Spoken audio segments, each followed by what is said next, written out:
Let's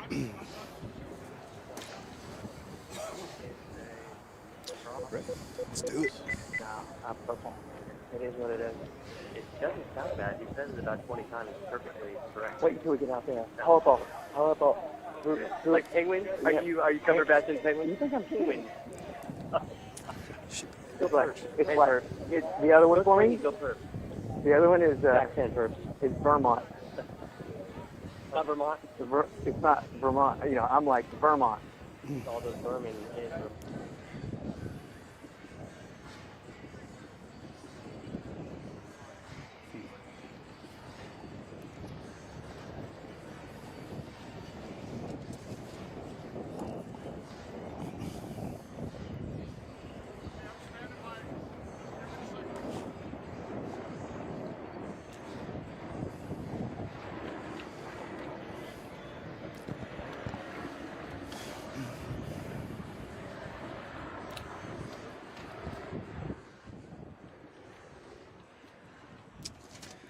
John, yes. He'll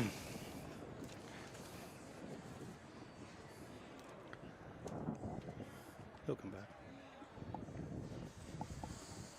I lost him.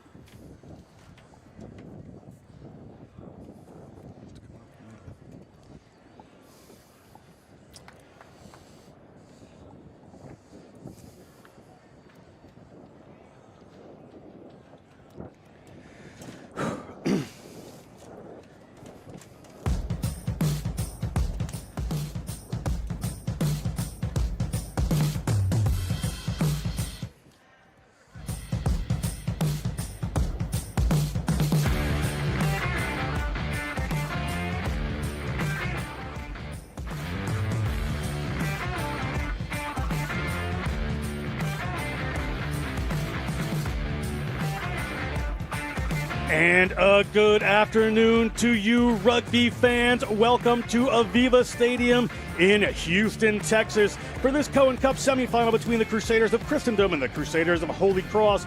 John Broker joined here by Tim Wilkes for this matchup. You see Holy Cross in the purple there, Christendom in white.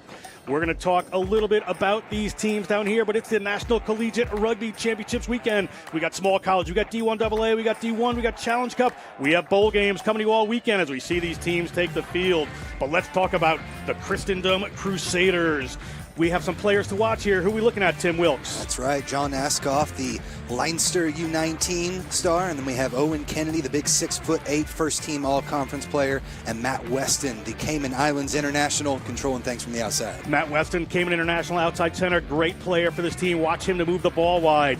And keys to success for Christendom. Tim Wilkes, what are you seeing here? Well, we really need to speed things up, give the Crusade, the Holy Cross, a taste of something they haven't seen before. Give them control that breakdown and then keep them pinned in. Maybe use that boot a little bit across the board. Yeah, they have some big, powerful boys, and they really do have control of that breakdown. I mean, Holy Cross is really good at coaching that ball. They want to make sure the ball is secure so they can play their fast game and get it to guys like Matt Weston.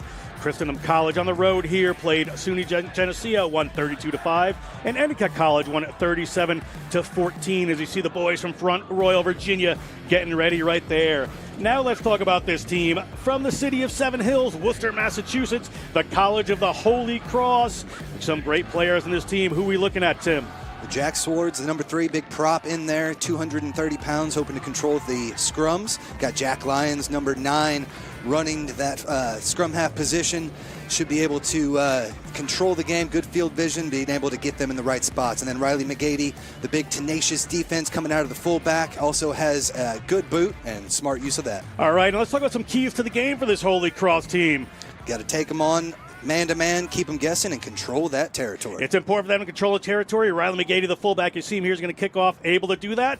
Let's talk about the road to the championships, and we'll get underway. They beat Loyola Maryland 33-26, and Catholic University out of Washington, D.C. 50-19, and Riley McGady in purple will be ready to kick this game off for the College of Holy Cross. National Collegiate Rugby Championship weekend about to get underway. We have a referee, Rob Halcomb, to take care of this, as you see him right there on screen, joined by Chris Gower and Jamal Jones on the sideline, and Andy Buck as the number 4 today. Let's play some rugby, Tim. Excited to make this happen. Get this going. Halcomb gives us the whistle. All right, we are underway. Riley McGady gets us going for Holy Cross, puts that one inside the 22 and deep, and Christendom, they're going to run it out of their own end right away here, and they're on the go. First ruck of the game, first contact area turned over, as we talked about. There's Big Jack Swords. Big Jack Swords, he is looking at the line. This is a dream start for Holy Cross of a big poach there. That is exactly what we're talking about. You see Jack Lyons. Jack Lyons puts a ball up to a waiting forward there. They're going to play a little bit of a tight game. Lyons from Darien, Connecticut, played at Fairfield Prep. Ball up into the hands of Cabral. Richard Cabral Jr. in there to win this one, and defense is shading off as Jack Tessier gets a hold of it. Tessier about 3 meters out, really testing this defense here early on.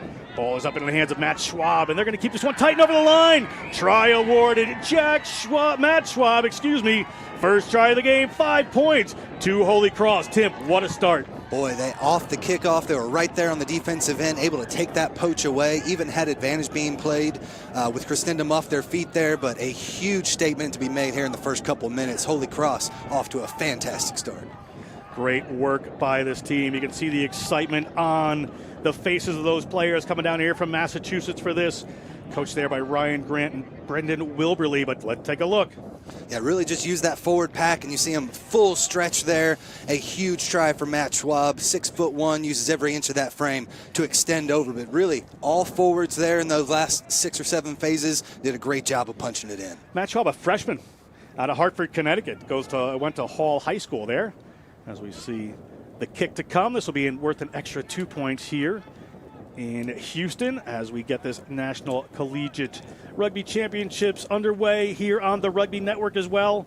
You can also see it on Next Level Rugby. You can see it on the NCR Facebook page. That kick is good, and we are at 7-0. Good start for the Crusaders of Holy Cross.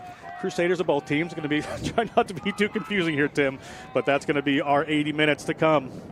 Yeah, Holy Cross with a big statement there in the start. And we did expect Christendom to really be able to exert their will with that pack. They've got some big players, a couple of 6'8", 6'9" guys. So we'll see if things change. But right now, it was definitely Holy Cross using that pack to their advantage. Andrew Mead to kick off for Christendom. See where they go with this one. They're going to put this one a little bit long, try to play down in that territory. We were talking about the territory of the game to begin with. There's Lyons, moves the ball off quickly through the hands. Off goes Holy Cross. Good, fast start for this team. Let's see where they decide to go. They're using the tight pods here. There's a ball up there into the hands of Nick Machi from Cranford, New Jersey, one of the captains of this team, along with fullback Riley McGady, who has the ball in his hands right now. Ball's gone back inside the 22, so he can't kick it directly out, but it's bounced off of one of the players for Christendom, and another knock-on ensues. It's going to come back to the first one. We're going to have a scrum here for Holy Cross. First scrum of the game should be interesting. Let's talk about the power of Christendom on paper. Yeah, Christendom, kind of a shorter pack there in the front, but definitely has some big boys there. The locks, 6'9" and 6'8", the John and Owen Kennedy brothers. They are definitely going to be shoving as hard as they can once we get in here. As you saw the knock on there that resulted in this, 6'8", 6'9", one freshman, one senior. The two brothers in the second row are going to bring the power. They got some big fellas in the front row too. And Lyons gets the ball in. It squirts out the back. We're underway. Lyons, a smart player, finds somebody in the back there, but they're a little bit under it as the ball gets into the hands of Thomas Rogers. Rogers gets it inside to his outside center, Terrence Faraday. Faraday gets the ball safely in. They're playing a bit tight here is Holy Cross. Ball to the ground, just about 55 meters out. Big challenge coming in from Christendom. Scooped it up. Referee says that's good. We're going to see the first attack here from Christendom College. James Hamilton able to get in there and start that poach. Come away with the ball now. And there they go on the move. One of the big units gets the ball to the ground. It looks like it was Kennedy, the John, his brother in the second row as we talked about. Ball comes out there to Sanchi. Sanchi gets taken down. We're going to come back here. Looks like for a penalty against Holy Cross, just inside, or penalty against Holy Cross, just inside their territory. So they're going to have an opportunity to kick this one downfield, Christendom. Not rolling away was the call there. So we'll look to just push this one out and gain some territory. Not the best kick of the day for Meade there. As you see, that wind will be playing a bit of a factor, up to about 16 miles an hour, blowing left to right from your screen. So the first kick was made nice and easy there on the conversion for Holy Cross, but it definitely could play a factor here in today's match. beautiful gap. I appreciate it. Go ahead, Taylor. Line out Hey, give me here one step, for big guy. Give me Christendom. one step. Back it up. As you see, Coach to put this one up. Ball catches in the wind there. It's going to be a tough day for the throwers in these lineouts, Tim, with that wind. You saw that go up. Looked like it was going straight as it has to, and then just curved off the other way. Yeah, definitely going to be something they're going to have to keep in mind is getting this again. Got to try and keep that in the middle of the line out there, down the tunnel. That one definitely drifted over. An easy call for Rob Halcomb, the referee, out of the Midwest Rugby Referee Society. Fine. See Lyons there, the political science major. Steady, steady. Ball in. Lyons moves it forward. Here goes the Holy Cross attack. They go in across the back with a little dummy runner there, looking for a little pop pass up, and they get that done. Ball on the outside to Faherty. Faherty has to take it into contact. He's got both of his wingers there. Here comes Lyons. Lyons, an inventive player. You never know exactly what he's going to do next. Nice little step inside there from the try scorer, Schwab. Schwab takes the ground. Here comes Lyons. Lyons puts a little chip kick in there. He's got Goditis running onto it. Ball's going back here for Christendom, and they're going to have to touch it down inside their own try zone as it rolled in from the kick. So they're going to get a goal line dropout here. Yep. New rule this year. They kicked it in, able to scoop that one up and touched it down. So a drop goal here from the goal line. See what they can. Hey, White, all behind the kicker. What position they try to take this. Most teams really just trying to boot it as far as they can. We'll see what Andrew Mead decides to do here, the sophomore. They do just that. They get it just outside the 22, but a good attacking position. That's one of the things that happens here as fly half Jack Vaughn moves it across, but a big challenge comes in from Peter Miller, hooker there, and turned over by Christendom. Christendom under 5 minutes in this all-action semifinal for small college, the Cohen Cup. Ball moving wide here, looking to move wide, however, and hauled back in. Sanchi just can't find the room out there, the fly half for this Christendom Crusaders team. Another power hit. This defense here from Holy Cross is really shutting down the Christendom attack. I don't think they've seen a defense like that this year. Yeah, coming up on a full charge on the defensive end and have caused the penalty to knock on there, so they'll have a scrum down inside the 22 and a chance to extend that lead. Fantastic attacking position here for this Holy Cross team. Tim, it's that defense that I'm seeing right here. Yeah. I think, they had a couple of big wins there, did Christendom, so they've been able to move the ball, they've been able to run. You saw Sanchi, the fly half, he didn't have room to move. You saw the ball go out wider to the outside backs, they didn't have room to move. A smaller team in Holy Cross is doing the smart thing and really putting that pressure on them to try to hold the ball back in their end. Yeah, you got a team pinned in with the wind against their face, so throw that hard charging defense out there. And we've seen Christendom had to adjust a couple times, but now Holy Cross with it. Lyons and a little wraparound, gets the ball back in hand, gets the ball back up to Griffin Goditis. Goditis just about 15 meters out. Lyons looking for a runner, finds one there in Cabral, Richard Cabral, listed as Cabral Jr. And not releasing against Christendom. It's going to be a penalty here for Holy Cross. Opportunity to extend their lead, and they're going to do that as Riley McGady calls for a tee. Riley McGady, another Fairfield Prep Jesuit, playing on this Holy Cross team, him and Jack Lyons. Yeah, went in for the poach there, but was already part of the ruck. At that point, no hands in, so we'll have the penalty right here and a big chance to, like you said, extend that lead for the Crusaders. Right in front, and there's a different kicker here, but McGady hits that one. McGady from Fairfield, Connecticut. Family also another couple of high school rugby players there at Fairfield Prep. His father was the captain of Boston College Rugby in 1974, so rugby is certainly in the blood of the McGady clan as he extends the lead, and it's 10-0 Holy Cross over Christendom just about 6 minutes into this exciting first match of the weekend, but match of the day here, as we're going to have plenty of rugby to come afterwards. Kickoff to come from Christendom, just waiting for those oval white things they call a rugby ball that we need to play this game that sometimes don't get out there, Tim. That's right, get them moving. Looks like we're just about set again here. Again, a huge first 10 minutes of action here for Holy Cross. Christendom, see what they've got to be able to get back into it. Ball swirling in the wind, bounces ahead of Lyons there. A little bit of a collision, but it comes down Holy Cross way. They're going to be able to regather this one and put a little pot of forwards in there. With the wind of their back, you would probably expect to see them launch this one downfield. But they're going to have a run from inside their 22. He's good. No. And heading right through the middle there is Gauditis. Gauditis, a couple of good runs early on here. Well placed there, and Lyons is going to hoist that one high into the Houston morning. Ball bounces up into the breezy air, and back on that is Curran. John Curran coming across field here. Not the pass he would have wanted to make there, but they still have it as he gets the ball back to Hugh Wingate. Hugh Wingate moves the ball on. Just a little bit of hot potato going on for this Christendom team here. Time to settle down as the ball comes out there from Meade into the hands of one of the big boys. Finally winds up in the hand of John Healy.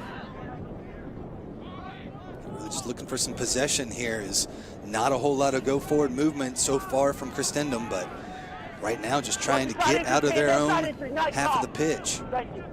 Holy Cross really putting the power on around the contact area, trying to slow them down as they are. You see them right there. Got a player trying to dig that out. Doesn't come to hand, and they're going to go back inside their own 5-meter line. And there is Weston, the Cayman Island native, putting on the step. Played for the Pig Trotters in Cayman Islands. Been down to their home ground before. Lovely area. As ball comes back up here into the hands of Owen Kennedy this time, but referee has spotted. Yeah, we're playing advantage there, and a quick tap gets us back going again. And that's John Kennedy. John Kennedy has decided he wants to go for a little saunter down the field, and does. Ball out for these Crusaders of Christendom right now as they get across their own 40-meter line. And another whistle there. We'll see what this is for as the ball was knocked on by Christendom. That wind, you see, just wreaking a little havoc with them. And it's going to be another scrum here for Holy Cross as we get a look at one of our key players there, Jack Swords. The big fellow with the good hair, 6'2", 230, has played for the Free Jacks and the Rugby United New York development sides in a Major League Rugby from Glen Rock, New Jersey. Scrum here just at the 40-meter line. Plenty of options off to the right here for Jack Lyons. Jack Lyons comes around the back. Lyons moves the ball, and a little slip there. This time the mistake comes from Holy Cross. No time to waste, taking advantage of it is John Askoff. Ball to Meade. Meade, ball in hand, gets it out, looking for a couple of forwards there, gets it to the big man, John Kennedy, and he is ably driven back by Jack Swords. That's a clash of the Titans right there, but just a bit offsides. We'll come back here for a penalty, and there they go again on the run. Big John Kennedy. 250 pounds coming right at you. From Cooperstown Central High School in New York. One of the college rugby's rising stars. He was named a couple years ago, and in his final 15s tournament here, as the ball gets slipped up there by the Christendom Crusaders. They're on their own. They're on the right try line. They move the ball back into the hands of Sanchi. Sanchi, they're making a little bit of ground now, just outside the Holy Cross 22. There's a big challenge there. That player on the ground was pushing it back, but the referee didn't see it, but no matter. It's going to be taken away by Holy Cross. Very, very savvy work around the breakdown there as Lyons has to dig for it. This is a battle all over the place. Lyons always has a couple of steps, and clearly putting the ball right to the air there down the middle. Smart play again by the Connecticut native from the Constitution State as the ball comes back into the hands of, that is Curran. And again, tackle on his 5-meter line. Holy Cross doing a great job here of keeping this team pinned in their own end.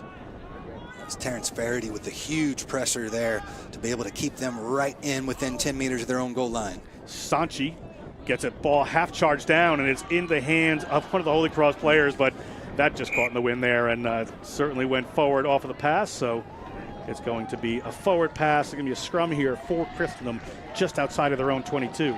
A normal day that might have been right down the line, but definitely wind carrying it forward there. So a missed opportunity for Holy Cross, but Christendom with another chance. They just keep, anytime they're getting over that midfield stripe, just the big boot sending them right back where they came from. We did see a little bit of movement there, a couple of phases as they were able to get their plays working and going, but a couple of penalties was really had Holy Cross letting them march down the field. But let's see if Christendom can keep ball in hand and and try to march through again with this wind right at their face. Kind of limits the options a bit. It does limit the options. There'll be Holy Cross, was going to. They have 30 minutes left here, but they need some more points before halftime because that wind is going to change. Unless something changes and the wind changes direction, it's going to be in their face the next half. So make hay while the sun shines. Make hay while you got the wind as the ball pops up there, and here goes Holy Cross. Great chance of a little mistake there. That's Jack Vaughn. Jack Vaughn gets it away, and it's picked up. It looks like by that man Cabral, but hauled to the ground. Sorry, that was Machi, the captain, and Christendom comes over, but penalized right at their own 5-meter line. Jack Lyons, he takes a quick one inside the 5 meters, but he's going to be good to go. Lyons can't work his way into the try zone as he has been able to in the past, and they're going to use the big boys coming in tight. Over the line they go. What's happened, and they are still alive. Ball is outside of the try zone. A try awarded. We have a second try here for the Holy Cross Crusaders from Massachusetts as they extend their lead here in the Cohen Cup semifinal. Yeah, just had a couple of big boys trying to take it over. Fell on his back at one point, almost able to get it down, but they were able to bring the ball back to the support. One last final plunge over sends Holy Cross back in again for another 5. See a player getting attended to there for Christendom, but they are going to need to answer something sometime soon as Holy Cross, just 12 minutes into this contest, starting to pick up the lead as they are at 15-0 with kick to come for McGady. McGady is left-footed, so this works to his advantage. But a little too much to his advantage as that wind just pulls it to the right of the try zone there, and McGady can't connect that one, but 15-0, good start for these boys. Yeah, exactly what they're looking for here. The big turnover, able to take it down inside. Oh, I named that as a captain, but that was actually Goditis, the number 12. And we look here, just the power in there. Not sure who got that try in the end. Like Tessier.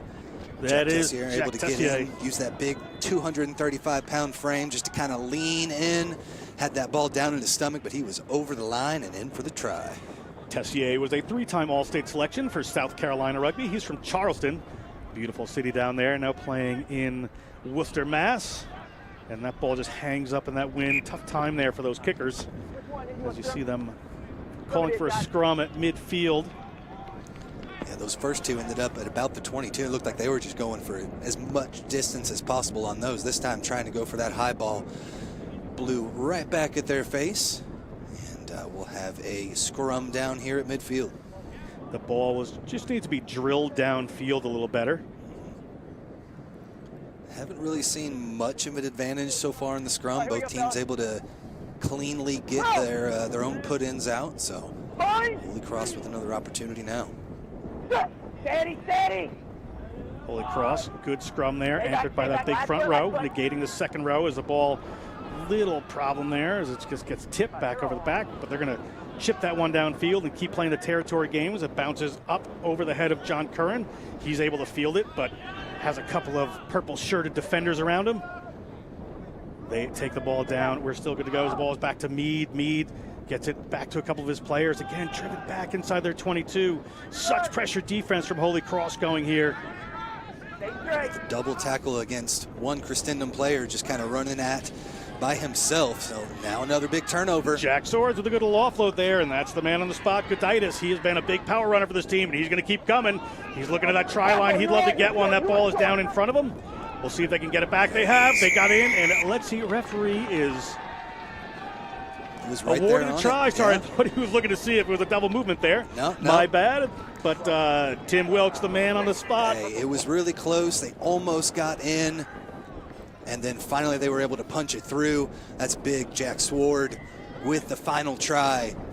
But huge possession there for Holy Cross, and they are just smother them on the defensive end. And twice now that has translated into big points. You'll see here just the ball just hanging up in the air. They're just trying to make these little passes that aren't working. And there's Goditis. He wanted to get to the try line, hauled down by the front of his shirt. Down to the ground they go, and there's big Jack Swords right there. And the conversion was good while that happened, so we're at 22.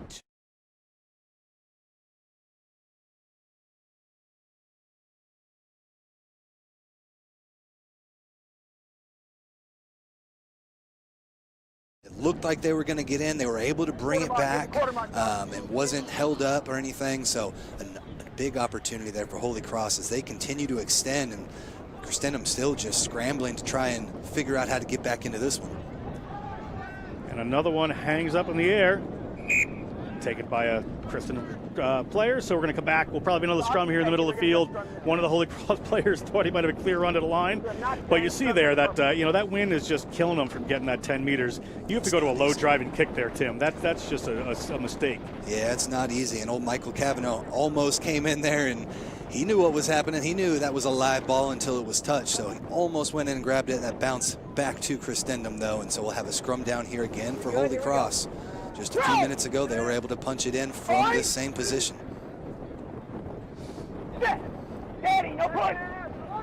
Scrum here from Holy Cross. Again, a little step there from Lions. Wraparound play coming around the back.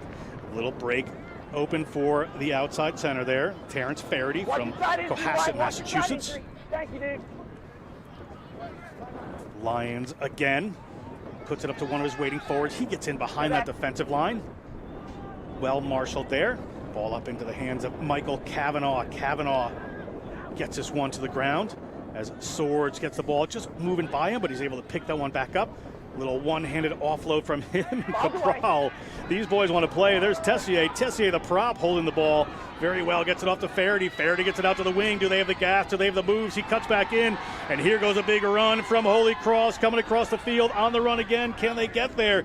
That was Nate Klisa. Klisa gets hauled down eventually. There is Tessier. There's a player caught in the middle there for Christendom, so a penalty advantage coming here for not rolling away quick enough. Schwab, he's already got one today, does the freshman. Is he going to get another one, but turned over there by Christendom? I believe we'll come back for the penalty.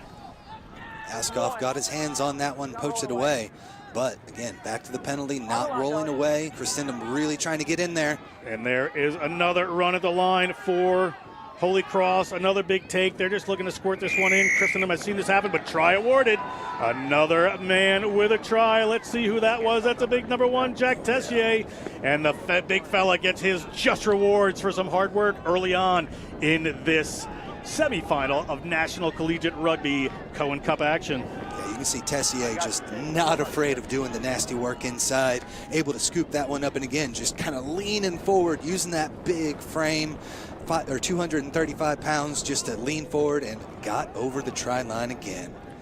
He is a UK and US dual international, so he played in Bishop, England for the Battling Bishops for 6 years before he came to Holy Cross. So we look at this good run here. Yeah, excellent work there on the outside by Klisa. Able to get around a couple of defenders, got back to his feet, but was able to get that ball back to the Crusaders. As we see the kick here from the outside.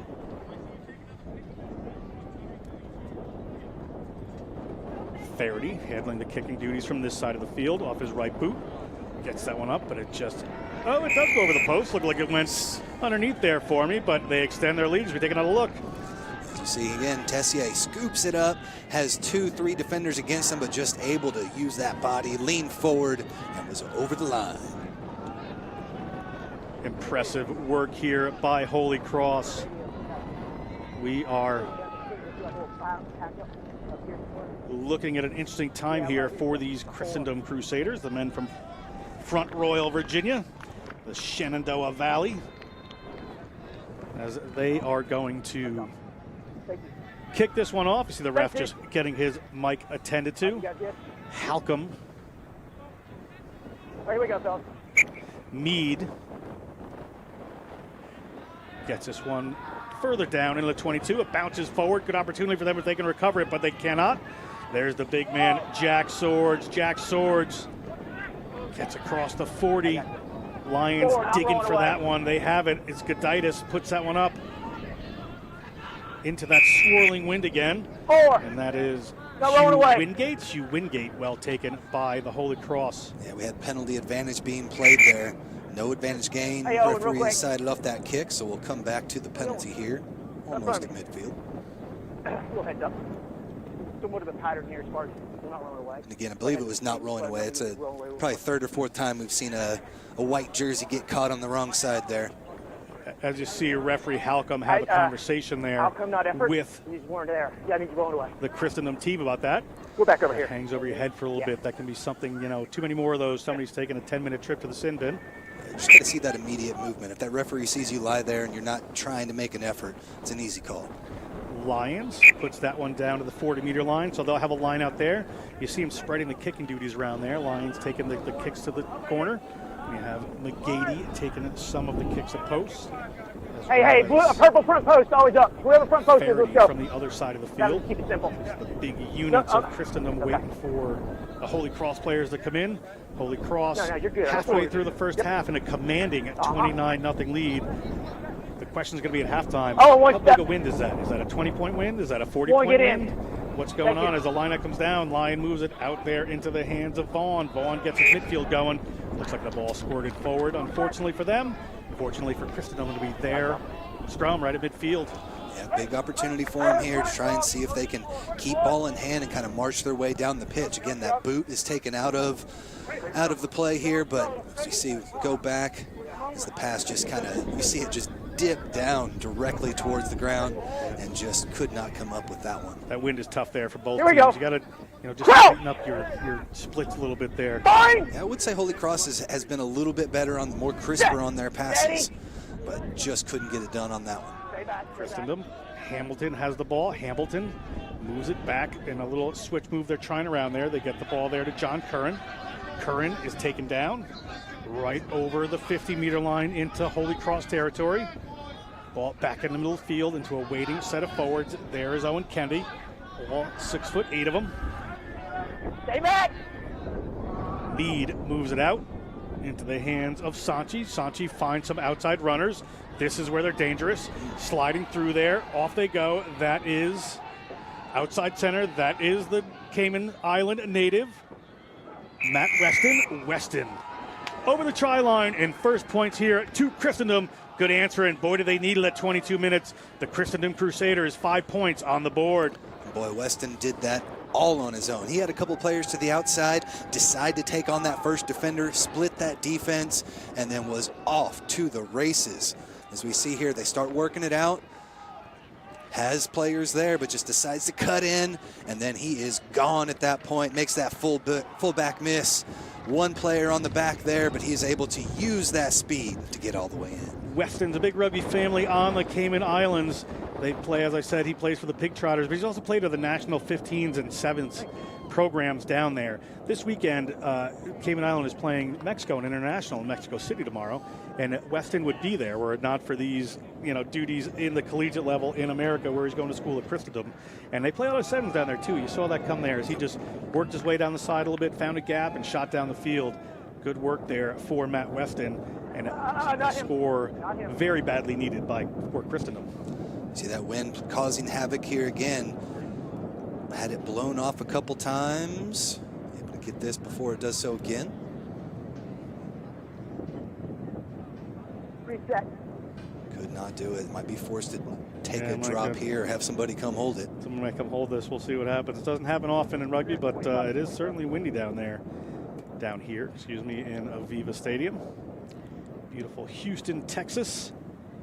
As that one is just going to hang up in the wind there. 29-5, Holy Cross leads Christendom. Just about 15 minutes to go in this first half of NCR collegiate action. So we see tournament organizer Brad Dufek working as a ball boy for this team. A really beautiful day out here. A bit overcast, but climbing up into the 80s later today. And just that breeze hopefully will die down a bit this afternoon. But this first match definitely taking its toll on the boys. But we'll see what Holy Cross can do here after they can try to respond after the big 5 points put up by Christendom. Gady with that relaxed kicking style, but very effective. Gets it down inside the 22. Not huge pressure from Holy Cross that time, but they have Christendom by the side of the field.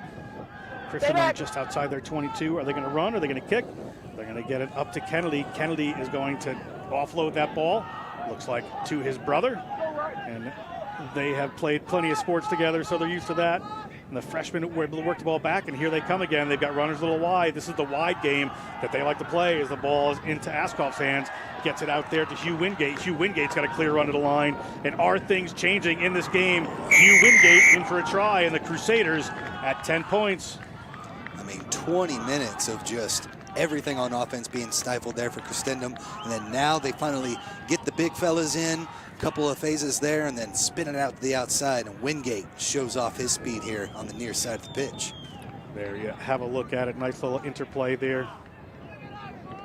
And this is a little more of what was expected, Tim, is that a wider game was going to be played by Christendom, as Holy Cross is pretty direct. Things have been going Holy Cross's direction, but that gap's starting to close right now as the men from Front Royal starting to put things together. Shout out there to John Askoff, the flanker, was able to kind of start that one and made the perfect pass to the outside to be able to spring the winger out for the try. Askoff, just a freshman, but definitely showing that he has the knowledge and be able to get it done there in the middle of the pitch. And again, ball rolls off the tee there as Meade, the history major from Nopesville, Virginia, played rugby at Holy Family High School before he came to Christendom. I can't help you on that. To try to put this one through. Not sure if the wind will be any more favorable over here, but we shall see. As you can see the background there, how the wind is wreaking havoc. And that one, wow, did that take a couple of twists and turns, but no good. Unfortunate, that wind's tough on him. Hard to lay any blame on Andrew Meade for that one, the sophomore. And we will keep rolling here. 29-10, 19 points in it. It was looking all Holy Cross until about 4 minutes ago. Things are changing. Tim, Holy Cross needs to answer. Yeah, I mean, I wouldn't worry too much about those conversions. Just definitely getting those 2 big tries, trying to turn the tide a bit here, as it was all Holy Cross. But really, I mean, if it was up to them, and they need to try and get maybe 1 or 2 more, because who knows how things are going to change once that wind changes. And McGady with the win. Did he put that through the try zone? Yep. I thought the player grabbed it before. I thought the player was going to make a big mistake and grab that ball before it rolled out of the try zone. So we will come all the way back. McGady's just got to get under that a little bit more so he can keep that in the field of play. But we're going to head back down. I believe a scrum will be called at midfield. So a great attacking opportunity here for the Christendom Crusaders. And they've shown in the last couple of minutes what they can do with little room to run. Yeah, we'll look to see if they can continue to use the big fellas up front. Again, Owen and John Kennedy, the big 6'8", 6'9" fellas, as that one hits that back line. And now back for the scrum here for the Crusaders. Here we go. Yeah, if he had grabbed that ball, it would have been a live game. That would have been a pretty critical mistake right there, in the favor, working in the favor of Holy Cross. But we're going to keep going here as Meade gets that ball in. Ball comes to the side of the scrum there, going to get it going, get the hands to Sanchi. Sanchi moves it out there to the try scorer, Weston. Weston finds a half gap. Weston, always reliable. We have an advantage here for the Christendom Crusaders. And there's one of that gigantic second row duo working their way in there. Ball comes back other direction. They're going to chip it into the wind here. Interesting call, but I believe it's just to get the advantage and come back and take the penalty. Not rolling away the call. We saw a couple go the other direction against the boys in white, but this time Holy Cross, wrong place, wrong time. Got to get out of there quicker and see what they decide to do here. Last time they tried to kick, they kicked a touch. They got about 3 meters. We'll see if they can get a little more distance. Now, quick tap. They're going to tap and go. They're not afraid to run here. That's a big Owen Kennedy, the senior.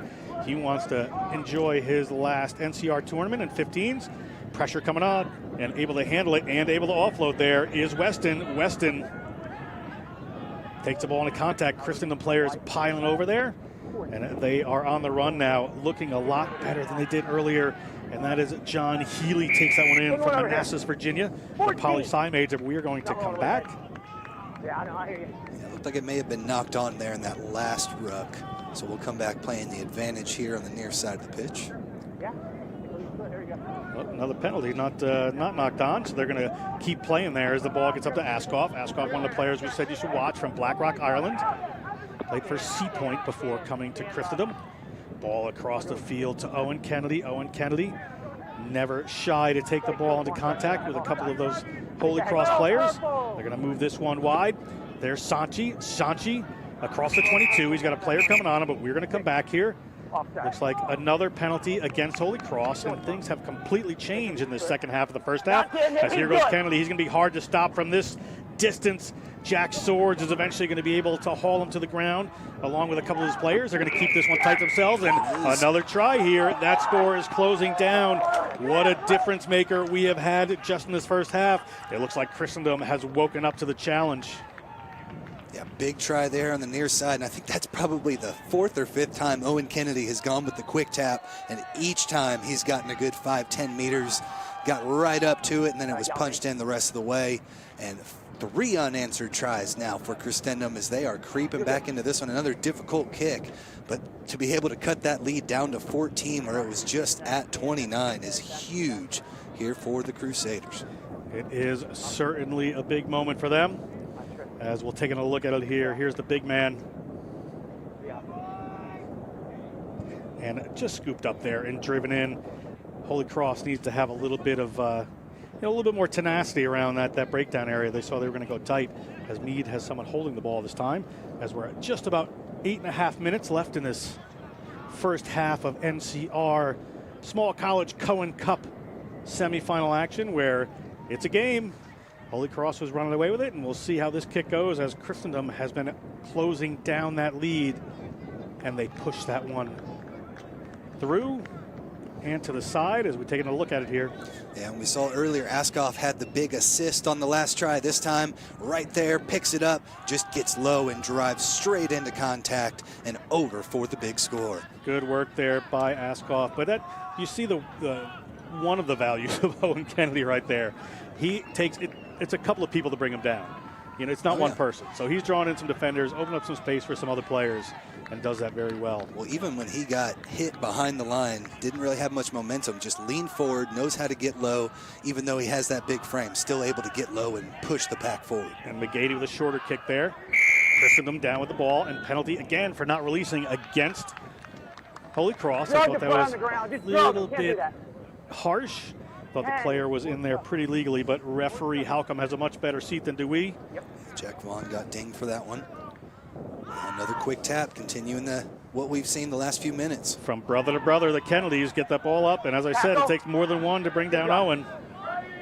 Ball across here in the hands of Sanchi. He's looking wide. He gets to his inside center there. That's Chris Usher. Usher into contact.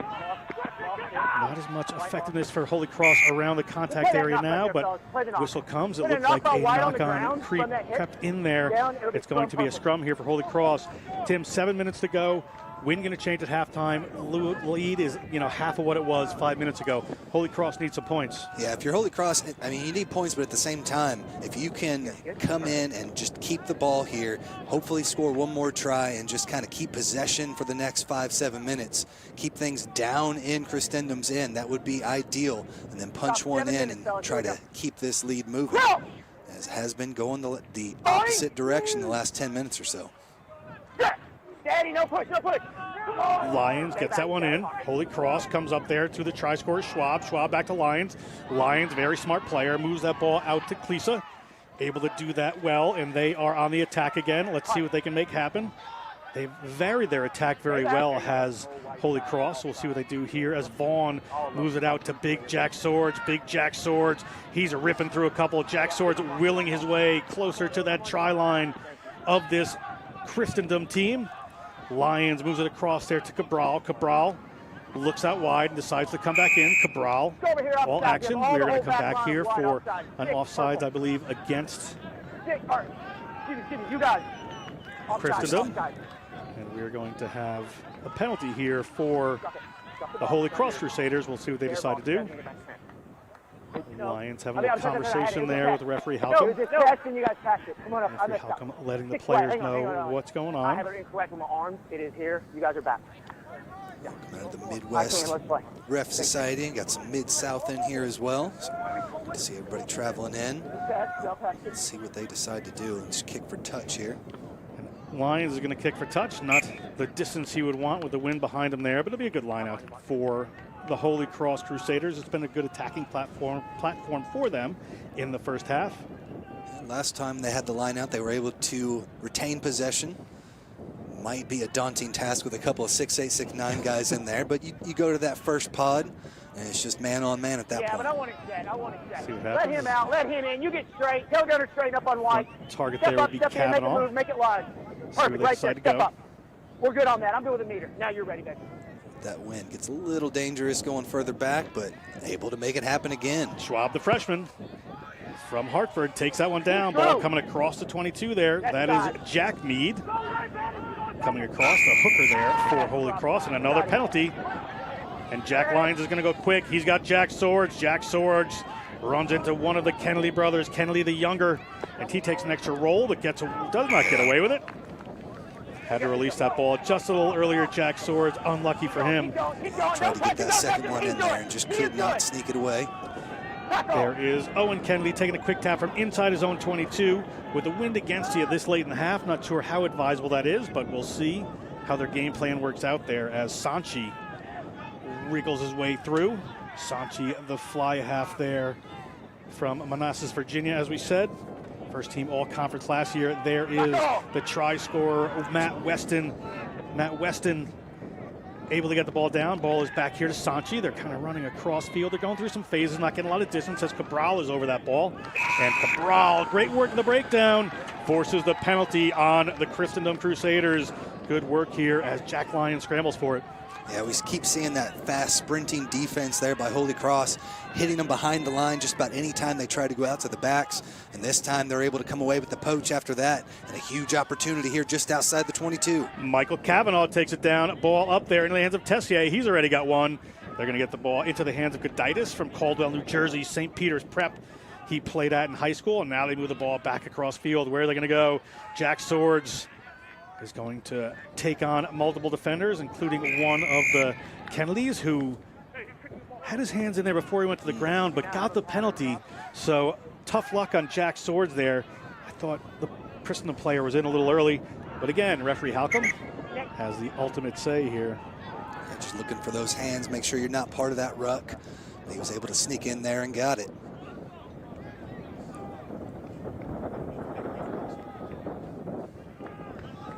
See if they take the same approach here. Good chance we see old Owen Kennedy with the tap here. And not surprising we do, but he's going to pass this one, and they're going to try to go across field here. Everybody's expecting him to crash in as you would. Weston puts a looper up over the top. They've got some runners out wide. Get the ball back in there to Askoff. Askoff takes it into contact. Askoff. Stay back. Another freshman flanker on this, freshman player on this field for both teams. Very effective as one of the Kennedys hauls that one in, and now they're at their own 22. Sanchi moves it across. Good work on defense there as DeFalco put that one away, but we'll see if it was a little too good work on defense here, if they were offsides, and see what the referee has to say. So, Nick, we have team repeated infringement. Go take a seat. Yellow card there against Holy Cross. Yeah, that aggressiveness just kind of going against them there at that point, but I don't think we'll see that change. They've had great success with it, but they're multiple offsides and a yellow card as looks like it's going to be Swords. Yeah, Jack Swords. He's going to spend 10 minutes in the naughty chair as we are back here, and there's Owen Kennedy handed it forward to his brother, but not spotted. Again, handed forward to Healy. Come to Mead there, moves across the field. Sanchi looking for a runner. Sanchi finds somebody splitting the gap. Remember, they're a player up. They've got some numbers on this side of the field. He's already been through the tri-zone Wingate, but he puts it back in. Let's see how they fare here. Ball, quick pick and go up to Askoff. All to play for here with under a minute to go in this first half. This would be great for Christendom if they could put some points on the board here. Ball squirts forward. We have an advantage here for Holy Cross. Referee is going to whistle it up. And we're going to have a scrum here as Sanchi in a bit of bother down there. Let's hope the young man is okay. Got run over by Big John Kennedy, came in there smashing, but the good hit did dislodge that ball and created the turnover here for Holy Cross. Ball comes back across. There's the ball squirting out. Big double tackle from the boys in purple. Hadn't called Mike Luciano's name much. The number 4 there for Holy Cross, able to get in. Big senior. Not afraid, giving up 8 inches there in the tackle, but able to take him down clean. Bring him on. He's going to come off. Go. So push Come on, bro. Let's go, bro. over the time limit here. Could be the last play of the match. We do have another I'll look real quick. sub coming in. I gotta look. Yeah, Holy Cross has to bring someone in as Swords is off for a few minutes. And that man Here we go, guys. is Andre Villarba from the Philippines. Played at 40 Everybody good? Prep in New York City, where he went to high school. Fine. Another great program in the New York area. Steady, So steady. playing with the RUNY Academy as well, Stay back, U23. stay out of the pocket. And ball back there to McGady. He's going to launch one high up into the air. Ball bounces and gets a fortuitous bounce for them, but winds up in the hands of Hugh Wingate. Hugh Wingate, dangerous runner so far, as you can see there with the good step. He's got Villarba coming in on him, but able to get that one away. Sanchi has a hold of it. They're looking for those wide channels again to get the ball to Hamilton. Hamilton, the number 8, has been effective for this team, ball in hand. The history major from Bristow, Virginia. Now the ball is up to Owen Kennedy, or John Kennedy, excuse me. Tackle. Wearing the number 4. Coming across we go. Sanchi looking for a gap, but it does not materialize. Weston coming in over it there. We have a penalty against Holy Cross. No quick, no quick. Yeah, Thomas Rogers, the winger, came flying out that time. We've seen a couple of big hits from him as he just sprints out there. He may have had a step over the line there. Referee having a conversation here. Not yet. I Not want another him to card yet, but they've been dinged for that so many times. They got to be careful. I'm at 42 minutes. To start the second half, this is wind the against you last one. and 2 men down. We're at half. Time expired.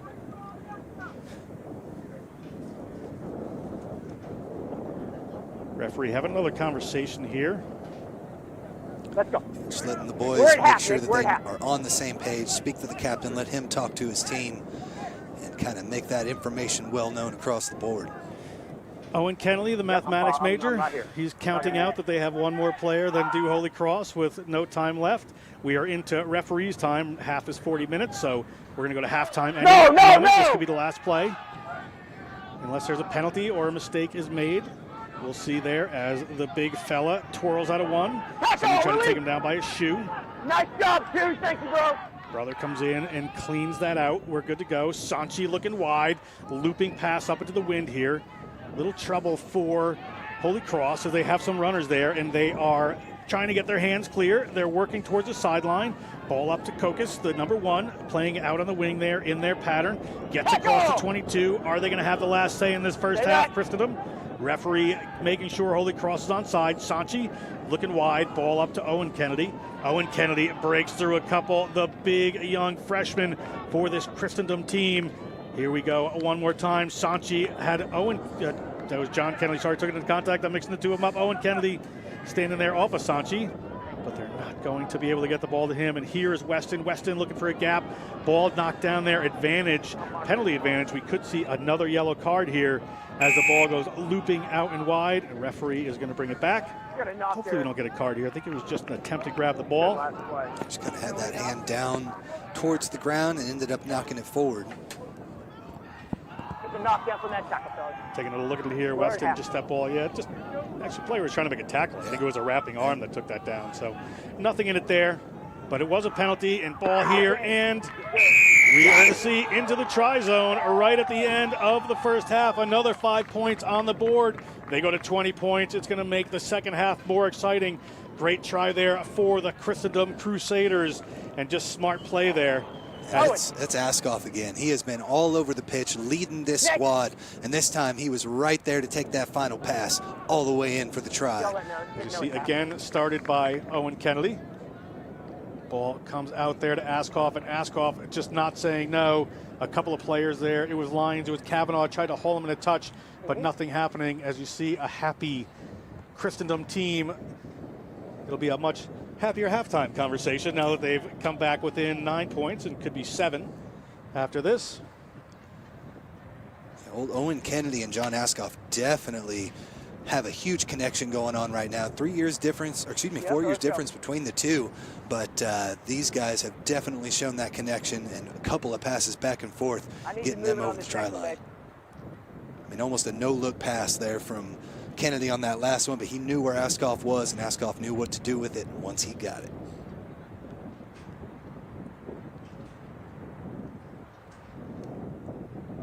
Remember, the wind is a tough one here for Meade. Meade takes a step, launches that one up. That one is going to hang and go off the other way into the wind. Pat. Yep. And that is halftime here at AVEVA Stadium, National Collegiate Rugby semifinals. Holy Cross ran out to a huge lead. Christendom came back 29-10. Everything to play for. John Broger, Tim Wilkes. We're going to step away. We'll be back with second half action after this.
Play with our hearts.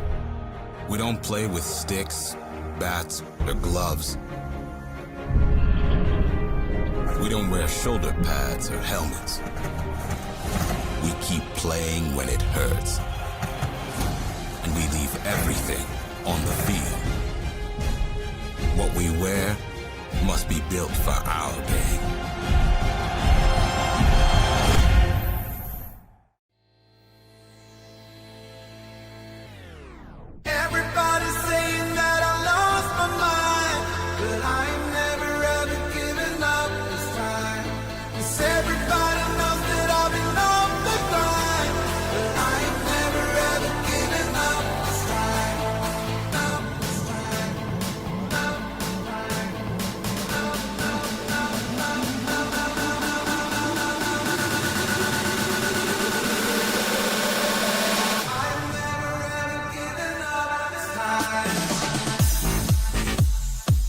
Rugby's it's taught me to work hard and really when the going gets tough to not lay back or really punch forward.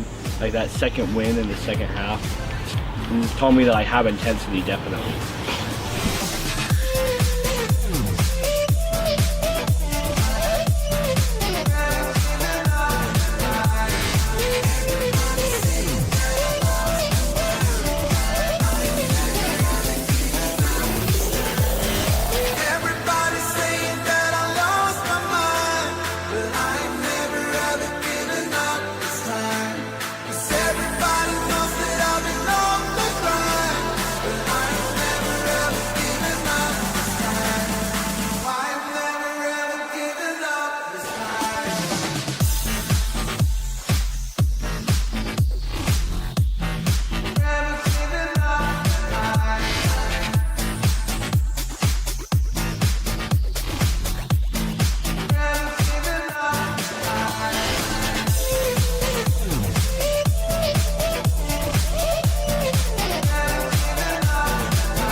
real quick, tell me what was your favorite part about playing rugby?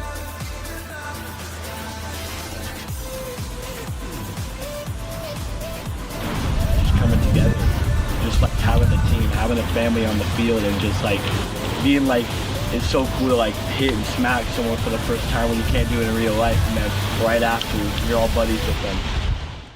Hey Alex, just the Falcons here from Manchester. We just want to wish you a big congratulations on being selected to the Team USA flag bearer for Youth Olympic Games. Awesome stuff for USA Rugby. Can't wait to watch you guys in action. Good luck.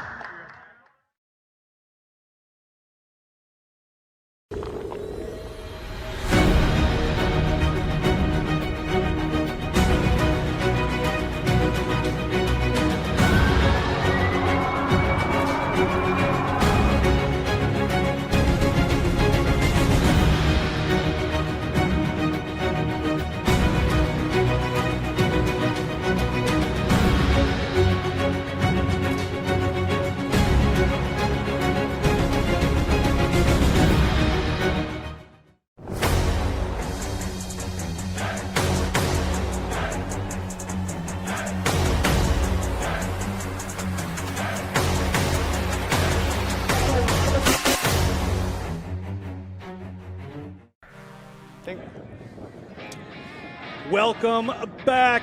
We are here in Houston, Texas at AVEVA Stadium for the Collegiate Rugby National Champions, NCR Rugby Championship. John Broker here with Tim Wilkes, where you see Holy Cross went out to a big lead, but it was cut down. As we take a look, couple of tries here, Tim, big moments here for this Holy Cross team as we look at them scoring some early points. Big comeback for Christendom. You see Weston right here with the big run to come back and put 20 points on the board late in that half. Really, what's the Holy Cross coach telling his team right now? They're up by 9 points. They were up by 20 now. And now they got the win against them, and they have to play the second half with a team that can really run. What's the message to the players?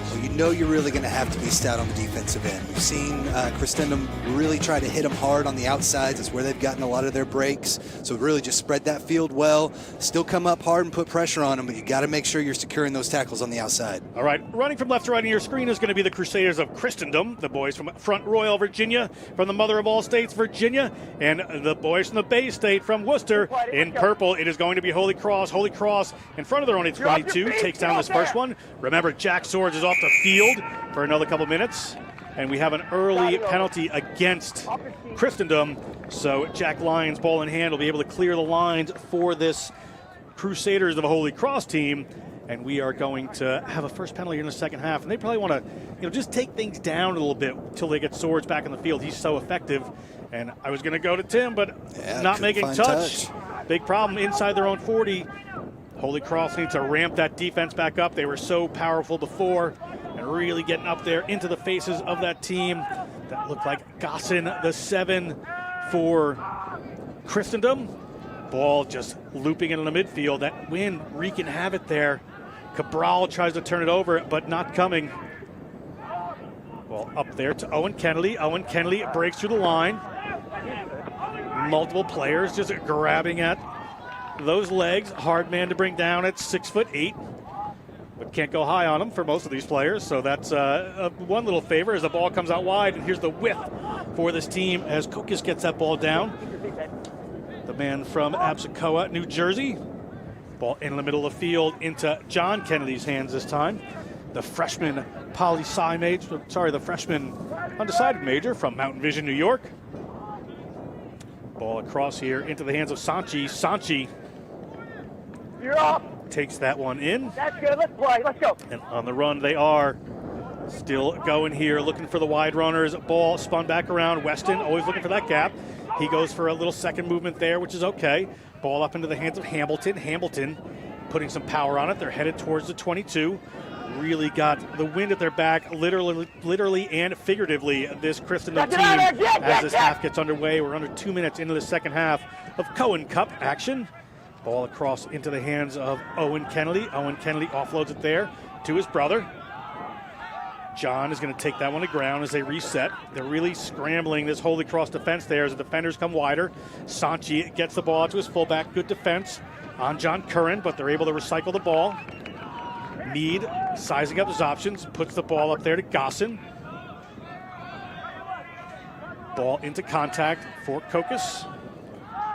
There they are, back up again in the middle of the field. The Kennedys just shoving one off. There's Owen. He's got a gaggle of defenders around him. Mead moves it wide. Sanchi finds a gap. Sanchi sees the line. Sanchi across, and first 5 points as the gap continues to shrink.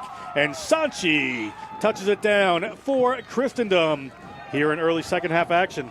I mean, 15 plus phases there, just pounding away at Holy Cross. Holy Cross made some good tackles, tried to keep them out of it, but at the end, just that huge burst there from Sanchi, and he was able to stroll in easily for the first try of the second half. Taking a look, Sanchi just crossing the line with ease there.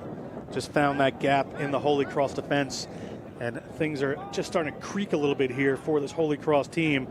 And with that wind in their faces, it's going to be a tough second half. Yeah, like I said, Holy Cross did a good job, fringing out on the defense, making sure they were securing their tackles well enough. But again, just that one burst there on the outside, nobody around, as we saw again. The big man Owen Kennedy kind of causing havoc there in the middle of the pitch, bringing everybody in, and easy spin out for their first try here. Cutting it all the way down to 4. I got it. About a little less than a minute. Mead, this time a little more favorable wind.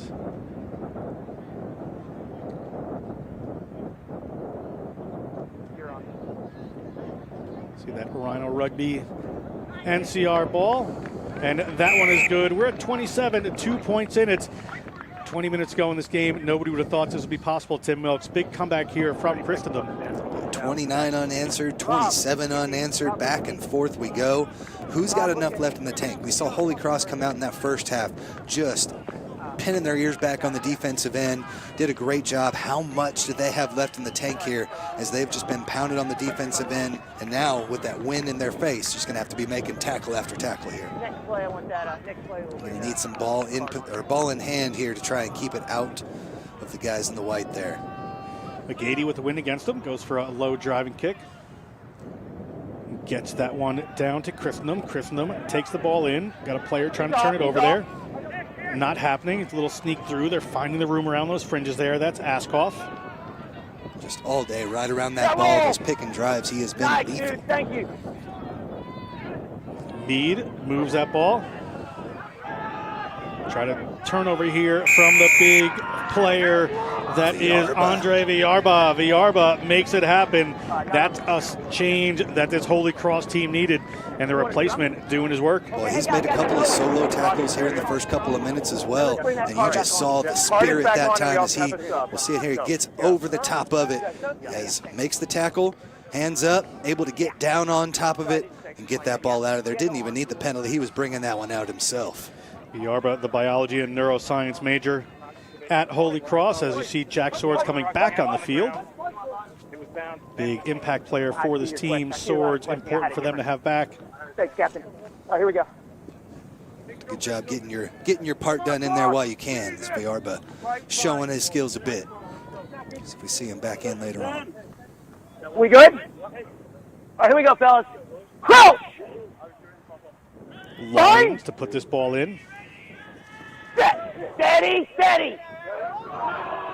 Lions won a state championship in high school for Fairfield Prep.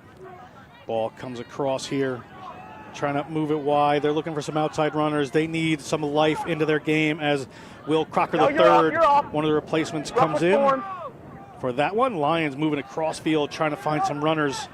Just that little step move he has there just slows down the defense a little bit. We have a penalty advantage here, but Jack Swords is back on the field, and he would love to make his presence known after a repeated infringements penalty. Here comes Holy Cross trying to get this ball through. Remember, still penalty advantage. Referee Halcomb seeing if something materializes here. It hasn't yet. Looking for a little wraparound, and that's Swords again. Swords gets across the 40-meter line. Go back over here. Referee says nothing doing. We're going to come back for a high tackle against Christendom. Going to be a penalty here for Holy Cross. And 7 minutes gone in the second half. Points would be something they would certainly relish. Yeah, we saw in the first half not a lot of kicking being happening. We'll see if they just go quick and tap this one like we saw from Christendom in the first half. Looking for somebody to give it a boot though here. One runner, not May five. be ready to run this. I'll play Ball that. off there into the hands of Jack Mead, the hooker from Waltham, Mass. Played for the Boston College High Eagles in high school. Swords bumps off one. Swords takes 2 or 3 more with him. Swords, a powerful, powerful tight head prop anchoring this team. You can see the difference when he's on the field as they come across, lying flat there. Ball up into the hands of Cabral. Cabral from Cranston, New Jersey. And he's proud New Jersey born and bred, according to the information he provided for us. White 14, guys in a white 4. And a little pick and go around the back of that big hit coming in from Christendom. That looked like John Kennedy. Ball coming across to Swords. Swords has to cut that one back in. One of the Weston is over that one. We'll see if they can get this turnover. They have not. Ball comes wide. There goes Klesa. Klesa from Fort Mitchell, Kentucky. A little pressure coming in there. Finding a gap almost is fly half Vaughn.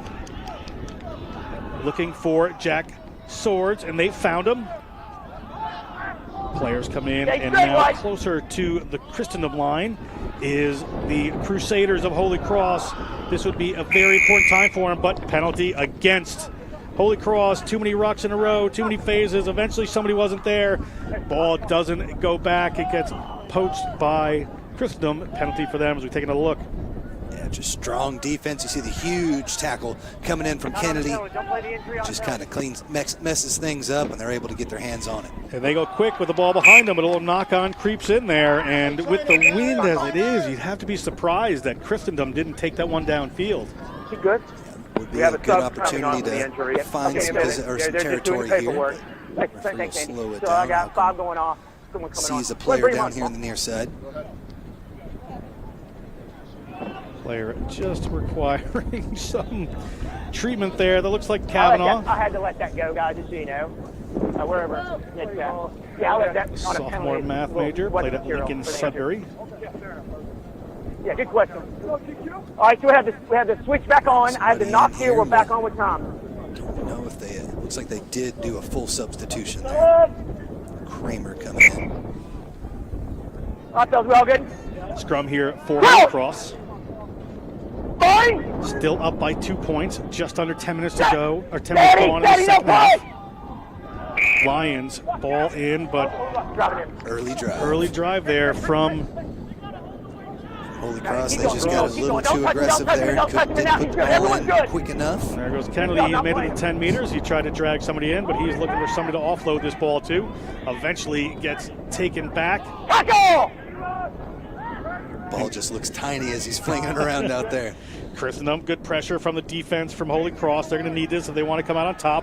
But here goes those wide channels we were talking about as Curran takes the ball in, able to keep it in field. See what happens here as the ball rolls out. Referee having a conversation with his assistant there to see whose ball this may be. And it went out on a Holy Cross player. It's going to be Christendom line out at the 40-meter line. Like Holy Cross was able to get their hands on it as they were trying to poach it out, but just had a foot on the line there. So another turnover here is Christendom down by 2. See if they can't punch another one. Hang on. Line is the must part. Second half. One step.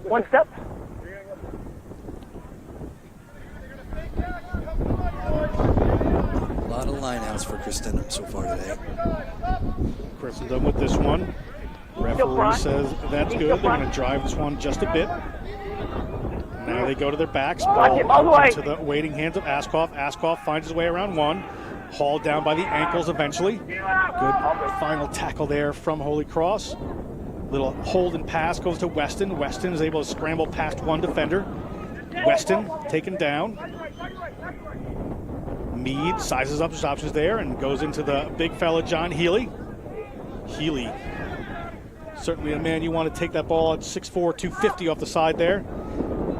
Here they go one more time. That is Sanchi. Sanchi moves it out and they get the ball to 22. Mead finds John Kennedy. It looks like that one slipped forward a little bit, so it may be an advantage here as Swords gets that ball away. And a big break here. What's going to happen? Big moment for Holy Cross. Aiden Christman. Aiden Christman's across the 22. Aiden Christman is going to get taken down, but is able to get the ball up there to Nate Klisa. There is Big Jack Swords. Big Jack Swords has one thing on his mind, and it's a try. He has to give it away, and Will Crocker III. Will Crocker III on the field as a replacement takes a pass from Jack Swords, and try awarded. Holy Cross, after a long, thirsty spell, puts one in. Right here.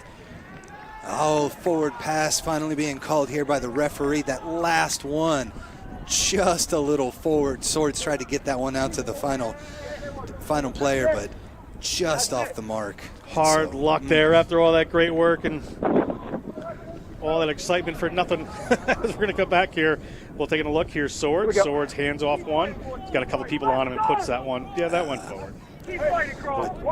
Good job communication. Like as far as on that breakaway, had multiple players coming in to support, talking, yelling, "Give me the ball out here." Each player knows where that guy is and allowed them to really open that up and almost. Deep in their own end is Christendom. See how the pressure comes on here from Holy Cross, as that side of the scrum is a bit of a mess. As the referee didn't call that one up, but we're going to come back here, and the ball is at Hamilton's feet. And fanning out they are, and just a little kick outside the 22. Not sure what the point of that was, to be honest, but here goes McGady. McGady into contact. McGady has Weston trying to post that ball, and Weston does a good job forcing the penalty. Here goes Matt Weston, the Cayman Islands native. He's going to run that one quick to Sanchi. They have an open lane down the side there. Does the winger have the gas? Would not think so as he launches it back in, turned over into the hands of Nate Marconi. Marconi just inside their own half. It is ball to Holy Cross. Somebody's going to want to come in and clean this up pretty quickly. Have done. Ball going out a little wider there, just rolling on the ground and turned over possibly. I got the knock there about and two. Not. A little fight there as it's a knock on from Christendom, but Jack Swords is going to take that one to halfway. Get back over here. Swords showed the strength there to be able to take it away from two Christendom players, but in the end here we'll have a knock on, so scrum down here to Holy Cross. Once again, both these squads keeping it close here. Holy Cross has been kept off that scoreboard for almost 30 minutes now. Desperately looking for some points. That was Tessier out there, moved the ball across, and then a little wrestling match ensued here as Swords took it down. Fine. Come back for the scrum here for Holy Cross. The scrum on this side, the loose head side for Holy Cross, has been a little bit messy. That ball comes out, Lions moves it away, and they are on the run again. We'll see where they decide to go. It'll pass out back. Ball is coming into the hands of number 11, Klisa. They're coming in to have to clean it up. Lions having to get all the way across field, and does. And as it blows up, Lions finds a way through. Lions, just a very intelligent player, always looking for what's out there and able to keep the team moving. Lions, ball to the ground, back up to take that one in. Into the hands of Jake Mead. See where they decide to go as the ball into the waiting hands of one of their forwards. Players have to let him release from Christendom and finally do. Lions moves that one out. There's some room in the middle there. That's that action man, Cabral. Cabral hauled to the ground, gets the ball back there. Players coming in from Holy Cross. They're out 5 meters again. A good opportunity 15 minutes into this second half to make something happen. There's Tessier. Tessier driving towards the line, but ripped out of his hands and turned over. This may go coast to coast. Referee watching this happen. What's going to happen here? There's a lot going on for Chris Usher. Ball on the ground. Weston picks it back up. Whistle from the ref, and I thought that was going to be a clear run, but good work, Holy Cross, to scramble back. We're going to have a scrum here for the Crusaders from Worcester, Mass. Usher, the freshman, had the break here, as you see in the tackle, just rips it right away before it even goes to deck. Has the speed to get across the 22, but then Chase down here tries to do a little too much. Felt that support there on the outside, but just could not get the ball out there. Lost it forward, and Holy Cross still trying to punch this one in, as they've had their chances here in the second half, but only Christendom's one try is all we've got on the board here. We good, Andy? All right, we're on. Interesting game developing right now. Here we are, just under halfway through the second half. All Holy Cross. Then it was all Christendom. Make a move. We're back here. Holy Cross, even with a win in their face, been on their 5 meter line twice in the last couple of minutes. Knocking on the try zone as we see that replacement come in. He was effective when he came in during the yellow card. And when they have the chance to run, Christendom just on the front foot is fantastic. So everything to play for in these next 25 minutes. Yeah, we saw 48 points there in the first half, only 7 here in the last 16 minutes. So we'll see if things start to pick up. There's a lot of running done there in the first half. Who's got enough left in the tank here? Ball a little messy there. Lions digs it out. Has a player on top of him. We're going to come back for a penalty. Other player was offsides there. They're going to go, well, they would like to go quick, but referee Halcon was going to say, no, no, no. This is where it's supposed to be from. So Andrew Mead, opposing scrum half, got in there a little bit over the line. Got to stay back behind that ball and just crossed it. So easy penalty there for the referee. And some decent distance there. Good work from Riley McGady there. McGady pushes that one downfield, drives it in a touch, which you have to do right there. McGady, the history major, business minors. We're taking a look at what happens here. Mead just jumps across. Lions able to get that ball away. Yeah, I got 2 off. The line out here for Holy Cross. Good attacking opportunity for this team. And if you're just joining us, 16-mile-an-hour winds blowing left to right here. You're good. Has been causing havoc all day. But Holy Cross still looking for their first points going against it. Hey, guys back there. We're going to come back here to see what the referee is going to say. I think some of the Christendom players just weren't in the right place, which is probably good luck there for Holy Cross, as they were a bit out of sorts.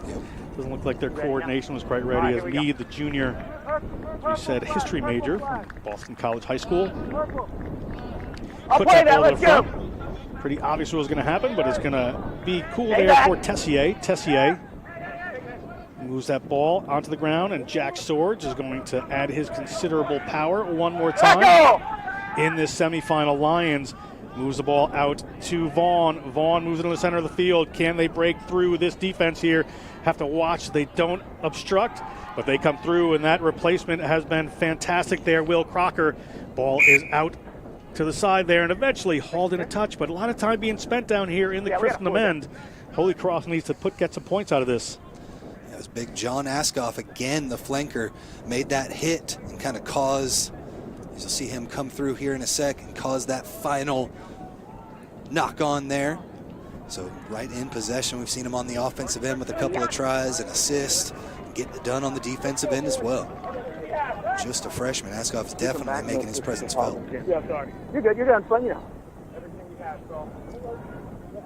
And it was a knock on before the ball went a touch there, so we're a forward pass, so it's actually a scrum here for Christendom. Watch the side of the scrum. It's been a bit of a mess. We have a change here. Villarba in at loose head. The tight head there, John Healy, has been putting a lot of pressure on Holy Cross, but they're away off of the back there, and taking it from the number 8 position is Owen Kennedy, wearing a 5 on his back, but he's able to switch positions quite easily. Takes it a few meters, and Holy Cross going to receive this ball down their own end as a big hoof comes in into that wind.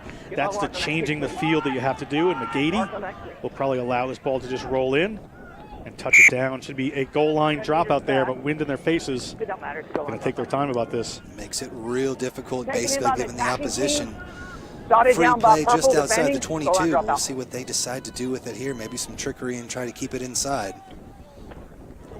But playing from your own end up by 2, that's probably the last thing that you're thinking about. We'll see if they can get this one out of here. It was the first time we really seen Christendom come at him with the kick and try to push him back.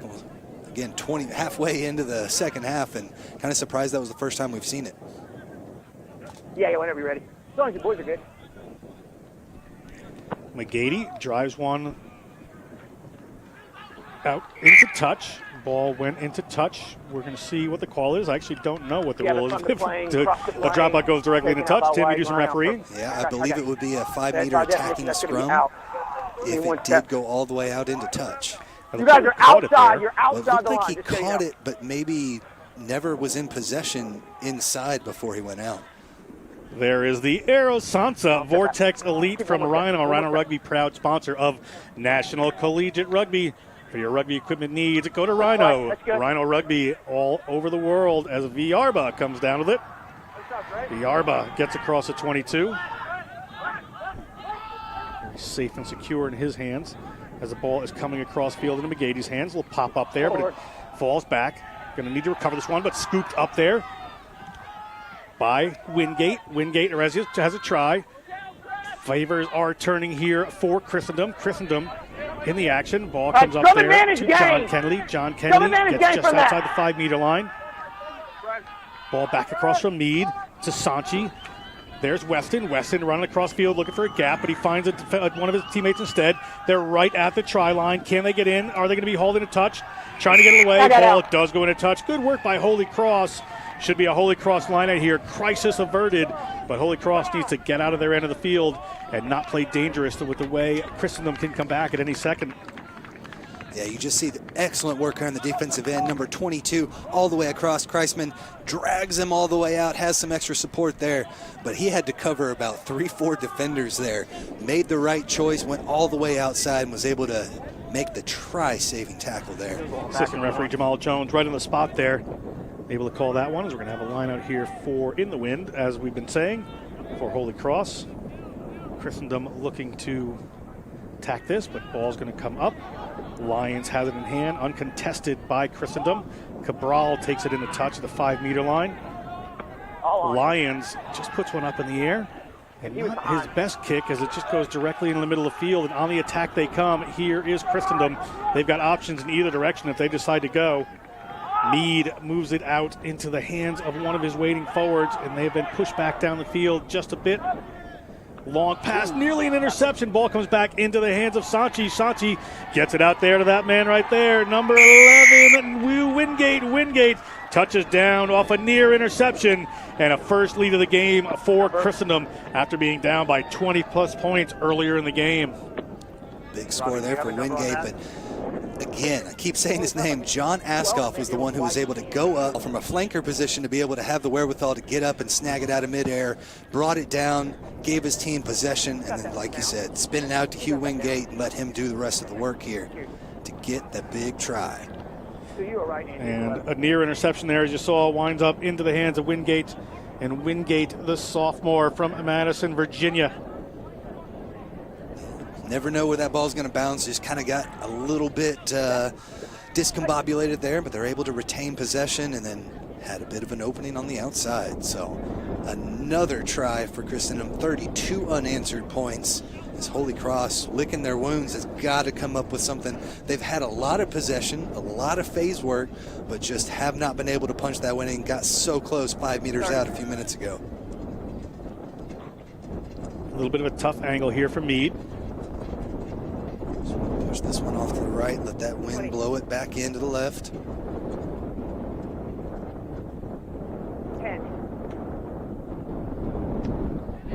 Ball is pushing to the left there, so we are at a 3-point game here. Holy Cross needs to come back against the Christendom Crusaders. We're just over 15 minutes to go here at National Collegiate Rugby. Beautiful AVEVA Stadium. John Broker with Tim Wilkes, home of the Sabercats there. Major League Rugby, one of the great rugby purposed fields in the country. Just a beautiful pitch. 80 degrees out here today, a little bit of cloud cover and some wind, but perfect rugby conditions out here today in beautiful AVEVA Stadium. As we've got rugby for you all day. McGady hangs one up.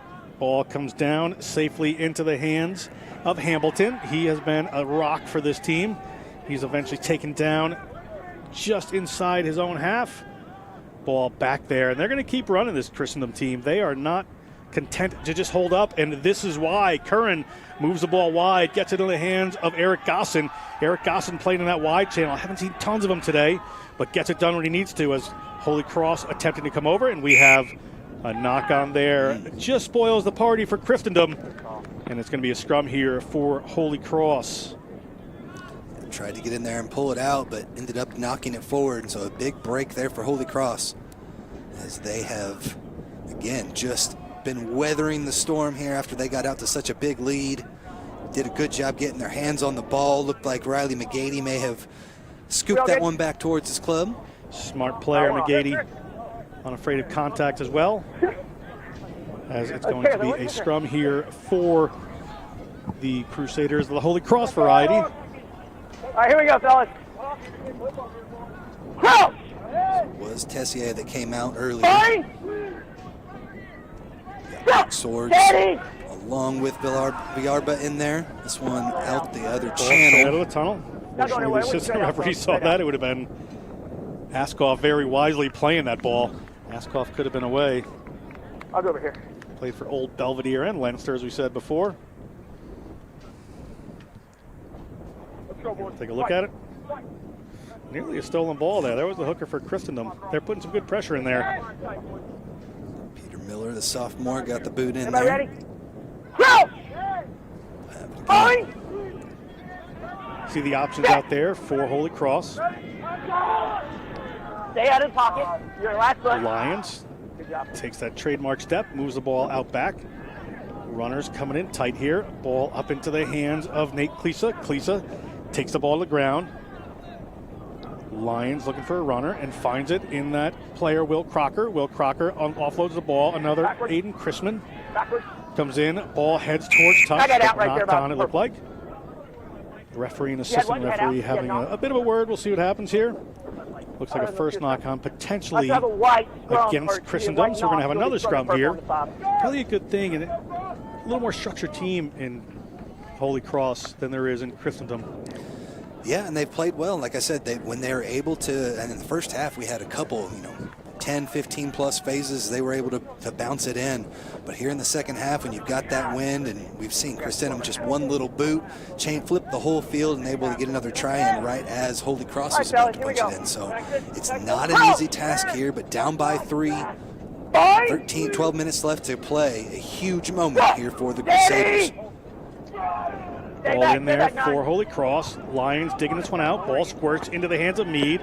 Meade turns it over. Good time here for Christendom. Stay back. Big pressure there from off the scrum, force the turnover. They're going to keep this one tight. Tackle! Now the score here would be Let telling him for come. the Let him Christendom come. Crusaders. Stay back. Let him come on that. Thank you. I got you. Meade moves that ball back to Sanchi. Sanchi's got a couple of defenders on him. Always trying to offload that ball. Weston, the danger man. Weston with that looping run, trying to find a gap. Moves the ball out to the wing into the hands of DeFalco. But we're going to come back here for...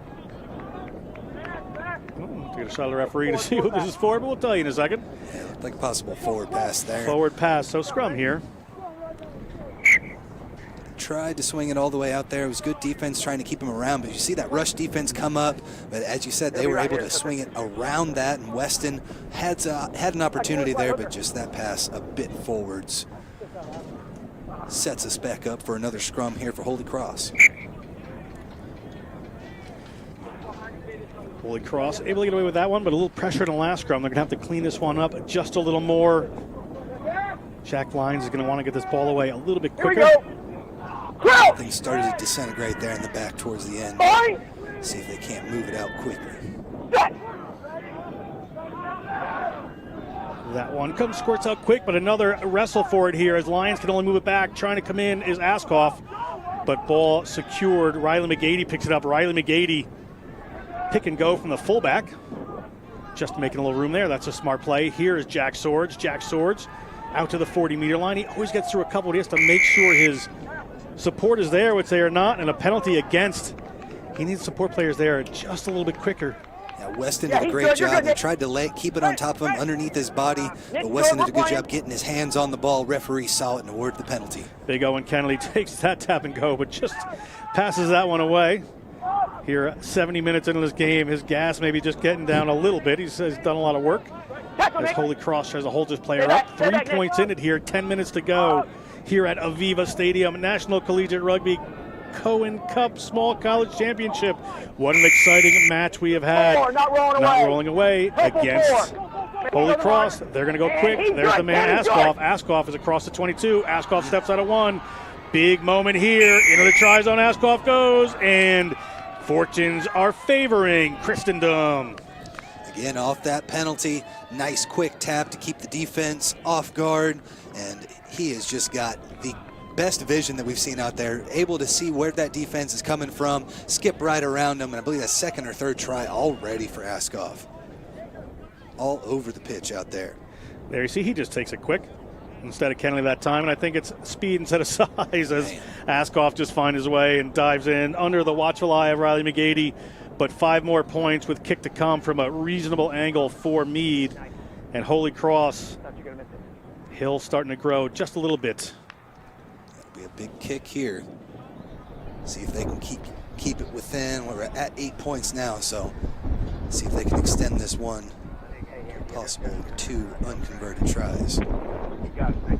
Those have not been easy, especially on the far end. Mead taking his time.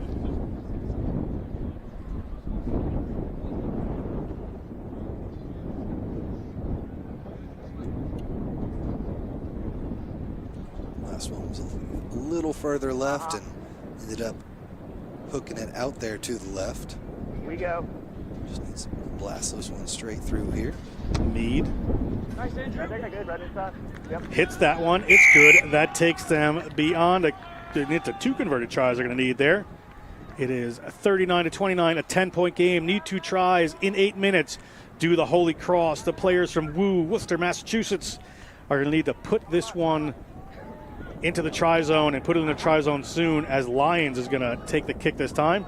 And it's not what they want, as that one doesn't go 10. I'm sure Christendom is going to take their sweet time with a scrum at center field. Yeah, you keep that ball low, you never know which way it's going to bounce, and that wind, it could end up on the negative end, and right there another missed opportunity to kind of maybe get into their half of the pitch, but Christendom will look to surge forward yet again, as they have just been relentless here in the last probably 50 minutes on the crop, or so. on the crop. I'm just gonna, yeah, sorry guys. There we go, how about that?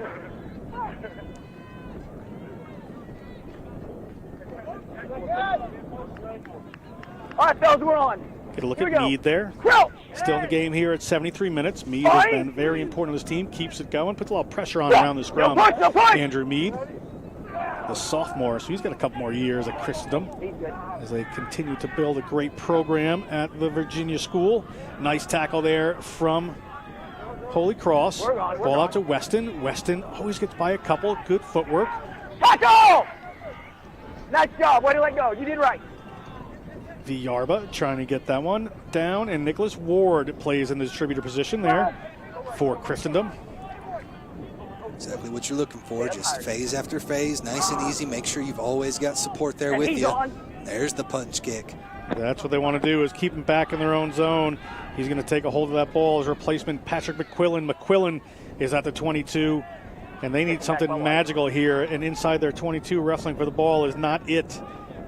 Here comes Holy Cross. Lions That's it, forward. got taken to the touch. Not sure exactly. I think he was just trying to push that ball back in. Referee is going to let the play go on, as an advantage there was for Christendom. Big John Kennedy is taken down. Mead comes back across. Sanchi, ball rolls by him. Releases the ball. We're coming back here, it looks like, for a knock-on. Scrum. Yeah, big missed opportunity there for Holy I'm gonna wait Cross. on 2. Into contact, but ended up getting it taken away yet again. Possible injury here. And that was Jake Mead, actually, that took that ball in a touch before. I thought it was Lions, but the junior Jake Mead from Waltham, Mass. Just ran off there and was looking for somebody to offload that ball to. Yeah, just did not have the support running there with them. An easy steal for Christendom. As we will wait for this player to get looked at, we'll look at John Askoff's day. Just, again, picking drives, has been all over around that ruck, but then in open space, you see, gets the pass and takes it all the way in, sneaks in for that try. And here's the next one for him. We just took that quick tap and caught them unaware there for Holy Cross. But what a player John Askoff has been today.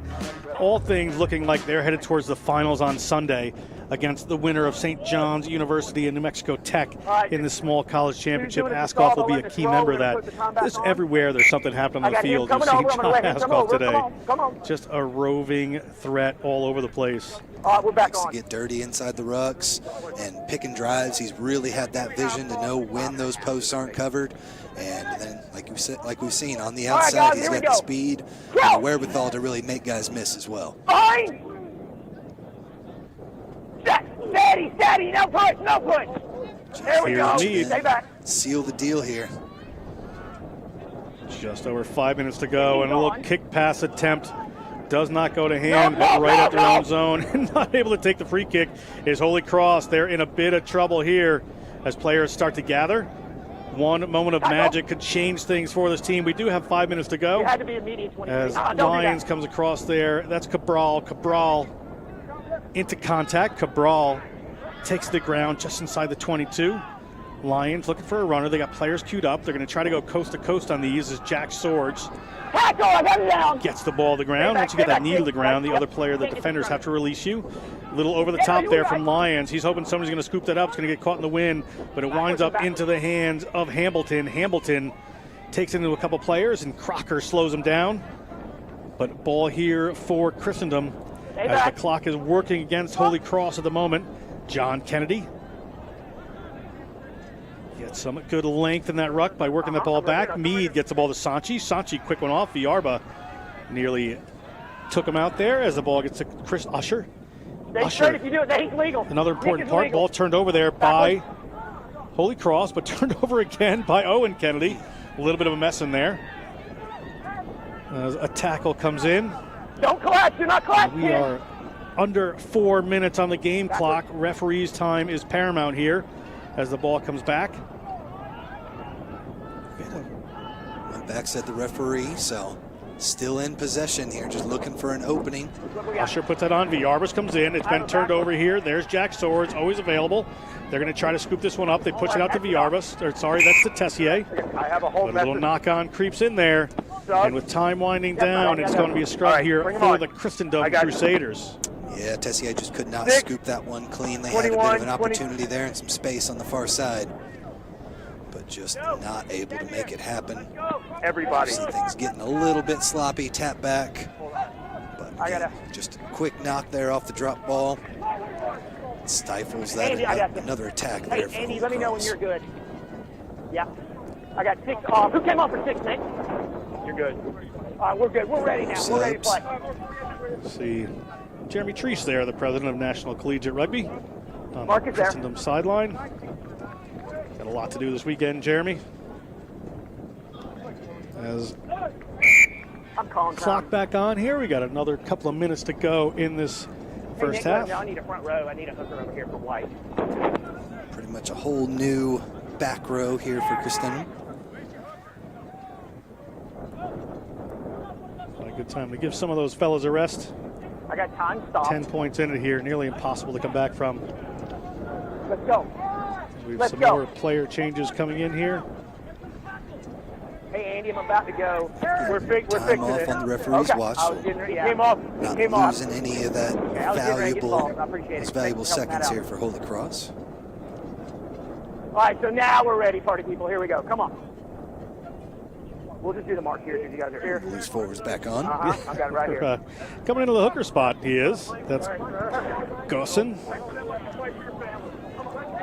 Gosson from Delaplane, Virginia, went to Seton High School. Flanker, and now hooker. As Meade is going to finish this game out. Malcolm pulls these teams together. See some of the fans of both of these teams behind him there. And a big run there from Kennedy. He is still alive and offloads the ball to Meade. Is Meade going to get the last say? Meade headed towards the line. And for all that hard work, it looks like that man, Andrew Meade, is going to touch down 5 points as Christendom has just closed out this semifinal and will play the winner of St. John's, Minnesota, St. John's University, Minnesota, and New Mexico Tech. Yeah, Meade's been solid all day from that scrum half position, making some big tackles, but also right here, as we see, just in support, lets that player know where he's at, scoops it up at the 22, and then has the speed to get around the other fly half and in at the corner. Kick to come as well, a little bit of a tough angle for him here. Stay tuned after this. We are going to have Thomas More University versus the University of Northern Iowa. That's going to be a Division II semifinal, followed by St. John's versus New Mexico Tech. The winner of that will play Christendom in the finals on Sunday for the Cohen Cup Small College Championship. And then the final game today, Norwich University. Bob Wegler's boys will take on Adrian College in a Division II semifinal matchup. Lots of good stuff on the docket for today and all weekend as well. Keep it tuned in right here to the Rugby Network. It's Meade. Not the easiest day with the boot. And the wind again plays off. You see the flag just behind him. The wind has changed just a touch. He was really running down the field before. And now you see the wind coming across a little bit. So we'll see how that changes as it goes. Mead says, you know what, I'll drop kick this one. And Mead pushes it across the front there. We are under a minute to go on the game clock here. There may be a little bit of referee's time. He's the ultimate arbiter of when this game comes to a close. Start screaming at your end. Boy, and really just a back and forth game. We had to say it again. If you're just now joining us, it was 29-0. About 22 minutes or so gone in the first half. And then Holy Cross, with the wind in their face, or excuse me, Christendom with the wind in their face, started to get some ball in possession, started to make some breaks, had a couple of quick tries, and have really turned it around here in the second half. Kept that pace together. Good kick there from Christman. Jack Swords comes down with that. Holy Cross would love to have the last say. Not held his sword, not held again his swords. And he is going to keep rolling as Jack Lyons, the Fairfield Prep Jesuit, comes in. He's looking for a little bit of a try there. John Kennedy coming over that ball. It's going to come back to Swords. Swords is going to work his way over, through, and around a pile of bodies. Big pick for Jack Tessier there. Ball is out into the hands of Christman. Ball pops up there to Villarba. Villarba gets to the corner. And first try in the second half comes for Nate Klisa. And Worcester's boys, the Holy Cross Crusaders, have cut down that lead just a little bit. Maybe too little too late, but valiant effort late in the second half. Yeah, strong work there across the board. Able to work it all the way out here to the near side of the pitch. Even the big man getting in the hands action. Villarba with that assist, as we'll see it one more time here. Nice hands from Tessier. Able to scoop that one up. Nice little pass off to the outside. An easy try there in the corner. Villarba just having a little bit of fun out there late in the game. See Klisa, the Fort Mitchell, Kentucky-born player. Villarba put that one away. He's done some work with Rugby New York. And that is the end of our game. 44-34. Christendom has moved on to the finals. Unlucky for Holy Cross. They will play the winner of, Christendom will play the winner of St. John's University of Minnesota and New Mexico Tech on Sunday for the Cohen Cup Championship. As we take a look at some action here. And we're going to be back with the next game. It's going to be the Division II matchup between Thomas More University and the University of Northern Iowa. That's going to be on the hour. Tim Wilkes for John Broker here at the NCR Championships. We are going to see you back just in a bit. I think the training environment is what separates this place more than anything else. I think that a little bit of there's like a team environment with a personalized training effect. So I think that's the problem with a lot of other places. It's one or the other. It's we're all together in this class, but there's no specificity with each person, or it's only personal training, which really there's just no camaraderie. So this facility, the way we set it up, we try to get that team environment, that group camaraderie, along with a personalized, tailored program for your needs and your goals. Culture is just a massive thing here, from person to person. We'll have a 30-year-old athlete who's crushing a 300-pound deadlift right next to a 45-year-old woman who's just doing walking lunges, and the cohesiveness between the two people really ties the whole gym together.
to the mountain.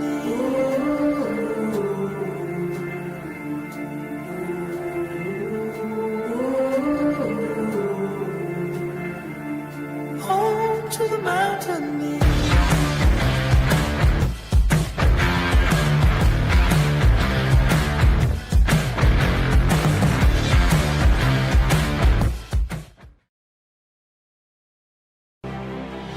University and college rugby teams. Save 50% on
In our game, we play with our hearts. We don't play with sticks, bats, or gloves. We don't wear shoulder pads or helmets. We keep playing when it hurts. And we leave everything on the field. What we wear must be built for our game.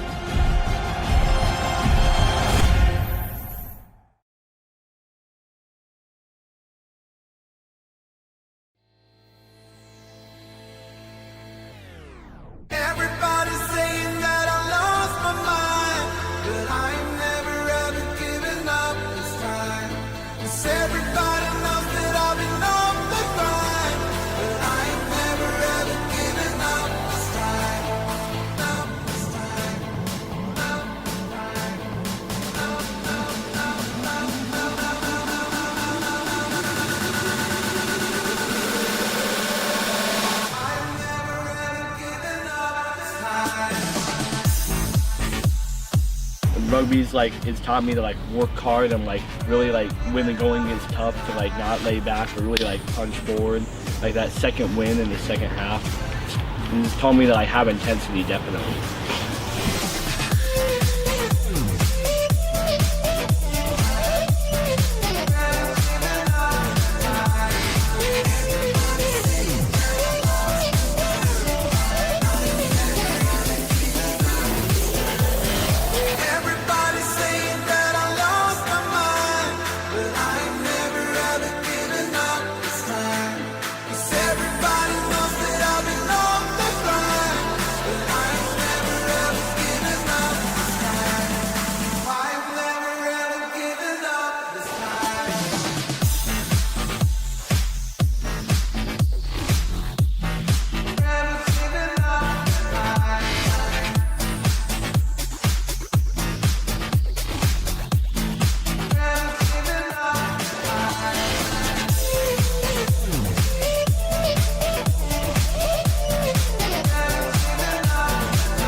Real quick, tell me, what was your favorite part about playing rugby?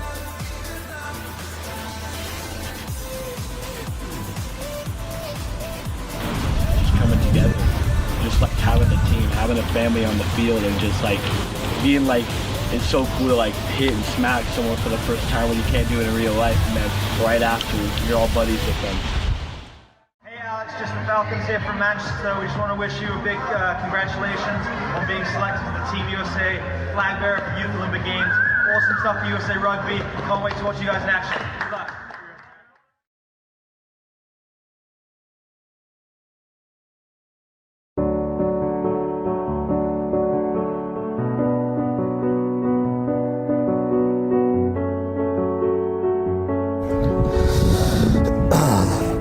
What these guys have done for us, for our country, is something that could never be paid back, something that us as civilians could only appreciate and respect. I mean, there's some hard stories in there, so they're all great guys. You wish they were still here today with you, but you understand, you know, duty calls, they serve the mission, and there's tragedy and everything, and you know, a lot of them died in war, others died when they came back home, and there's a lot of suffering and pain involved, but you try to bring the good out in every situation, and this is our way of doing it. My dad loved rugby, played it in college and played it in the Marine Corps. Rugby was a big part of his life. You know, it was a big thing that he enjoyed. It was a way to bond with others and to kind of release stress when he was in the Marine Corps. And John unfortunately died by suicide in 2005. Returned from a deployment in Iraq and really was struggling with depression and post-traumatic stress and didn't get the help he needed and died, 3 months after he returned. He did get to play. We were supposed to play. First Marine killed in Afghanistan, and sometimes I wonder if it was my fault. I know I gotta be better. And I've been in the slump. I've had some hard times, and my daughter passed away 3 years ago, and it just all steamrolled. And then I finally got back around rugby again, and I got in touch with these guys, and I knew at that moment I had to, because I gotta fix myself for him and for her. And So, it's been 11 years since his death, and one of the things that I've really tried to do is to find things that my boys would be a part of that connected them to their dad. Well, I'm just honored to play with these Marines and really just try to live live like my dad would want me to, and I think he would just be he would love to see me out here, and I wish he was out here with us. I know if he knew about this after he retired or got out or had the time, I know he would be right up here with us. So just trying to carry on the legacy, and I love playing rugby too. So play with these guys and kind of just play for my dad, play for all these other fallen Marine rugby players. The importance of veterans and supporting them. I mean, they say freedom's not free, so it comes with a cost, an expensive one. So we hope that America likes what we're doing for them. Just want everybody to care as much as we do.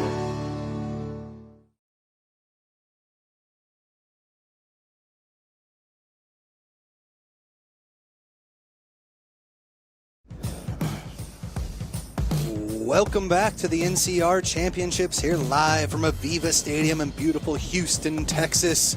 We are just about ready to go for the Division II semifinals between Thomas More and Northern Iowa. I'm Tim Wilkes, joined today by John Broker. And John, we've got a good one on our hands. These two punched their tickets earlier, and they are ready to go here live from AVEVA Stadium. Let's take a look at the next level players here for Thomas University. You see Thomas More there. They're on the left-hand side. They're in blue. Let's talk about some of these players, Tim. We have number 5, DeJuan Veal. He is a freshman, played with the Withrow Tigers in high school. He is a key player for this team to keep an eye on. That freshman has 3 more years to go to do this at this great Thomas More school. He is important. Also, number 7, we have a little Argentinian connection for Thomas More here. Bautista Saint Bonnet is going to be a key player here in the Argentinian connection. He's number 7, hard-hitting. Look for him to be all over the field. Played his rugby growing up in Argentina, as did the fly half. Matthias Caramuti is going to be wearing number 10. He's from Cordoba. He's going to be in charge of moving the ball across the field. Watch for Caramuti moving, keeping this team going, and Saint Bonnet hitting it hard. Take a look at the keys to the game. Attack very hard, hit them hard, and stick to the pattern here for the Saints. This is really important for them. Varying the attack is going to be something University of Northern Iowa may not have seen with what they can do. Marquette able to take them down with a 76-20 victory, and then over Minnesota 59-0, and a big win there for the boys from Kentucky. We'll take a look over at the Northern Iowa University here in the white. Take a look at some of the key players that we have for these boys. Key players here for this team that's going to be great today is Cooper Isaacson, the number 6. He's an all-Iowa elite player. Going to be very important in negating that threat from the Argentinian flankers over on the other side. Number 9, David Randall from Columbus Catholic. He's going to want to keep this team moving and play smart, keep them going on defense. And very important is Colby Wiederholt. He's going to be wearing number 15. He's at fullback. You know, they're going to be trying to push this ball behind him with this win for some points of the game. Wiederholt is going to have to hold that wide attack. At the same time, they got to make sure they're playing tough in there, cover that backfield, but then at the same time fight the trenches. But as you said, covering that defense is going to be the big key.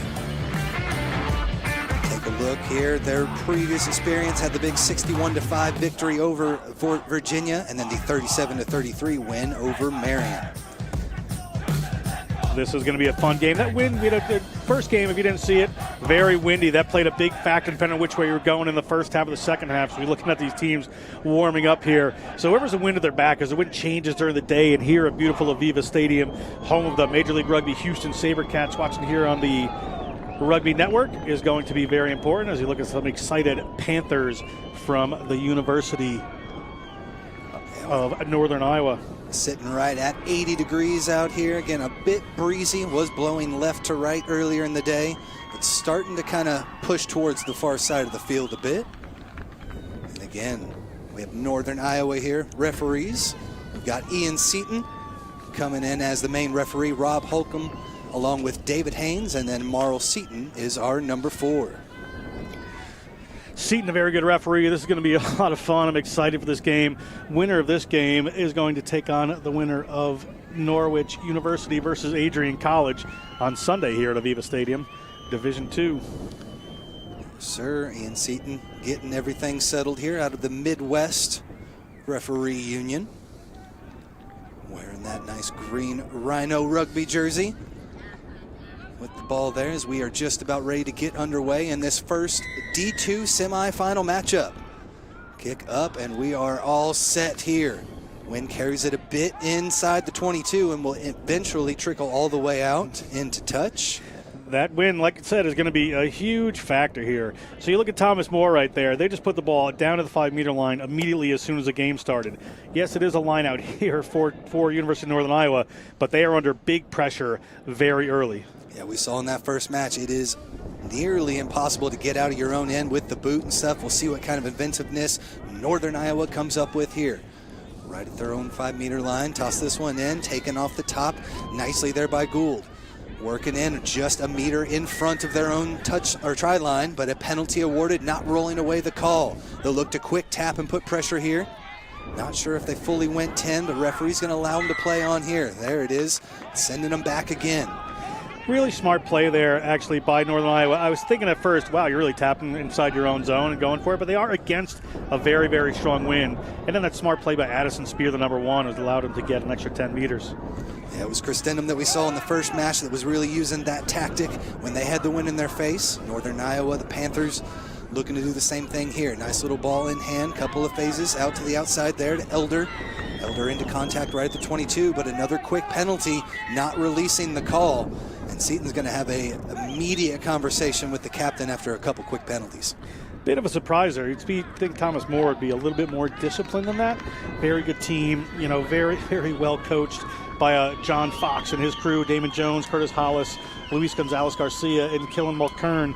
You know, but early nerves maybe for this Thomas More side, but going to be a penalty here and a good opportunity here for this UNI Panthers team to move the ball downfield. Saints, Hudson Montgomery, big number 1, trying to lead the team on the defensive end, but after the quick tap here, into contact, able to make a good 10 meters. Squeeze this one out, Randall, all the way to the outside, far side of the pitch. Nice little breakthrough. Here goes Marker. Marker over the midfield stripe. Back inside with flank Gould. Gould ends up getting dragged into touch. Able to make a good 40 meters there before taken out. Just unlucky there for the Panthers. Great break down the side. Good work, showing their intent, showing they can play on the width. Very, very smart play. That could have been a big break for them, but just unlucky with a little ball going forward into touch. Throw coming in here from Sam Ray, freshman. Hey, match up, boys, match up. Columbus, Ohio. Hey, Ben, line. Gets it in, this one right down the pipe, but it gets knocked right up in the air. Finally secured here by Northern Iowa. Ball in hand just outside the 40-meter line. As Randall gets things moving. Into contact, nice smash from the big 8-man Tenson. To recycle again. Inside with the big prop. That flowing mullet into contact. It is a beauty. It's still not many meters made. Some strong defense from Thomas Morris to start off here. About 5 phases into it, maybe have lost 1 or so. Into contact again, Marker with the strong run. Thomas Moore steady on the defensive end. Into contact now, Bowling. And out again, out there to the outside, Elder getting out with the little guys, and this time a penalty here in from the side, the call from the referee, and so a turnover roll right at midfield. Something had to give there. I was really impressed with the patience both on offense and on defense. The Panthers were running, they were, going into contact, they were holding on to the ball. The Saints there, they were just patient on defense, even though their ball was going in to be recycled. You see them just pointing out where the offense is and covering that field. Really great job there by both teams. But like I said, something had to give, and you'll see it right here as the big boy, Jared Elder goes in and gets turned over there for the Panthers. Just strong defense, tackle after tackle there. You know they're probably not going to kick. They've already shown they're not going or don't want to as much. So you load up on the defensive end, and it's paid off here for them. Inside the 22, trying that middle pod, able to get it back, but it did drop to the deck. So a knock on, and we'll have a scrum down there at the same spot. Little unlucky ball. The ball came a little late for DeJuan Veal there. Tough to take and came down. A little knock on creeps in. And the Panthers are going to need to clear their lines here. They'll Have it again inside their own 22. First scrum of the match here. It's again David Randall, the freshman, with the put in. David Randall has won a bunch of state championships in Iowa for rugby, won the Paul Emmerich Award, and actual alumni of this team and longtime U.S. Eagle as the ball goes a little wide. They let Tenson take that one off the back of the scrum, but now a big hit here, finally scooped up by Thomas More. Well done there on the defensive end to turn it now possibly into points. Little fake to the outside, cutting in there. Weir now back in possession here for Thomas More. 1 meter out, they lean forward, diving across, and they're in for the first try of the match. That was all started by DeJuan Veal, who we talked about at the beginning of the game. He came in there, secured that ball, made sure it was clean coming back for his team. A couple of moves later, and they touch it down. Great work there by the Saints. Dangerous, dangerous team. And that's one of those Argentinians. Hey, turning defense into offense right there. We saw the big hit that coughed that one up. Then they're finally able to retain possession here. Taken in there from Foy, and then nice lean forward for the try. Big excitement there around the Saints team, as that's a good 5 points. I'll do my job, you do yours. Kick to come here for these boys. And that wind's still up over 10 miles an hour here. Blowing I'll watch it, but let me do my job. From the near side to the far side of the pitch, but mostly, again, left to right action. So it'll be Karamoudi here with the strike.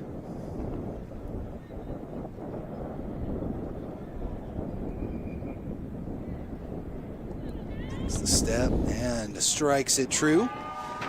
Cordoba native getting it done. Cordoba native, he went to Somerset High School before making his way up to Thomas More. Played for the Cure Rugby Club down there. And certainly adding a lot of value to this Thomas More program. The kicks were tough to come by there in the first half with that win, but that one was struck pure and true.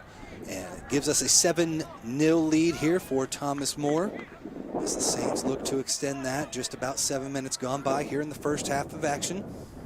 And that one not enough on it to get through that big win as it pushes it all the way back behind the line, and we'll have a scrum here at midfield.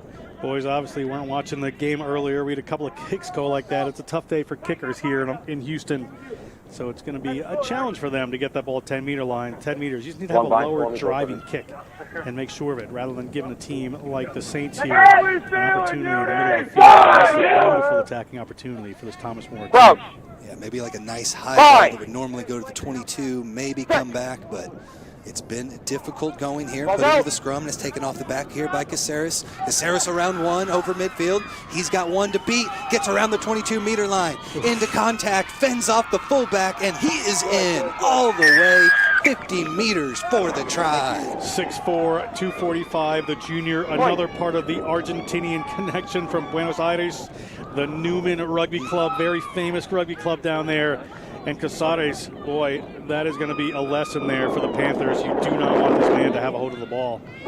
He just scoops that one off the back here and sees daylight, gets around the opposing flanker, and then just has the fullback. Fullback's there, but the nice fend gets him out twice and dots it down for the try. Colby Wiederholt there, we told about him having to patrol the back, and he's doing a good job. That's a big paw coming at you right there, Tim. That's a hard one. You know, that he's going to have his ability to make room there. So able to get around that last defender. And we'll see another kick here. About the exact same position as the first. That one was struck true. This one is the same. What a start here for this Thomas More program. The men from the Bluegrass State are really having a great start, and that is just another points for them here. 10 minutes in, the Panthers, they do have the win against them, but they are going to need to work down that end of the field and play a little bit smarter. Keep in mind, previous match, we saw the exact same thing happen. 29 points to start off the match, but then it completely flipped, and the other team was able to come through with unanswered points that stifled them in the second half, and this one does not go the full 10 meters. Actually ends up getting knocked on, so advantage being played. Must have gone through before it got touched, and return knock on there will send us back to have a scrum there at the first. You saw the big man, Casares, wanted to run there, but probably a better opportunity here to just calm things down and take these scrums. Both these teams obviously want to have some fun. They want to go out there and run. They want to give the fans something to watch, and they both have the talented players to do it. But in a win like this, in a time like that, when you have the opportunity to take the scrum, it might just settle things down for you a little bit. Their first put in here, Weir. Fine. Or second one. Last time they had this, again, it was the big try off the back from Casares. We'll reset this one. Yeah, referee seat wants these to be a little bit cleaner than they are right now. You want to have safety. You want to have good importance here. And you saw Addison Spear. He's easy to spot on that field against Elijah Doyle on this side of the scrum. Just was a little messy. Backs up, backs all over the place. Fine. They just need to drive a little straighter. Set. There's the put in. Off the back, take their time with it, and this time they'll swing it out here to the near side. Kick off the top here by Karamoudi, trying to find some territorial advantage, as this one's going to trickle all the way. Just let this one go, see if it can't go all the way out the back. That's the key. There it goes. So we'll have it all the way back for a scrum down at the position where that ball was kicked there by UNI. The wind at your back is a good thing, and the wind at your back can be a little bit of a tough thing. Just great boot there by Karamoudi. You can see he's going to want to play down on that end of the field. You can see he's going to want to spread the ball around and keep turning around the Panthers defenders. But that wind can also push it just a little too far, Tim. That's right. Impossible to get the backspin on them, and this time it'll be a scrum down all the way almost to the 10-meter line here for Northern Iowa as they look to respond down 14 with almost 12 minutes gone by here in the first half. Big for them to at least retain possession, keep it down here on Thomas Moore's end of the pitch for a little while. Crouch. Fine. Set. Put in here by Randall. Starts working it back, comes out the tunnel again, but play on, says the referee. Look to make something happen there on the far side of the pitch. Into contact goes Gentry Stack, but this one's lost in the tackle. Back on the offensive now go the Saints. Trying to find something out on the far side of the pitch. Had one man there on the outside, but a strong tackle there by Northern Iowa, and Ben Hoger stifled that attack. Now they'll look to go with the kick over the top. And same deal, do they let this one trickle all the way out the back? Is that wind continually pushing it, but not enough on this one, so a 5-meter drop. And anytime you can get that, it's a good thing if you're Thomas Moore.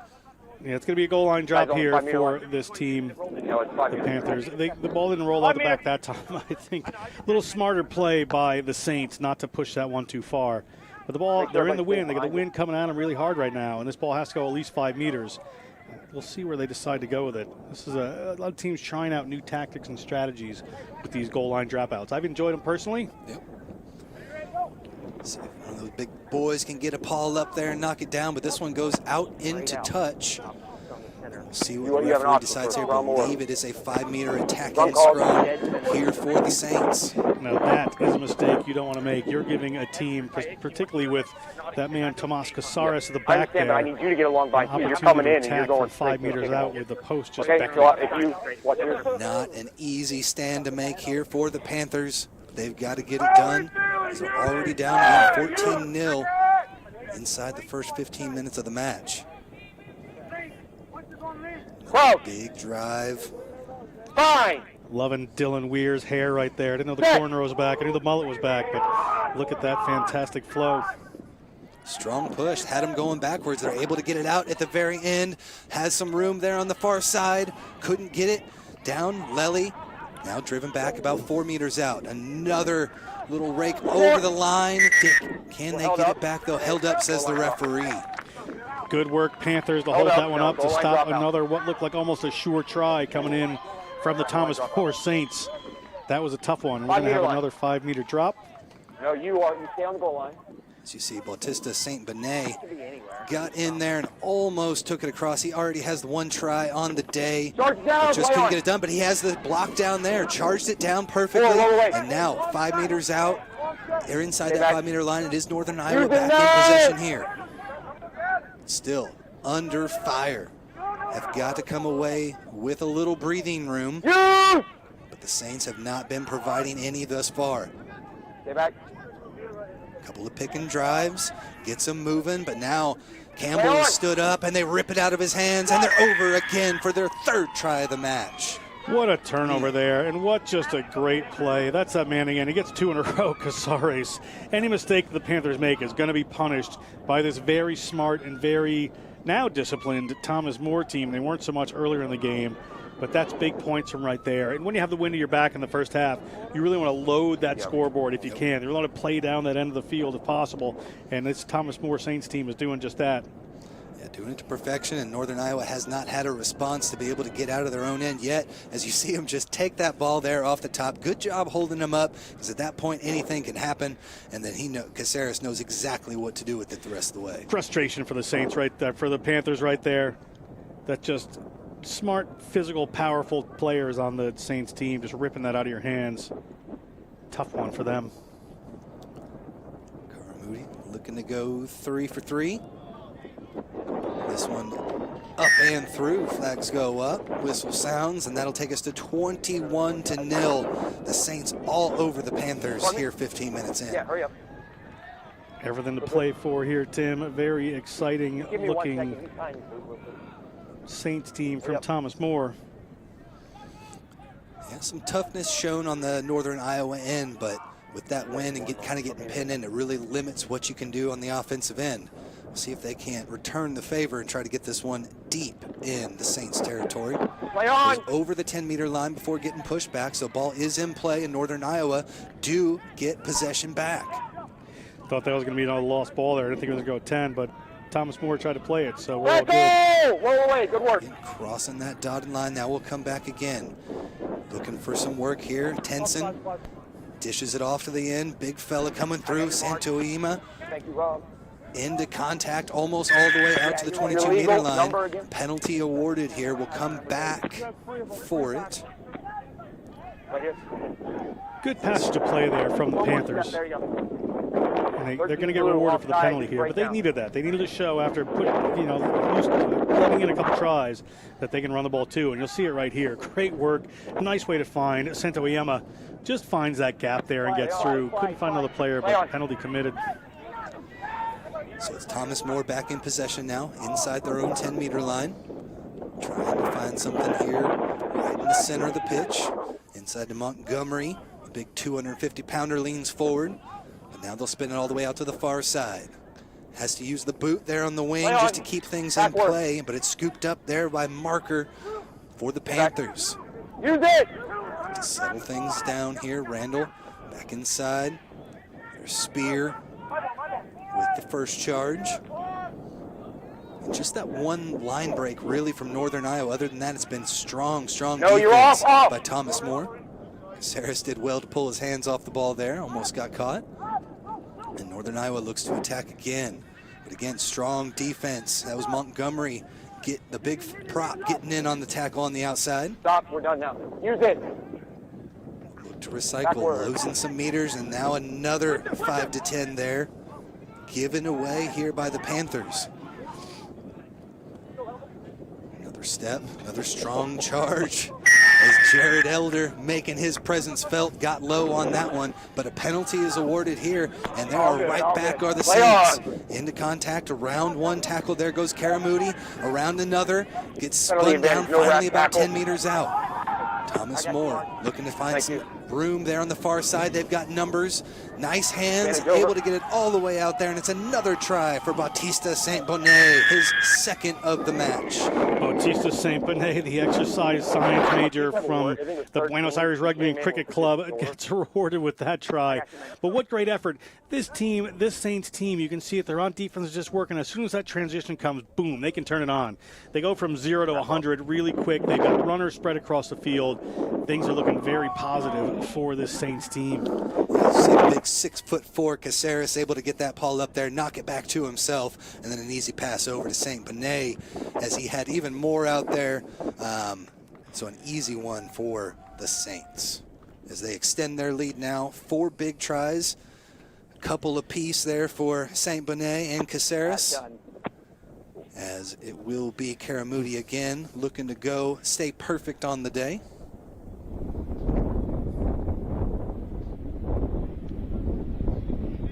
All of his kicks about in that same area. He knows what to expect from the breeze.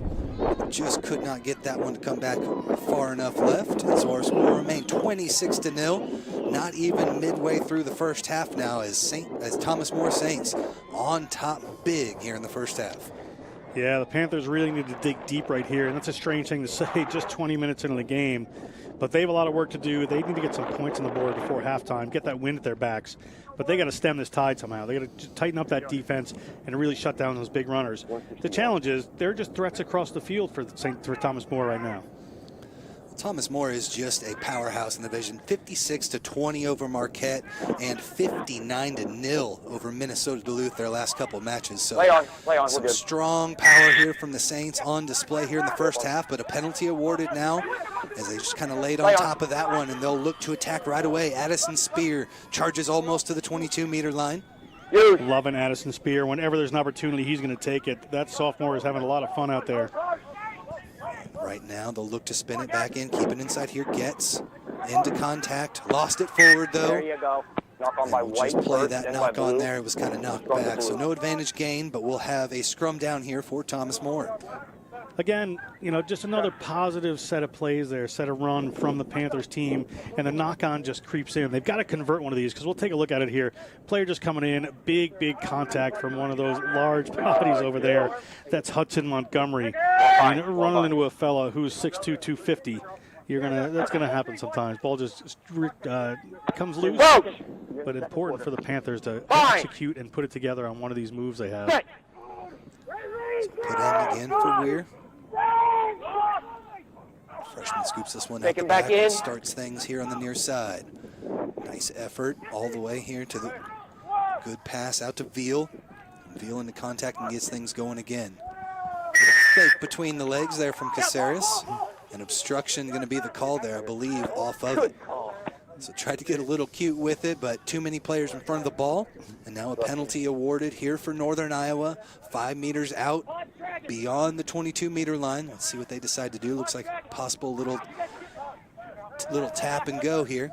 They've got something moved up. And into contact goes Max Tenson, the senior. They'll look to keep it inside. Nice little inside pass. Roll away!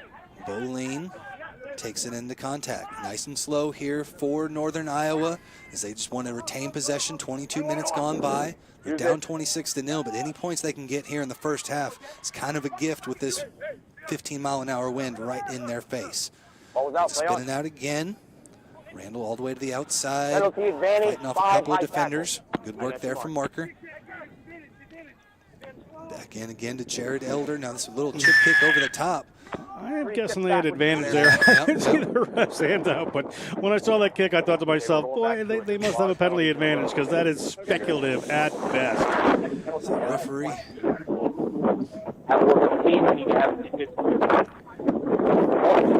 There's a high tackle. So we'll have the penalty awarded here. It'll be David Randall, ball in hand. About 15 meters out now. Big decision here, down by 26, set up for the quick tap here. They just take a bit of time on these. You know, it really gives the defense time, a little more time to set up. Now, look to spin it again. Out here to Stack. Stack makes one miss all the way through, splits the defense and in for Northern Iowa's first try of the match. And that is just what the Panthers doctor ordered. They needed 5 points on the board bad. It's taken them 23 minutes, but they got some points on the board. They've showed Thomas More they can run with them, and more importantly, they've showed themselves that they can run with them. So big work there. Addison Spear with the try, and really just found their momentum a bit there. Able to march down the field some, not a whole lot of flashy passes or anything like that, but here, nice little dummy out to the outside, splits the two defenders and dots it down. He saw one of those big front row players right there and figured he could step him and was able to come away with it. Yeah, Hudson Montgomery's been all over the pitch, making tackles on the small guys and big ones, but just could not strafe across quick enough that time. Okay, 40. Gentry Stack converting his own kick here. The sophomore from Waverly, Iowa. Played for the Waverly Rugby Club. Growing up. Nice little move there.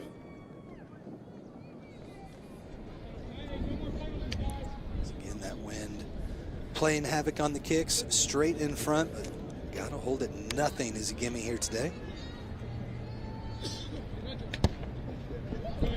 Squeaks it between the uprights and gives another 2 here to the Panthers. 26-7 your score so far. It's been a fun first half, but I mean, congrats to them getting those points here, because it is not easy to come by with that win. They need some more. They definitely want to keep pouring on. Like you said, with the wind in your face, it's important to get those points on the board and just cut down that gap a little. I mean, it was a different game, but we saw a huge comeback in the last game, particularly once somebody had the wind at their back. They were able to come away with it, and that's what UNI is going to try to do here. Obviously, Thomas More has other ideas. Kick taken all the way inside the 22-meter line. Want to move this as far up as you can. Don't want to get stuck back there. That's where the errors started earlier. But now, after the quick tap off the penalty here, it is Thomas More taking it in about 10 meters out now. They have been so potent here all match long. Rumble in there from Montgomery. Takes him down about 5 meters out. Scoop here from Weir. Another charging run there all the way in. Lely with it. Now they look to spin it on the outside. Trying to cut back in. This ball pops loose. And not too sure exactly what ended up happening. I think we'll have a knock on there. Big collision there. Kara Moody getting the worst end of that. We'll take a look at it here. Ball comes out. Kara Moody thinks he's just going to take this one in himself and winds up in a big collision. That's with Cooper Isaacson. We talked about him at the beginning of the game. Cooper Isaacson, a very, very important part of this team here. He's another freshman from Denver, Iowa. Just shut down a sure try right there. Good work by the man with a good ponytail there. And the reward here, 5-meter scrum. As they try to get out of their own end yet again.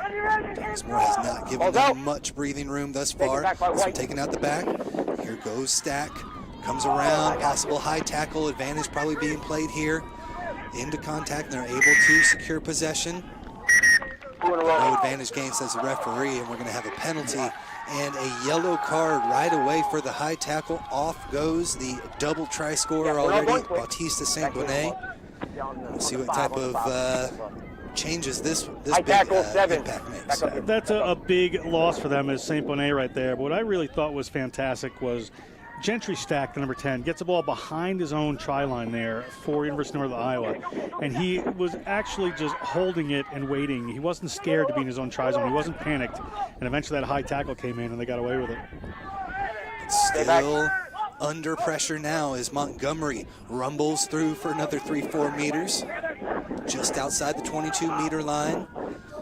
Out here, Kara Moody swings it all the way to the near side. Here goes Veal, and Veal into contact 7 meters out now. Able to recycle it. Couldn't find anybody there on the left. Turned all the way back to the right. Still into contact again. Veal gets this one out. Trying to use hands all the way to the far or near side here. Grant into contact with it. Strong defense from the Panthers, keeping them out a few phases in a row now. They have to scramble for it out of that ruck. That ball's right there, scooped up by Northern Iowa. Advantage also being played there, finally taken down. And a couple of quick penalties there. We're going to have a quick chat here by Seton once that talk things over with the Saints after a couple penalties in a row. Can lose another man to the bin here. Let's see what he says. I understand what you did. We have to figure this out. Okay, that's 3 high tackles in a row. But I agree with we have to get them down. A couple of penalties in a row, one after the other, just like that. Makes it I understand. Who's around the neck. Have a word with your team. You need to have integrity. Can they wrap on tackles? I'll watch for it. Have a word with your team.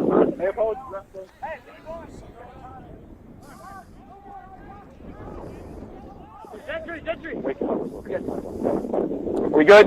After the conversation, it will be a penalty here. Quick tap, and they'll look to spin it out wide now.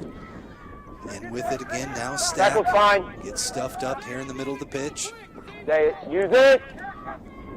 No, good work. Fake there, but they're able to retain possession. Elder gets inside. 13 minutes left to play here in the second half. Nice little move around. And there goes Marker, but ends up getting ushered out into touch as Isaacson could not put the brakes on in time. It hasn't quite worked for him, but I'm loving the Panthers here. They're trying to run from their own line. They're here show what they have. They're here to have a good time and play some great rugby, and they're unafraid to run from their own line. You got to appreciate that. Yeah, put the boot back in the bag, grab another stick, and see what else you got. And they love playing that power rugby. They're not afraid of anybody, and they're going to keep pushing as we go now. 12 minutes left to play in the first half. Attacking scrum here for the Saints. Put in a good shove by Northern Iowa. Still in the middle and finally taken out, but side push there, a call from the referee, and we're going to have a free kick. Straight angle in. He came in and pushed up. Kind of fumbled away there. Turned into a full arm now. Yeah, it's a penalty there for against the Panthers. Casares wanted to go quick, but the scrum it was a little bit powerful coming there from the Panthers. They're really trying to put squeeze on, and unfortunately one of their players just kind of turned in and drove it in the wrong direction. So the penalty is going to come from referee seat. Yeah, if you can start moving that thing backwards a little bit before it turns, that referee will give you a little bit of leeway, but that one just kind of started to turn before it really got any backwards momentum. If you need an understanding of what the wind is like at that field, I think we just showed you that flag is ripping right there. Good shot at David Haynes, the National Collegiate Rugby referee manager. Ray with the throw there to the front, but immediately driven back. And they'll take a quick throw. The referees, I think, is just going to hold this one down. Enough bodies probably in the way there. I thought there was a bit of a sharp whistle there, but they're going to turn that around. Oh, it's penalty. Looks like a possible free kick here, though. Nice charge in. And a strong move, Stack. Around two defenders, gets it off now. Over the 22-meter line go the Panthers. Play on, held there, they'll play on as marker. Did a good job, ball in hand. No, stop. Trying to dig this one out of there. Randall finally gets it. Off to Spear. Spear around one, over midfield. Nice little offload. Finally ends up in the hands of the Panthers, but I believe we had a forward pass in there somewhere. Yeah, a little forward pass crept in there, but I'm loving Addison Spear. First receiver, happy to take that ball. Look at it here. He's looking up. He's gotten through one defender. He's looking for somebody to get it to. And then just a couple little knock-ons ensue there from either team. But Addison Spear and this whole Panthers team really still keen to run. Strong work there from the Panthers, but again, the end result is a turnover. So a big opportunity now. Still in their own end. Thomas Moore. By 19. They'll take this one off the back, does Casares. Now they'll swing it all the way to the outside. Nice little inside, or a quick pass. This one off the hands. No forward pass as a referee, but they do end up in touch, so it will be a turnover ball, line out, back to Northern Iowa. From the wind. Just a little sloppy there on the outside, but had a good 15, 20 meters being made there. So, again, the St. Thomas More team showing they can kind of attack from anywhere. It should bode well for them once they get in the second half. They're not afraid. Yeah, they're certainly not afraid to attack from anywhere.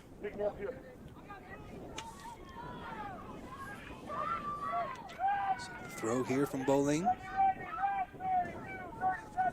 Waterloo, Iowa gets this one up high. Ends up getting tapped back, though, by Casares. And it's the Saints in possession again. Charge and run right into contact. Not much going there for Patterson. The inside ball back to Casares, and he has one final pass. Back and forth go the Brazilians. They'll take it all the way in for the try.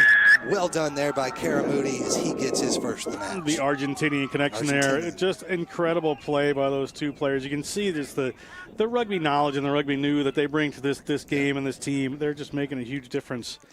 Karamuti at 10 and Casares at 8. So we'll take a look at it here. You see ball out there to Karamuti. Finds a good run there from Casares.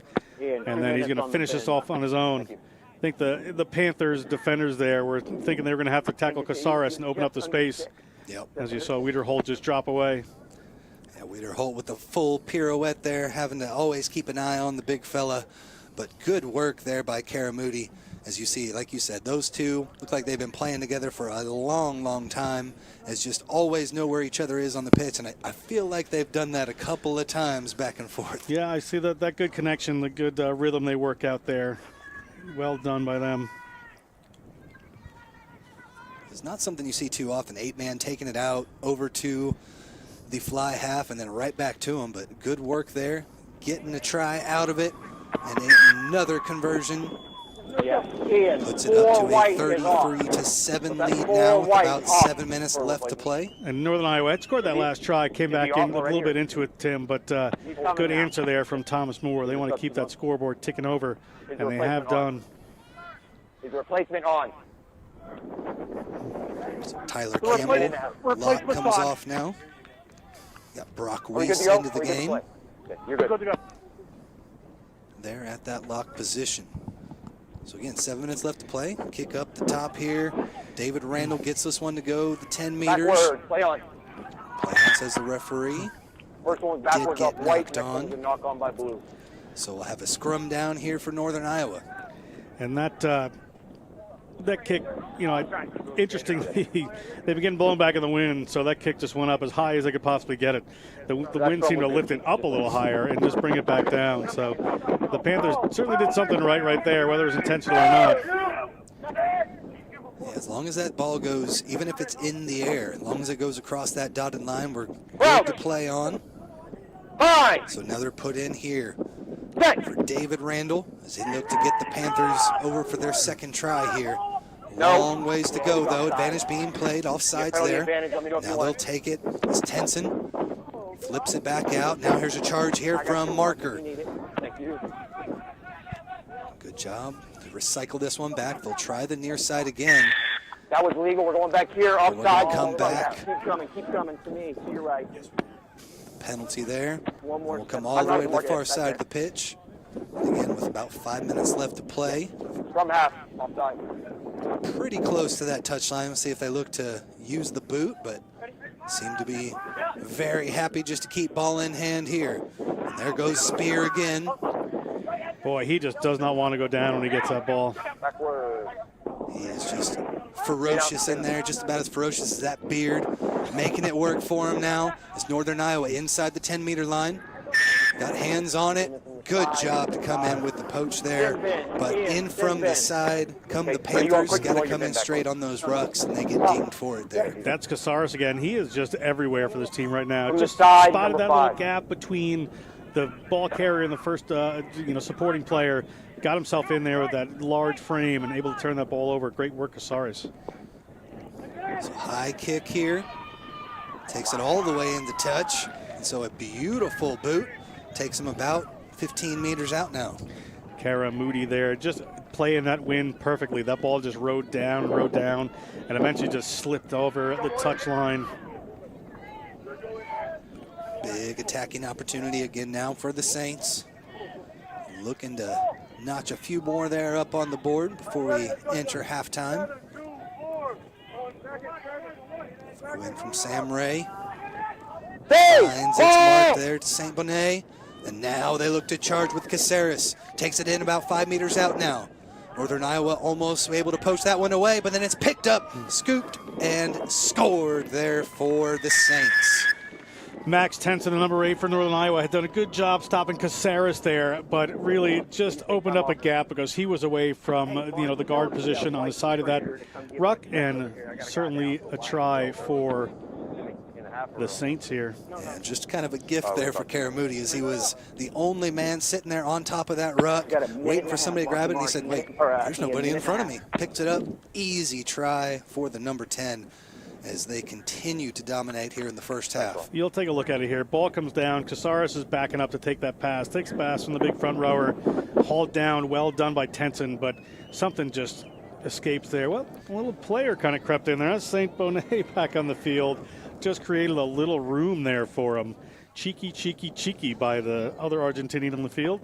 And the big man Hudson Montgomery with the huge clear out there as well to leave that ball all by its lonesome. Kick is up and good there for Karamoudi as we continue on here. Just under 5 minutes left to go in the first half, and it has been all Saints. No, we can't do that. Nice See work that there. try there. Kara Moody with the pick and go off the back there. Interesting to see the fly half. Let's make it easy when your big boys clear it out just like that for you. And now the kick goes the required 10, scooped up here. And now they look to burst through. Nicely done, picked up now by Elder. Elder just a couple meters outside the 22-meter line.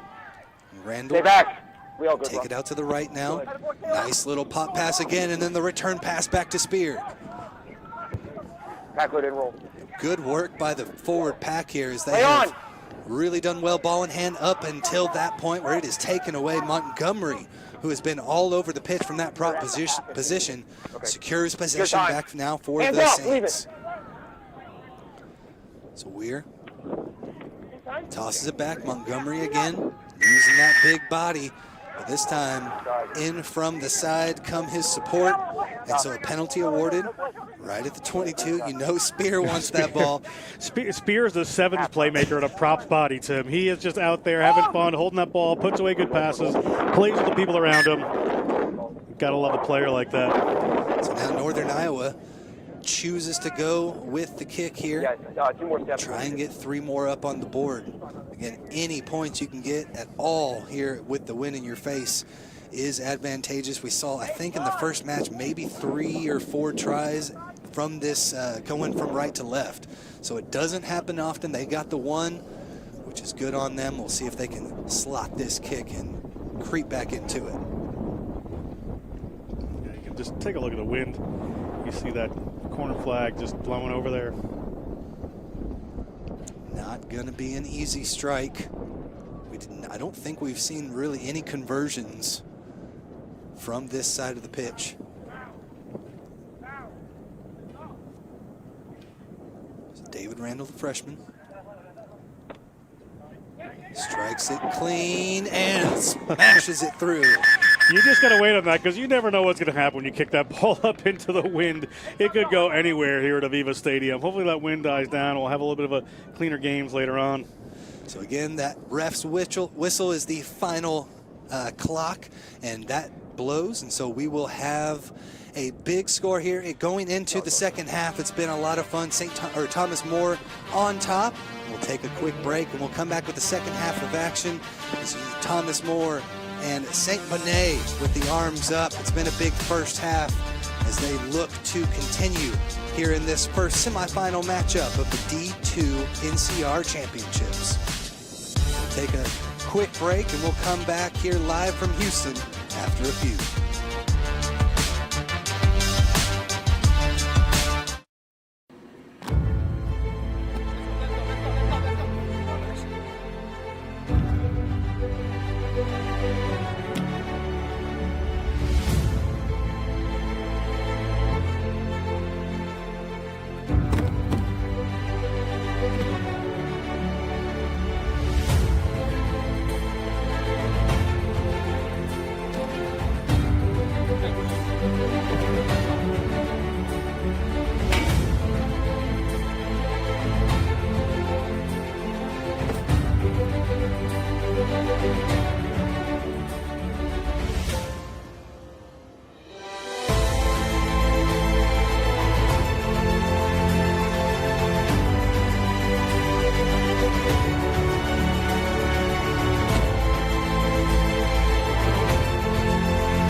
Play with sticks, bats, or gloves.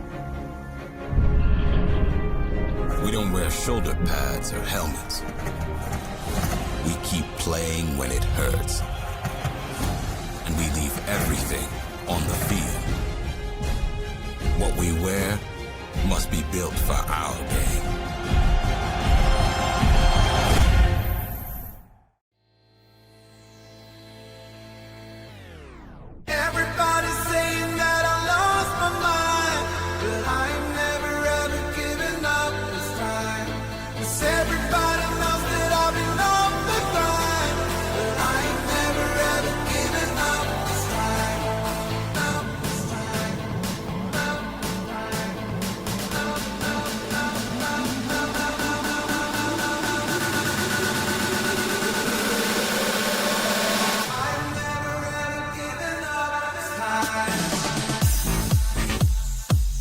rugby's like, it's taught me to like work hard and like really like when the going gets tough to like not lay back or really like punch forward.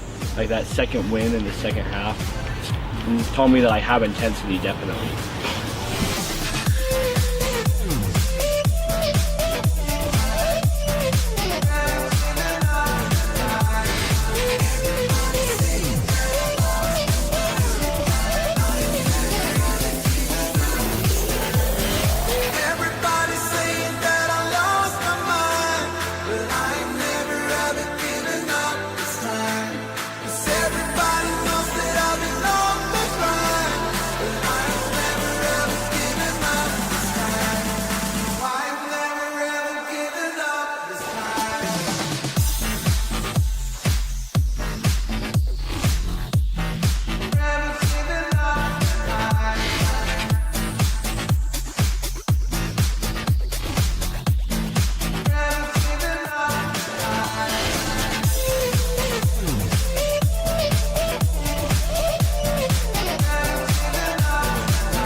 Real quick, tell me, what was your favorite part about playing rugby?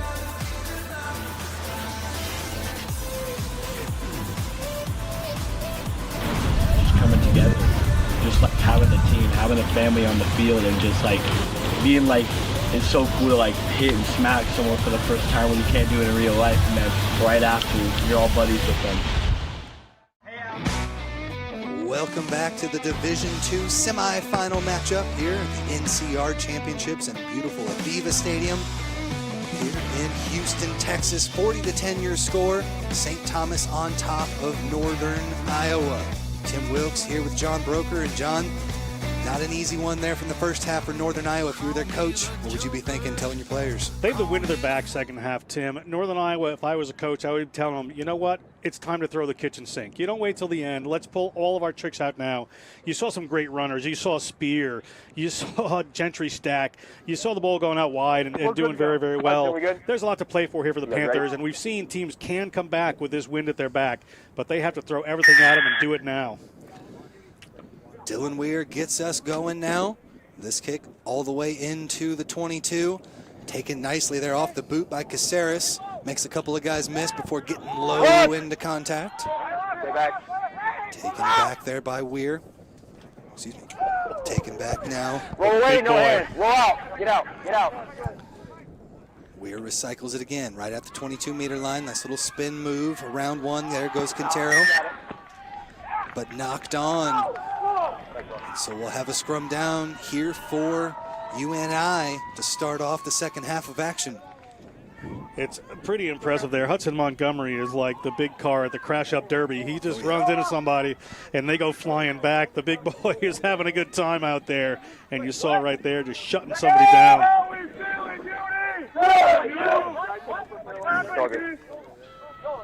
Ian Seaton, our referee. The Midwest referee union. Now here to put in. Now for Randall. Out the back, return pass goes off the hands there of Randall. So advantage being played. Not going to happen, but we do have an offsides penalty here. Referee pushes him back and a quick tap at the 22. A little fake pass. Back in now. Stack into contact. Take their time to work this back. Try and find something on the right-hand side, but a little pick and go gets him another meter. Randall, again, slowing things down. Elder with the smash. I don't know if the fringes are the place to go for Northern Iowa right now. They might have to go a little wider out in the field. There's the chip kick over the top, a little chase. That wind's going to be pushing it back. Can they get there? Around the corner, it looks like they're in. Looks like he got that one down. What a play there. Wow. Taking a look at it, I'm sure the referee's going to talk to the assistant referee, David Haynes over there, the man with the plan. It's Alex Schmidt, the freshman, got around the corner. Did he get it inside the line? Yes, he did. So the first try of the second half here for the Panthers brings them back, now 40-15. You got the wind, you got Gentry Stack, you got some good things happening there for the Panthers, and we're going to see it right here as ball comes out, just a little kick pass. Not too common on windy days like this, but that big try zone at AVEVA Stadium, wow. What a try. That one would have held up on the TMO as well, I believe, as that was fantastically done. Got that touchdown just before the foot hit that back line. And again, a strong start from the Panthers. They've got a lot of ways to go, but that's exactly the effort you want to see. The Panthers there just giving themselves a little assurance early in the second half that they can do it. It's just going to be a bit of work here for them. They have a long road to go, but wonderful play there. You see him just varying up the play. They really just caught Thomas Moore completely unawares. Yep. I don't think they were expecting a kick pass out of the boys from Cedar Falls. I wasn't expecting it to not go out the back, so well on them for that attempt. It worked. Like you said, they were going to pull all the tricks out of the bag, and they're not holding anything back. So a good start there for the Panthers. Kick no good, off the mark, so 40-15 still our score. Kara Moody to get us going again. With this win, if I was Kara Moody, I'd be trying to drive this one down long inside their 22. Give them a long way to run. About as far as he can there. Didn't get quite to the 22, but Panthers kind of working themselves back that direction themselves here. Able to secure possession. They'll look to work from their own 22. A couple of big passes, but they're met about 5 meters behind the gain line. Strong work and a good counter ruck almost disrupts things, but now Northern Iowa look to make the break over the 22-meter line. Good run now from Wiederholt. Wiederholt finally brought down, looking for his support, but not enough there in time. Playing advantage here after the knock on there and the tackle. So Wiederholt just a bit out in front. Support didn't get there in time. Good work by Wiederholt there and by this team. Look at him, unafraid to run wide. Big number 8 there. Tenson gets the ball. Wiederholt didn't have a lot of support with him. He had 3-4 chasing defenders there from the Saints, and eventually just knocks it on in the tackle. But good adventurous stuff here by the Panthers. Yeah, finding some gaps that weren't there in the first half for sure. Yeah, watch it off. Okay. Ian Seaton settling things up here, as we do have an injured player. Again, this is just the first match of the day here on the D2 side of things. Coming up next, or excuse me, in our final match of the day, we will have Adrian and Norwich battling it out to see who gets that other ticket to the finals here in D2. The game is 6 o'clock local time, Central Time. 8. And this would be a big loss. That's Gentry Stack, and he just has been a pleasure to watch. 8 or 10. It was 8. Hey, Ian, do you need water? Stack gets that attention. We'll take a quick look back at some of the tries from earlier. This Stack there, just unable to put much weight on it.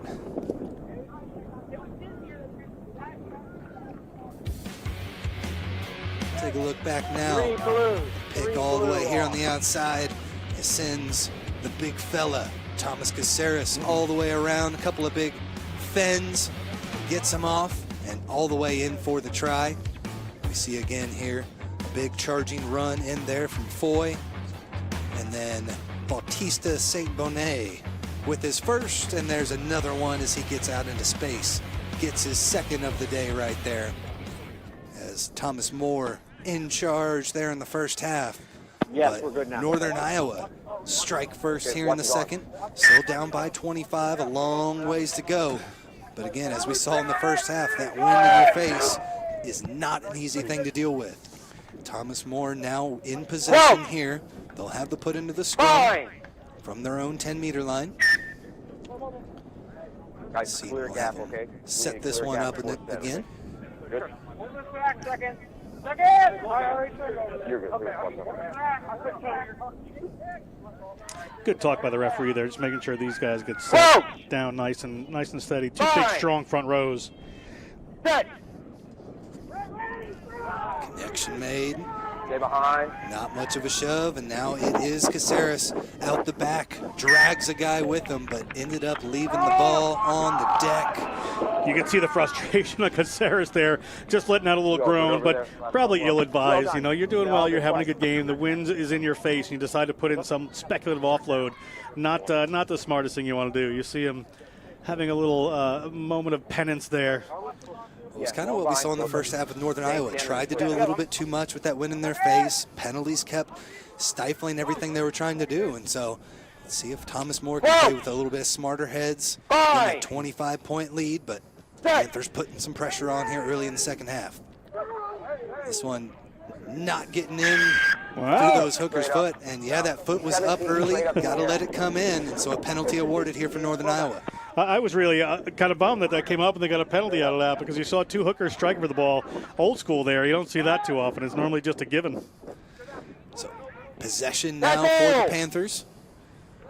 As again, that is Stack back in the match. Still going strong there. Play on. All off the feet. Play on here. Strong work from Tavion Veal. He's been good on the defensive end. Good counter ruck. The Veal brothers, a lot of fun. We don't need that.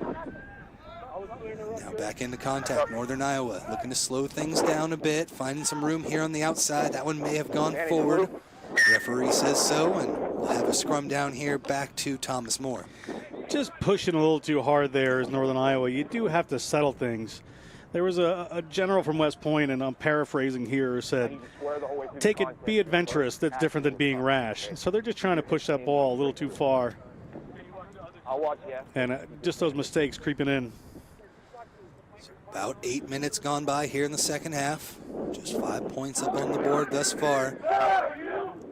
Thomas More still looking to get out of their own half. Whoa!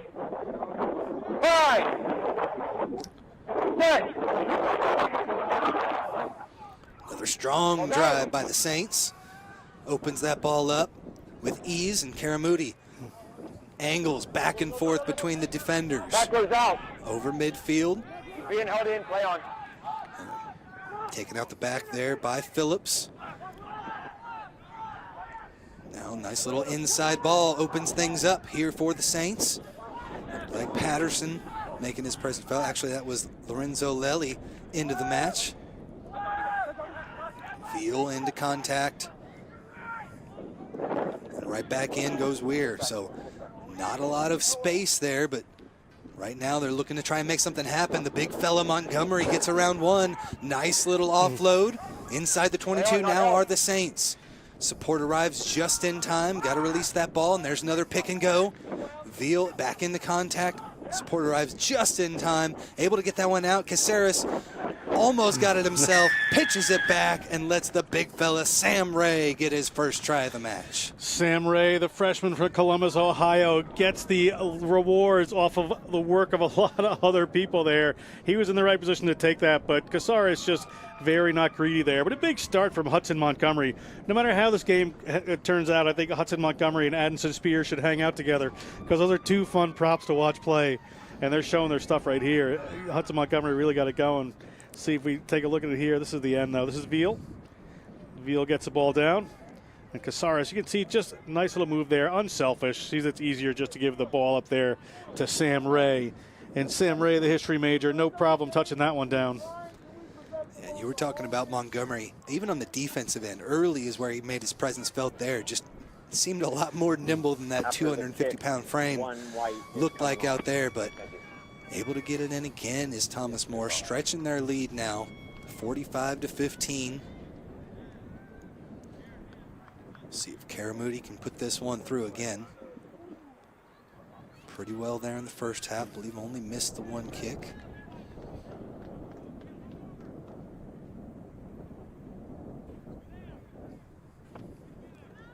Into the wind. Argentinian makes it happen. Nice kick, Karamoudi. He judges that wind really well. He is obviously very, very practiced at this, and that's a wonderful extra for him, is that they keep extending their lead. Tough days for Northern Iowa, but they really, as I said, just need to keep throwing it at them. They've come strong here in the second half, but an excellent response there from Thomas Moore. Put another 5 points back on the board. Excuse me, another 7 points, taking it now 47-15. And Gentry Stack will start us off again. Beautifully taken up in the air by Nick Marker. Marker brings it all the way close to the 22, but ends up losing it in the tackle at the very end. First knock on by White. We're going to play that knock on. No advantage gained there by Thomas Moore. So it'll be a scrum down with their put in just outside their own 22. Caceres there, just lightning quick reactions. Great work around the contact area. He saw that ball become available. He played it right on the edge of the laws there, but works out in his favor. Good work by the number 8. Now let's see how they play with it. With that wind in their face, inside their own half. Fine. Set. We're with the put in. Second half, that scrum has been solid. Taken off the back now, into contact. That's Lily. Now they'll bring it back out. St. Bonnet making a couple miss. Took 3 to bring him down. Now they'll keep it going. Montgomery lost this one back. Play on, says Seaton, and we'll keep moving here. Montgomery not afraid to lean forward and drag guys with him. And we're now to the far side of the pitch. Out to Veal. Veal gets stopped up. Strong defense by Northern Iowa, but finally mauled forward almost all the way to midfield. Now picked up by Weir. He takes it into contact another 5 meters. No scrum half in, and that one gets blown up. Northern Iowa able to steal it away. But Thomas Moore returns the favor. Right here. It's certainly interesting. Thomas Moore is going to get the better of it there, but both teams really working hard around that contact area. They need to speed up these rucks a little bit, one of these teams. Now they start to get driven back to the Saints. Montgomery changes that, leans forward, gets another 6 or 7 meters. Not quite midway through this second half. Thomas Moore putting together a strong phases right now as they have moved it all the way inside to Northern Iowa territory, and there goes Caceres, making them pay, splits the defense, not held, picks it back up. Yeah, able to get back up to his feet and scoop it back again. Strong tackle there from Elder. Slept out at the end and actually ended up going high, caused a penalty there. So, see if they can use the advantage. Inside they go, nice little offload. Out there to Quintero. Quintero dragging defenders with them all the way for the try. What a set of moves there from Thomas Moore. You just see these players unafraid to handle that ball with reckless abandon. Although it's clearly planned, and they clearly have the skills to do it.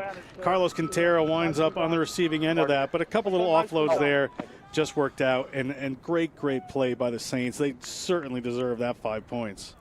Yeah, Quintero, the freshman from Troy, Ohio, just had that burst. It looked like he was going to be brought down a good 10 meters short, but able to shake off the defenders, and we'll see it one more time here. As you see the burst, catching that at pace, it's going to be difficult to bring him down. And he just runs great lines. He sees the defenders. Well, here we see how it's Montgomery, but he runs great lines there, makes things happen. You just see, look at that from Karamoudi. You just can't beat that. Nobody knew exactly what to do when that ball went out. I think everybody was expecting him to go to ground. Yeah, a little backhanded pass out of the bottom of the ruck and gets him in for another try. Look to cap this one off with an extra 2. Strikes it true and in. Shot of the try scorer there. That's Quintero, the business major from Troy, Ohio. Played for the Miami County Bombers rugby team in high school. Also a good wrestler there. 25 minutes left to play in this one. 54-15 our score. Northern Iowa has had it tough going here in the second half. They had that first try. Looked like they were going to be able to maybe string a few together and get back in this one, but we've seen some strong effort from Thomas More to be able to make sure that they're not letting anything come back. Finally get the ball in here. And David Randall will start us off again with the boot. Lets that wind take it over and scooped up nicely by Schmidt. Schmidt into contact. Off your feet. Caceres was right there, off his feet though, and had to roll forward to avoid the penalty. And now back again, Stack with the offload there to Elder. Elder back to Stack. Almost obstruction, but they're able to get it out just in time. This one kicked through. Veal's trying to make a run for it with the scoop, but leaves it behind and will come back, I believe, for the knock-on. Yeah, they get the territorial advantage there. It's going to be a knock-on. Great game. I was going to say earlier that, you know, the Panthers really, the kickoff's been a strong part of the game. They've taken down a lot of their own kickoffs there. Well, taking a look at it here, Tavion Veal.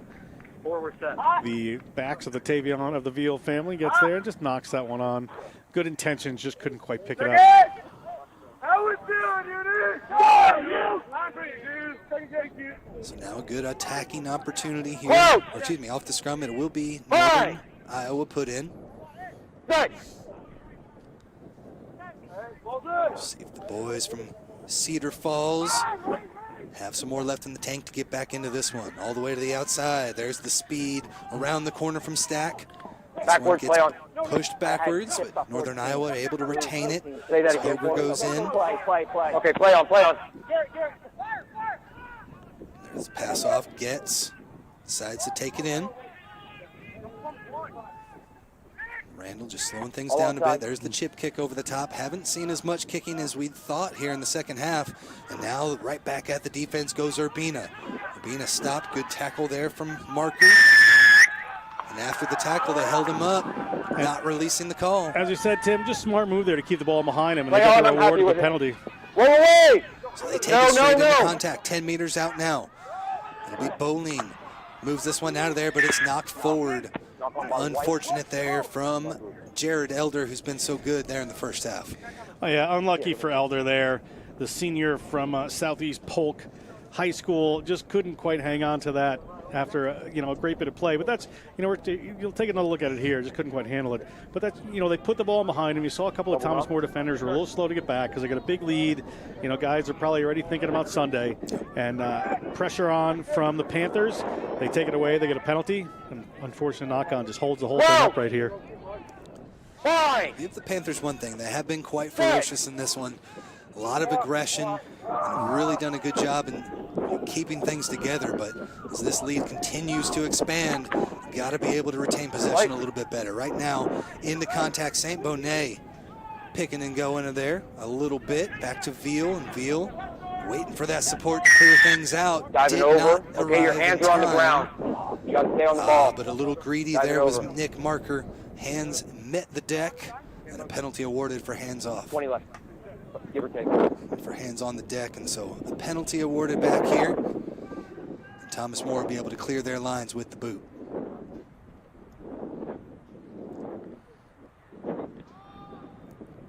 Kara Moody finds touch. Stop White. And it'll be an attacking line out here for St. Thomas. Kara Moody always finds good distance on those. He's got a great touch finder, and that is no exception there. 14 White. Ball just comes off nice and pure off his boot. Not a lot of spin. Just really glides through the air. We've seen that on the conversions. Wait for my whistle. Good shot of assistant referee Diamond David Haynes right there, patrolling the sideline. Match numbers get the ball in nice and easy. Weird's going to swing this one back. Montgomery juggling it around a bit. Did not knock it forward, and will move on again. There's some speed on the outside as Quintero finds Veal. Veal with a couple on the outside as well. Good work there from Urbina. Bounces off a one. One final man to beat. Just a meter out. Can he stretch it over? Yes, he can. Referee was almost unlucky there. Referee says yes. There was somebody coming in and shut that one down.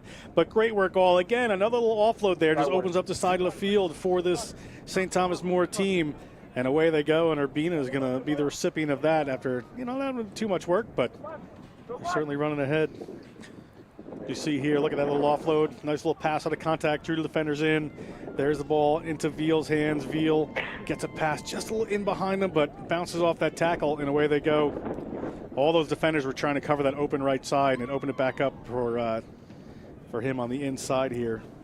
Bina just got it down in time before that one got slapped out. Conversion is good as well. 61-15 now our score, as the Saints continue to march forward even with that wind in their face and continue to pull away. Northern Iowa still looking to take it to them though. Got about a little under 20 minutes left to play here in the second half. Kickoffs, as I said, they've been able to take a lot of their own kickoffs. They have Gentry Stack, who is a great kicker here. And we'll see if they can take down another one. They've been very competitive in this area of the game. And if they're going to have any hope of coming back, which is very unlikely at this point, this needs to drop on a dime. Sorry, it's not Stack taking those kicks. That's my mistake. Randall boosts it up yet again. Have to back up, but they're able to snag it, pull it down. Caceres all the way to the outside. Finds St. Bonnet. Bonnet around a couple over the 10-meter line, gets dragged down from behind. And now Caceres, another beautiful little offload to the right. Gets it to Lely. They'll swing it around. There goes Phillips. Into contact.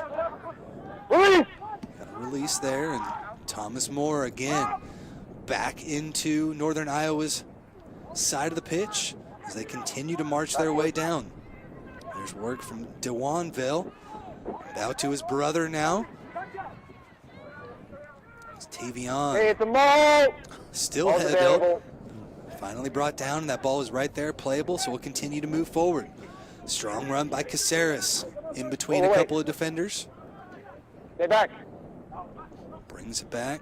Thomas Moore again, just relentless with this attack. No knock-ons. There's a kick through, trying to find some space, but it's scooped up there on the back end by Wiederholt. Not out of trouble yet.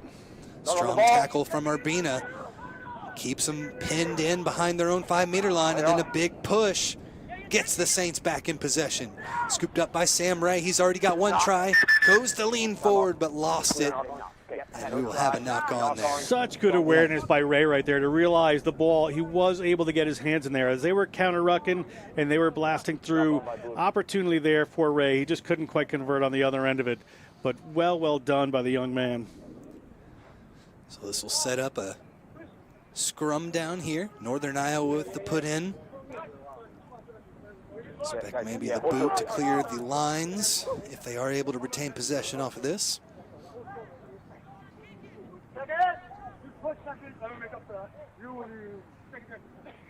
Ian Seaton, our referee for this match, makes the call.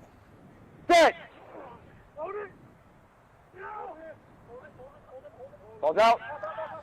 Able to work it back. There's a quick dab over the top there by Stack. Off the way, right in front, kicked forward, picked up now by the Panthers. Schmidt had it. All over him on the ground. And they just kind of killed that play, so penalty awarded. They'll quick tap and look to move again. This one gets flipped out of there, and we're going to have an offsides penalty as the Saints did not get back on the defensive end. Just a couple penalties from kind of loose play there. Players in the wrong, areas of the field, out of position, just playing the ball. It just happened. It's going to come down here. It's going to be the Panthers' opportunity. Randall with the tap. Looks to have a little looping run. Now finds a runner over the 10-meter line with some space here. Stack working him back and forth, waiting for his support to arrive. It does so, and they're able to continue now inside the 22-meter line. Little fake out there from David Randall. Makes a couple more meters. Looking to flip it out again. Here's Elder, able to bring it back to the gain line. Now a pick and go. Northern Iowa need to come away with points here. Play on, first man. 10 meters out, but another steal from Caceres. He says, give me that, thank you very much. There's the dish off, and looks like they may be able to take this one the distance.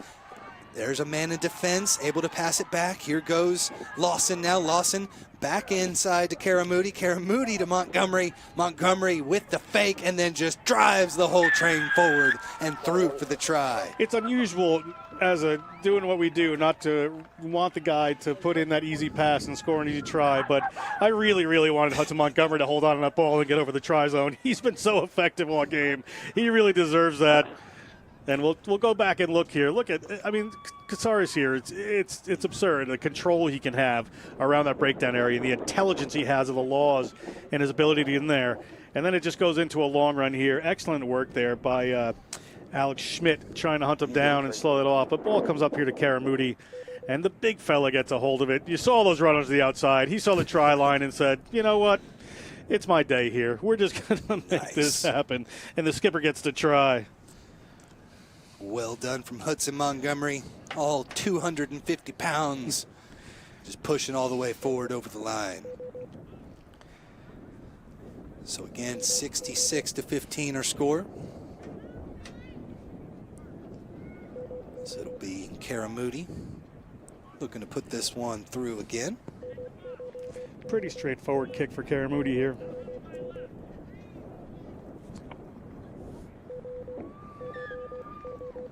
Puts it through and extends the lead here for the Saints. And just as the Panthers look like they're pushing it in, 10 meters out, another big steal from Casares. He has been a absolute revelation in this game. I didn't know much about Casares coming into this. He's really been a difference maker out there. Absolute star here. So look to get this one going again. 13 minutes until the final whistle here. Waiting on the ball yet again. Randall wants a ball. Again, winner of this match will take on the winner of our last match in the day at 6 o'clock. That'll be Adrian taking on Norwich. As Thomas More looking to punch their ticket firmly here for that finals of the D2 division. See, backwards all the way. Bit of a stab kick there from St. Bonnet. Did not quite work out, but they're able to retain possession. They did. I think the coach be a little frustrated. You know, St. Bonnet, yeah, you're ahead by a lot, but you want players to keep kind of playing in the pattern and work towards it, because whoever they play on Sunday, it's not going to be this kind of score line. It's going to be a much more challenging game. Nice little scoop and pick there from Weir. Able to retain possession. Keeping it ball in hand here. Quintero now finally taken away. Had a knock on and then played that knock on from the forward position from offsides. And so we'll have a penalty here after the knock. Yeah, that was Gabe Santuiema, you know, the senior from Waverly, Iowa. He just went in there and just knocked the ball down on the ground. I think he was trying to pull it away, but it shut down the play. You heard the referee say. And it was, you know, just technically a penalty, but I don't think there was anything intentional in it. So could not get this one out was Karamoudi, and so scooped up here by the Panthers right at their own 10-meter line. Got to get there, support that ruck. He's not rolling away, I think the call there. Card coming as well. At least have a chat. Man, chill out. We're doing the same thing. We're getting into a pattern with penalties. I got you.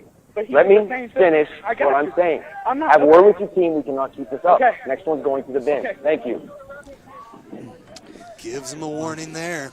Hudson Montgomery pleading his case. You never win that one. Yeah. Arguing with the referee is, you know, generally nobody changes their mind there.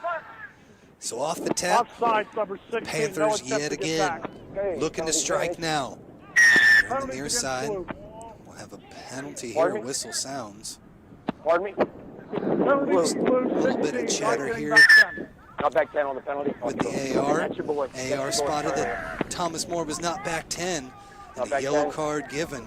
Right here, They'll play just about the rest of the match with 14. That's Lely, the freshman, another Argentinian in this team, and he just, you know, was offsides there, but just too many penalties, and referee, you know, Seaton said he had just warned Montgomery. He said one more and somebody's going off the field, and that was that. They have to be careful. You don't want to lose any players for Sunday at this point.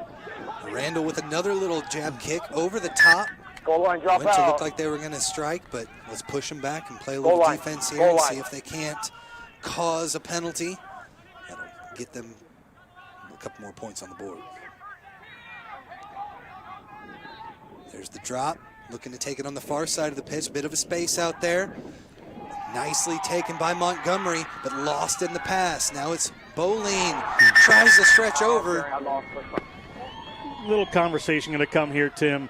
We don't know if there was a knock on there or what happened. The referee's going to have to confer with the assistant referee, Rob Halcomb, and determine whether this was a try. I did not have that. I have Thank you very much. Try, Warden. There it is. Using that AR, has a bit of a different angle on it. Saw the try get dotted down, and a big one there from Caleb Bolin. Waterloo, Iowa native gets his first of the match. Good work there by the team. We'll take a look at it. This is where the ball comes out here, and I for a second there, I thought Bolin, might have had an intentional knock on or something, but good work by him to jar that ball loose in the tackle, and ball gets given up, and Bolin is going to barrel that one through without too much of a problem, and well-deserved. Had a good game so far, has the senior. Yeah, credit Karamudi. He stuck his nose in there for the tackle, got run over a bit by Bolin, but shows that fly half is not afraid of the big fellas either. Bolin in his notes said he's an aspiring trophy husband, so good luck to him on those endeavors. We'll see if he can be the one. Hey, somebody's got to do it. Let's see if he can strike this one out. About as tough of a kick as you can get here. All the way from the outside as Randall will look to strike this one true.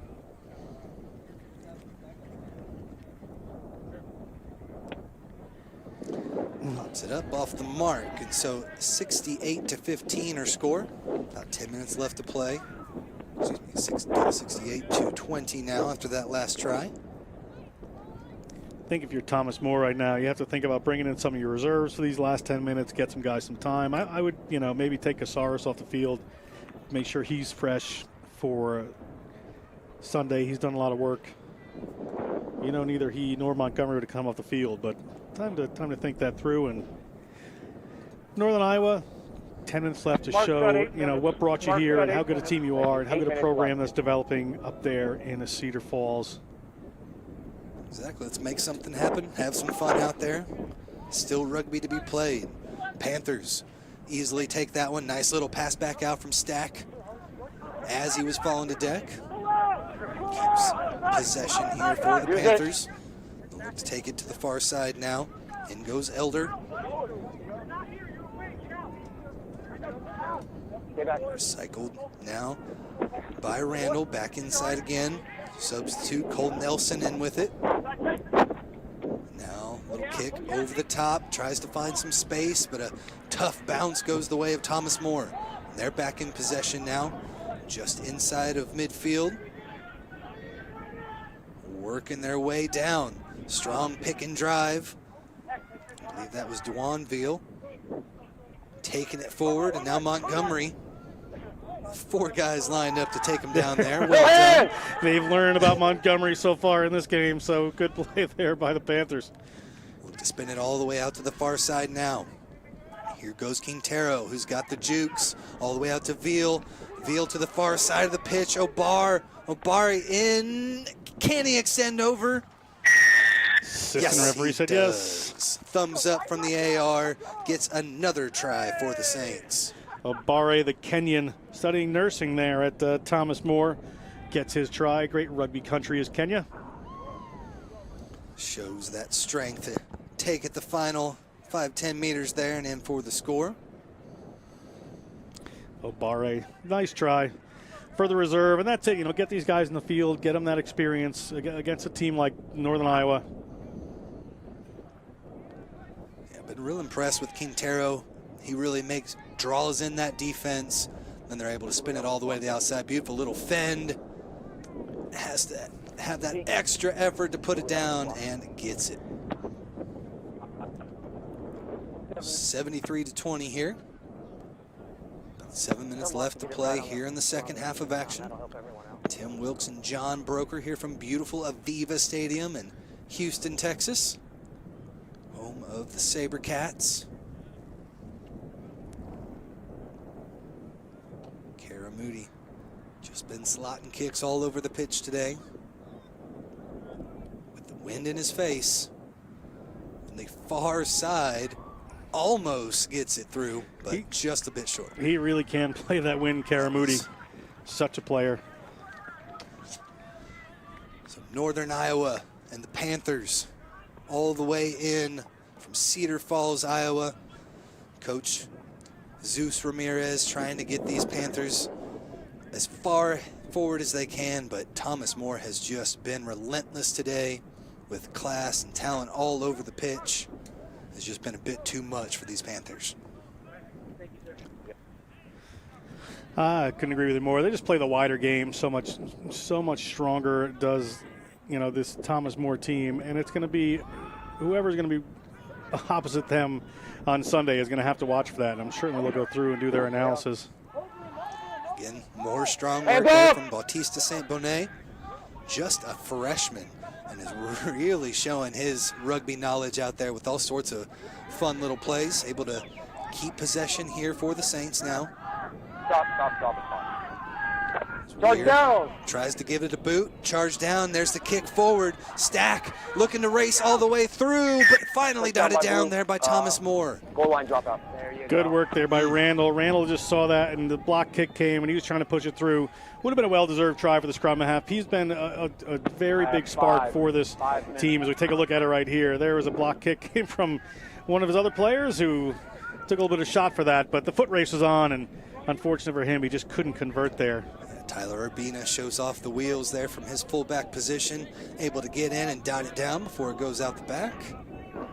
And gives him the 5-meter drop, or excuse me, goal line drop, taken cleanly, and they'll look to swing it. There's a drop kick opportunity. Yep, 22. Off the mark, no Yeah. good. Not good there. I think maybe Stack just said, you know, before my time is done at University of Northern Iowa, I would like to have a drop kick. Only a sophomore, however. Stack's got a couple more years to try to make that work. Yeah, you realize you're standing near the 22, middle of the field, get that pass in. Got to give it a try. We'll have a 22-meter drop here. Under 5. Again, Thomas More playing with a man down. Might be able to get on, I don't know, maybe 30 seconds before the end of this one, but for the most part, playing with 14 till the end.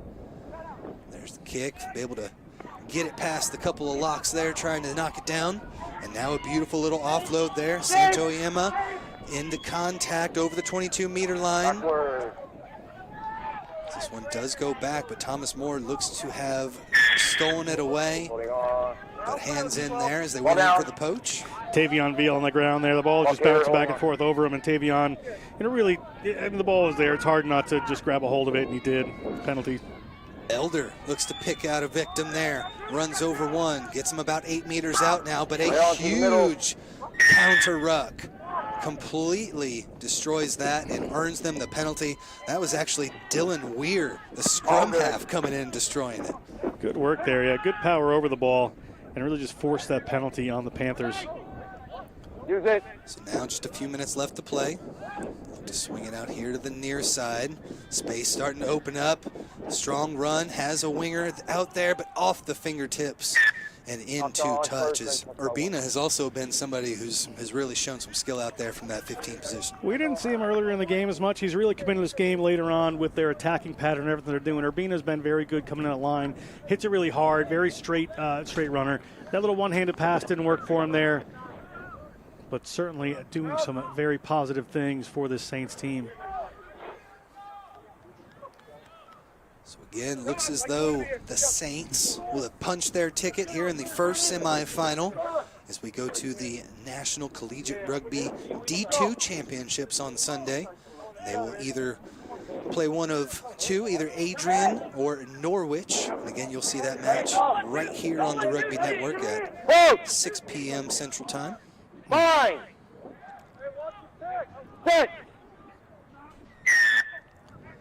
Early drive there before the ball goes in. Free kick awarded to Thomas More. They'll take it.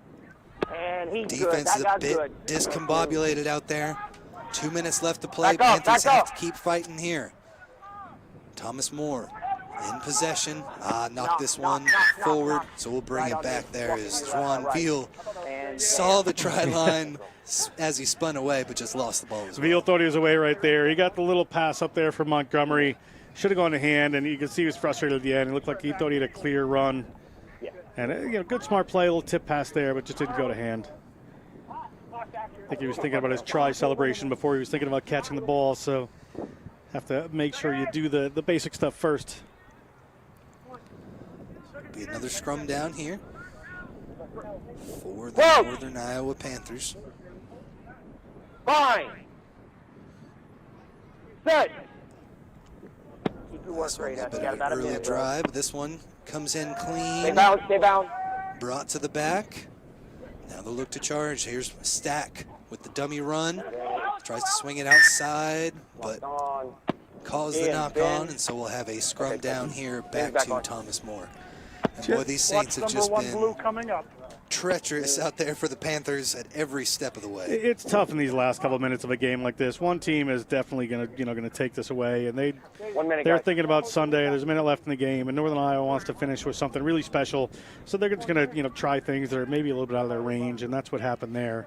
So all credit to Northern Iowa for playing with abandon 80 minutes into a game. Set. Seaton gets us going again here, possibly the final time, but we'll have another one as that one completely collapses. Again,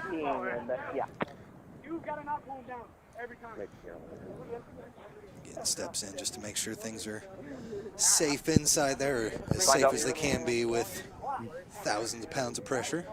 Montgomery, the psychology major, you could hear him there using his psychology, just trying to get the referee on his side, saying his opposite number was, dropping his arm and going to the ground here.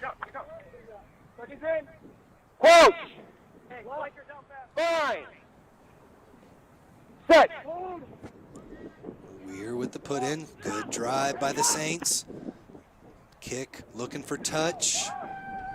Finds it, and that will do it. Thomas More with the big 73-20 victory here over Northern Iowa. And boy, it was a fun one, but John, just too much Saints in the end. Yeah, the Saints really showing it there. Whoever they play on Sunday is going to have to deal with that wide attack, a variety of skills among all their players, not just their key skill positions. They're a lot of fun to watch. They look like a lot of fun. They're having a lot of fun on the field. All credit to Northern Iowa to giving them a go and really keeping it running until the end there. But Thomas More looking strong. Just a great job here by the Saints. Multiple tries there in the first half. They took that advantage and then had the wind in their face. Didn't matter as they had just too much power to be able to take it all the way through. See some strong work there by the Panthers. A couple of good tries there late. But again, just too much from the boys in blue, that Argentinian connection. And they take this first semifinal here on the D2 side of the NCR Championships. Stay tuned with us here on the Rugby Network. We've got St. John's taking on New Mexico Tech coming up next. We'll have it back here with more. Thanks for watching the Rugby Network.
play with our hearts. We don't play with sticks, bats, or gloves.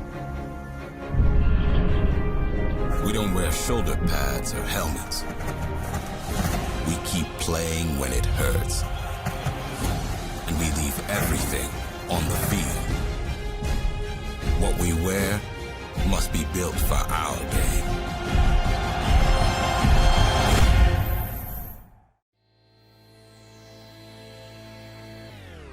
Everybody's saying that I lost my mind, but I ain't never ever giving up this time. 'Cause everybody knows that I've been on the grind, but I ain't never ever giving up this time. Up this time. Up this time. Up, up, up, up, up, up,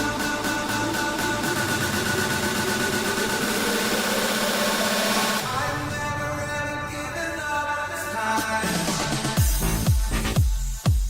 Rugby's like, it's taught me to like work hard and like really like when the going gets tough to like not lay back or really like punch forward. Like that second win in the second half. And it's taught me that I have intensity, definitely.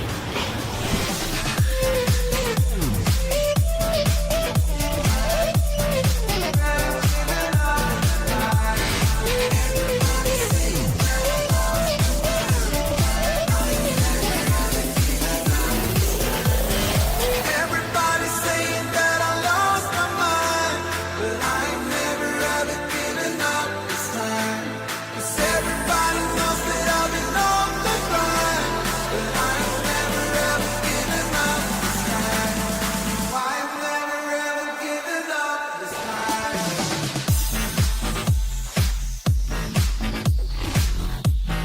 Never giving up this time.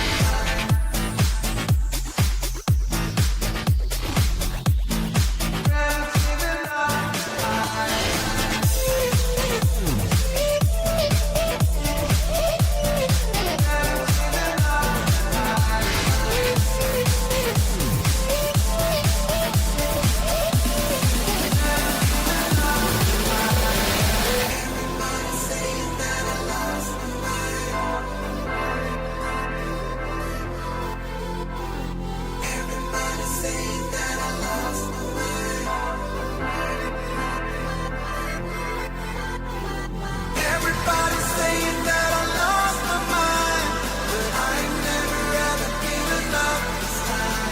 'Cause everybody knows that I've been on the grind, but I ain't never ever giving up this time.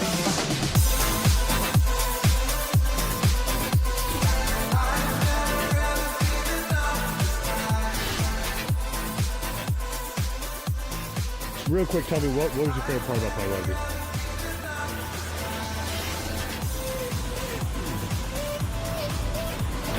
Just coming together, just like having a team, having a family on the field, and just like being like, it's so cool to like hit and smack someone for the first time when you can't do it in real life, and then right after you're all buddies with them. Hey Alex, just the Falcons here from Manchester. We just want to wish you a big congratulations on being selected to the Team USA flag bearer for Youth Olympic Games. Awesome stuff for USA Rugby. Can't wait to watch you guys in action. Good luck.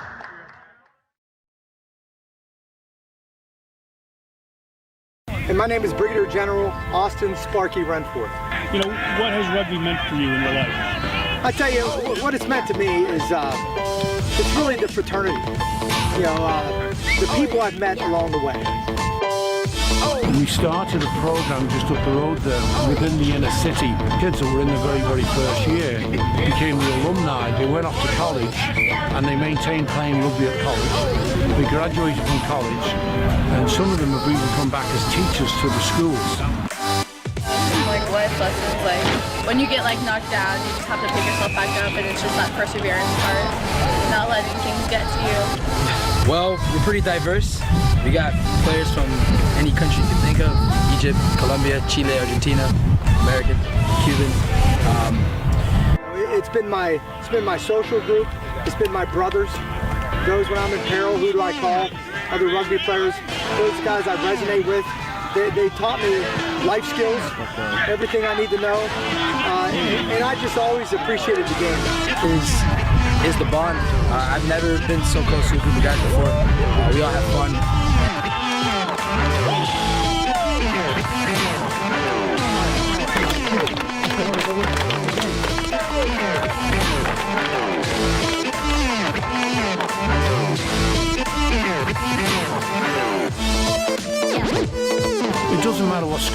to. It doesn't matter who your parents were, what the ethnicity, what the size of your athletic ability.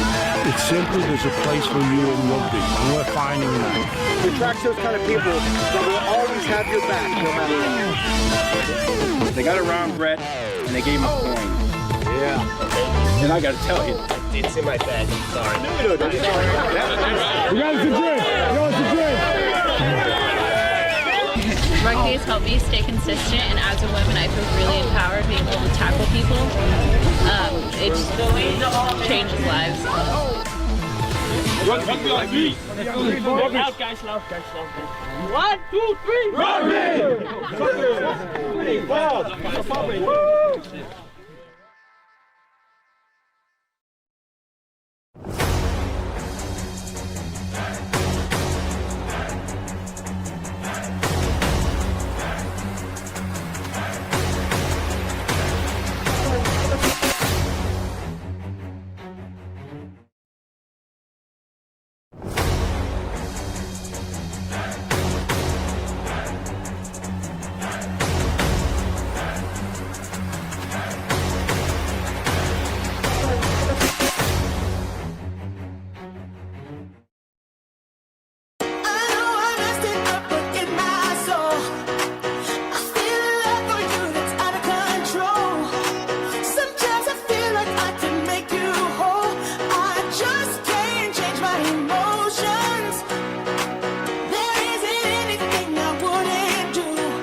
Orleans welcomes you back here to second half action, and this is a try from the first half. Carrington Freitas busting free for Lindenwood University. The Lions go up, Brandon Rugby looking for the switch. They don't fall for that, and it comes to the outside. Beautiful hands and space to burn. Step back against the grain. Beautiful cut and lovely angle. And that's George Phelan. Man, it's a brilliant strike back indeed. Adriana Duncan.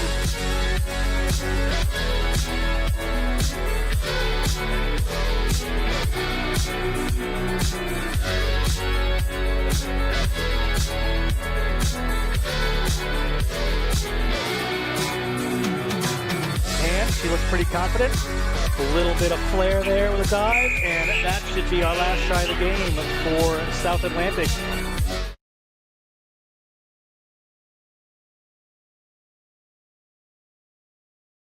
In Texas, I'm with the Penn State head coach, Justin Hundley, and a few of his players, Dalton and Noah. Going to ask him a few questions before a big match, which you don't want to miss tomorrow afternoon. So let me ask you just first things first.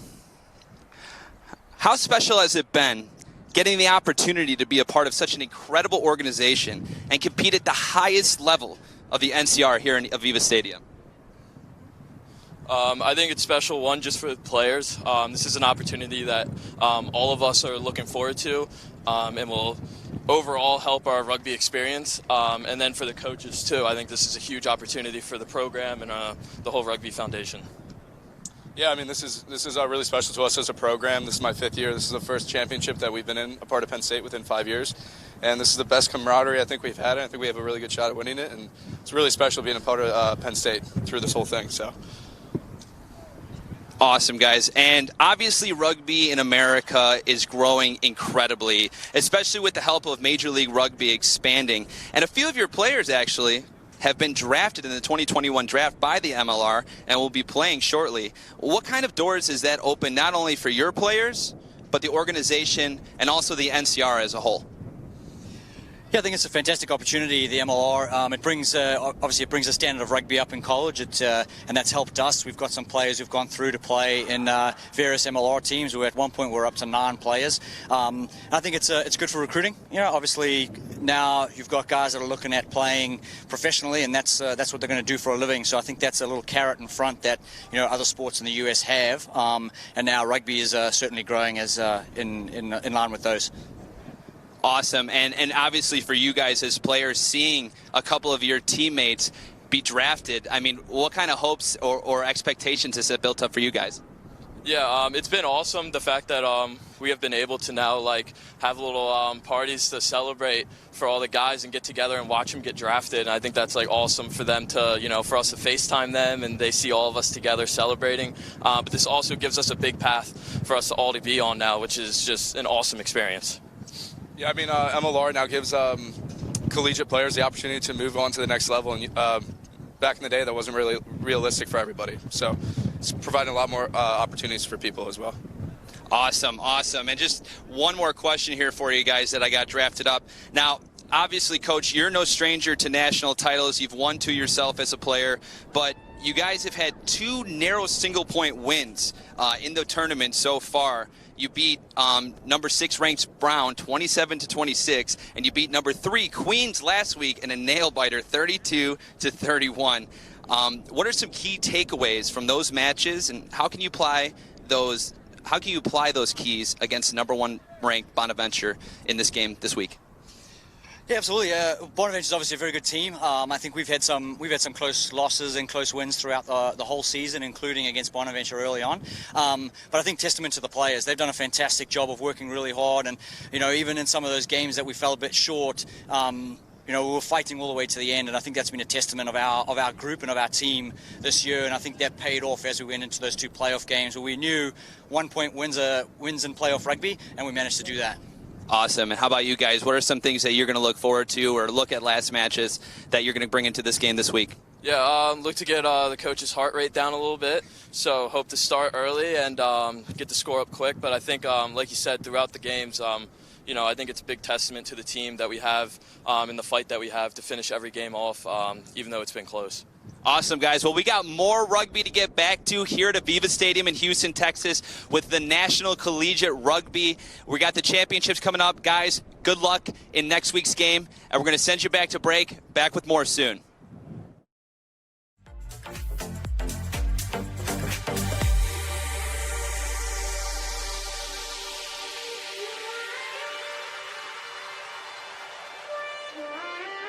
Hey, we brought that second half intensity all day. Let's bring it now, right? They're not same thing, that little bit of slow start in the beginning. We're going to move on. We're going to play good rugby. We're going to bring it to them, right? Yeah. Same thing as we're saying in attack. Patient with our minds. We're fucking active with our feet, right? We're attacking them. We're coming at them aggressively.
Welcome back to Houston, Texas.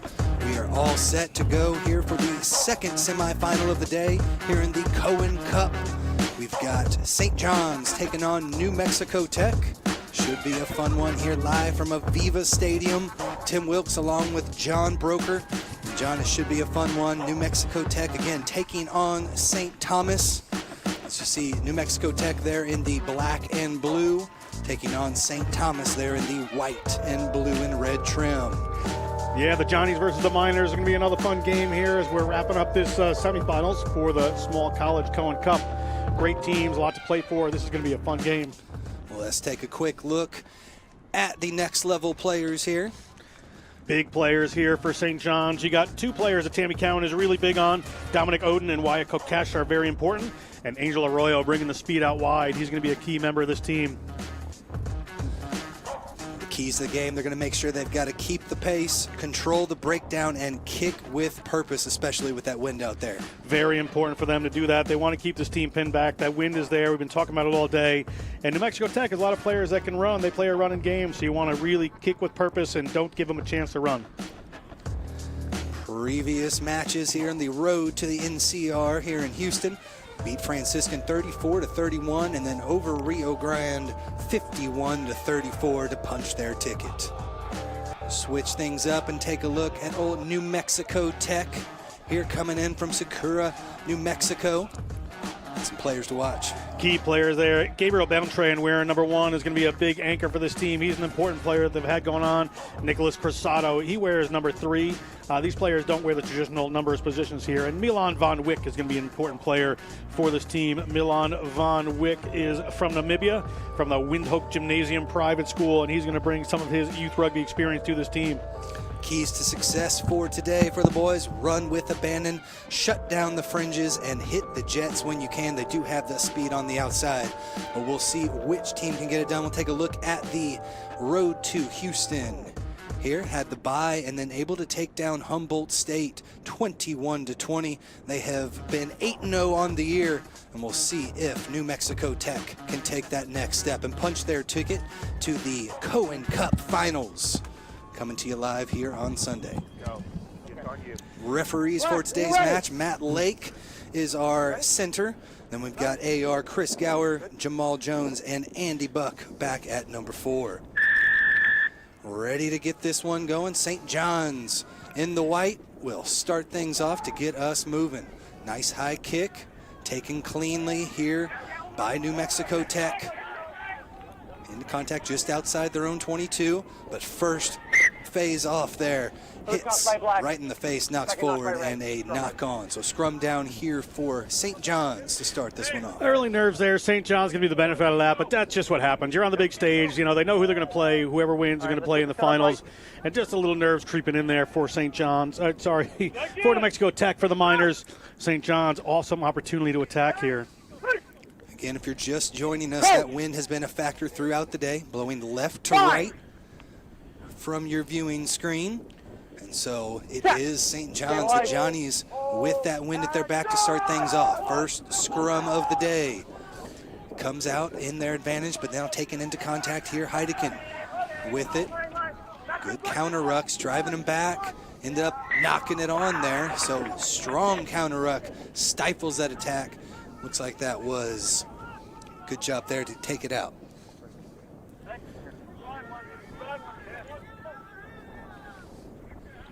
So we'll have a scrum down here. Yeah, that's going to be Chris Berry stepping in. Well, that's Chris Berry, sorry, is the scrum half for St. John's for New Mexico Tech. We have Jeremiah Garcia. So Garcia gets it in. Mexico Tech with the ball in the back. They'll spin it out to the far side of the pitch, looking for some room out there. Nice little pass back inside. But that ball bouncing here and there, and finally into the arms of the Johnnies. Knock on, says the referee, so advantage being played. Take a step, take a step.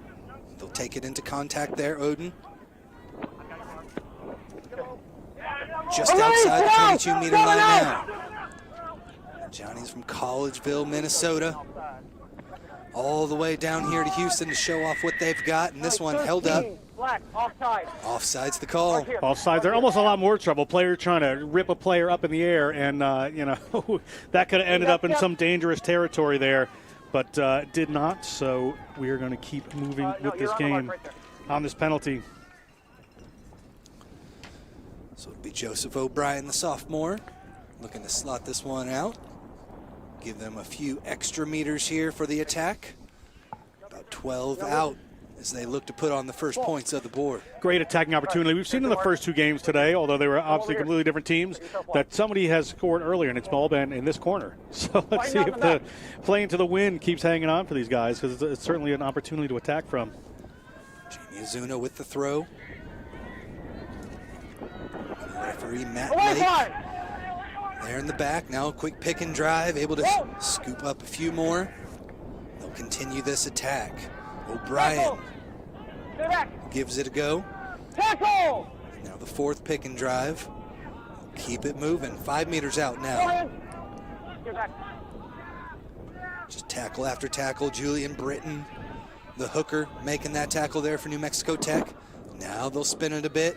Look to try and use the speed. Into contact goes Heidecken. 2 meters out now. This one's taken away, but penalty awarded, says the referee. We'll take it at the 5. I thought Heidecken, the big unit, was going to be through there. Heidecken, certainly a lot of power, and it just couldn't quite convert there as Heidecken is the biology major from Madison, Wisconsin, gets hauled down. So advantage being played there after the knock-on right off the tap. Not the way that they wanted to finish it off there, but now it's New Mexico Tech. Good job staying in bounds and a high tackle. So a penalty, there's the quick tap. They'll look to charge. Nice little pass over to Nick Hunt. Hunt over the midfield stripe. Ruck formed in time. Strong counter ruck, but they're able to scoop this one out the back. Looking for some support. They're into contact. Now they'll look to take it again. Right at midfield, New Mexico Tech did a good job defending their goal line a minute ago, but now they turn it back over.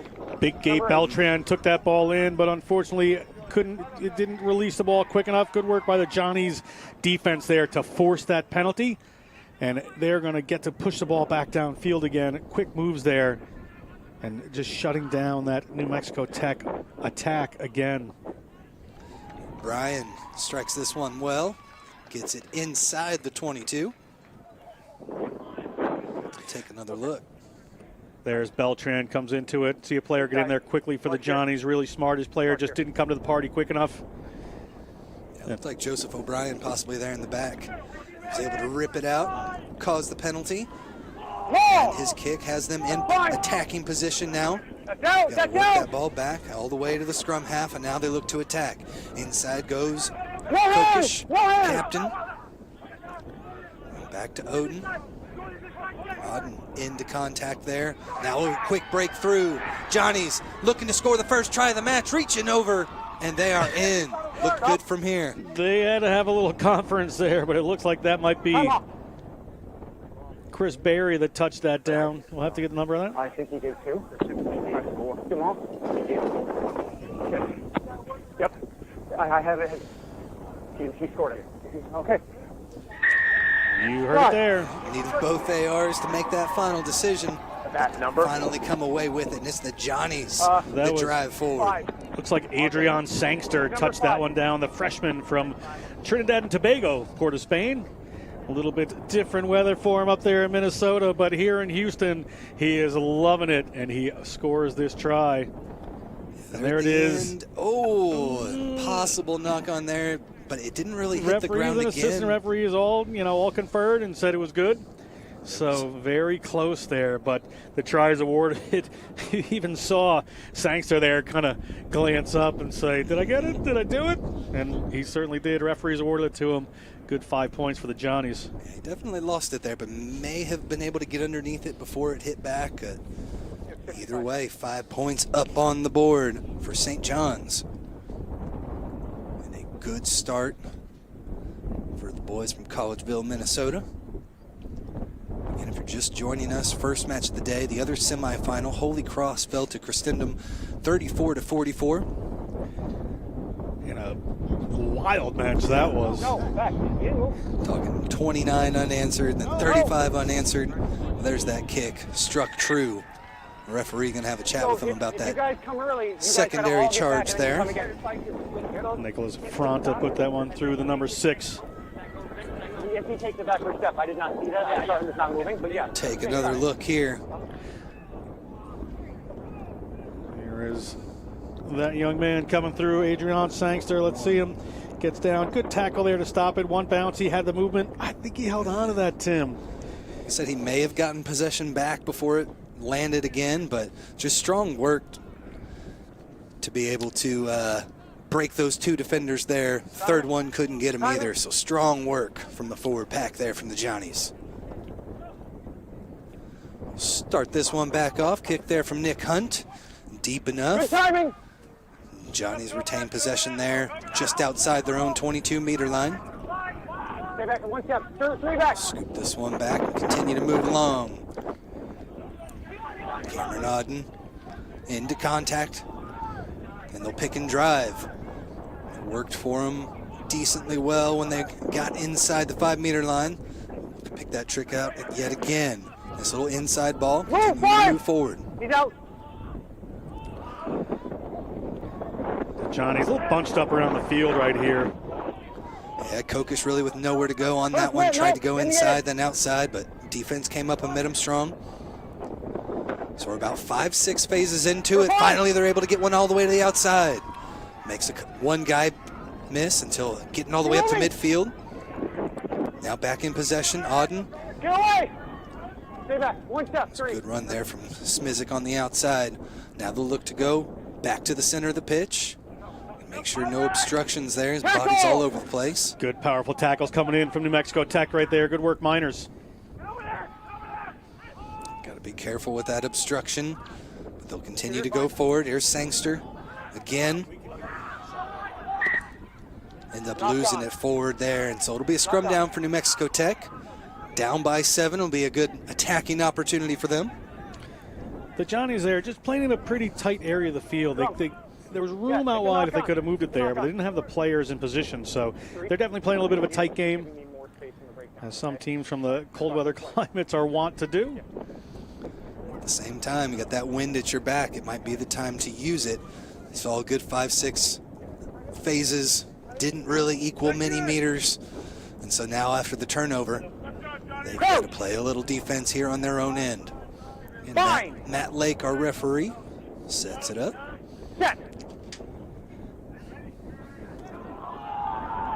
Strong push from New Mexico Tech. Pass off here to Nick Hunt. Hunt shoves off one, drags 2 more with him, and then support is right there to clean things up. Good job getting out of the way there by the Johnnies. Now just outside the 22-meter line.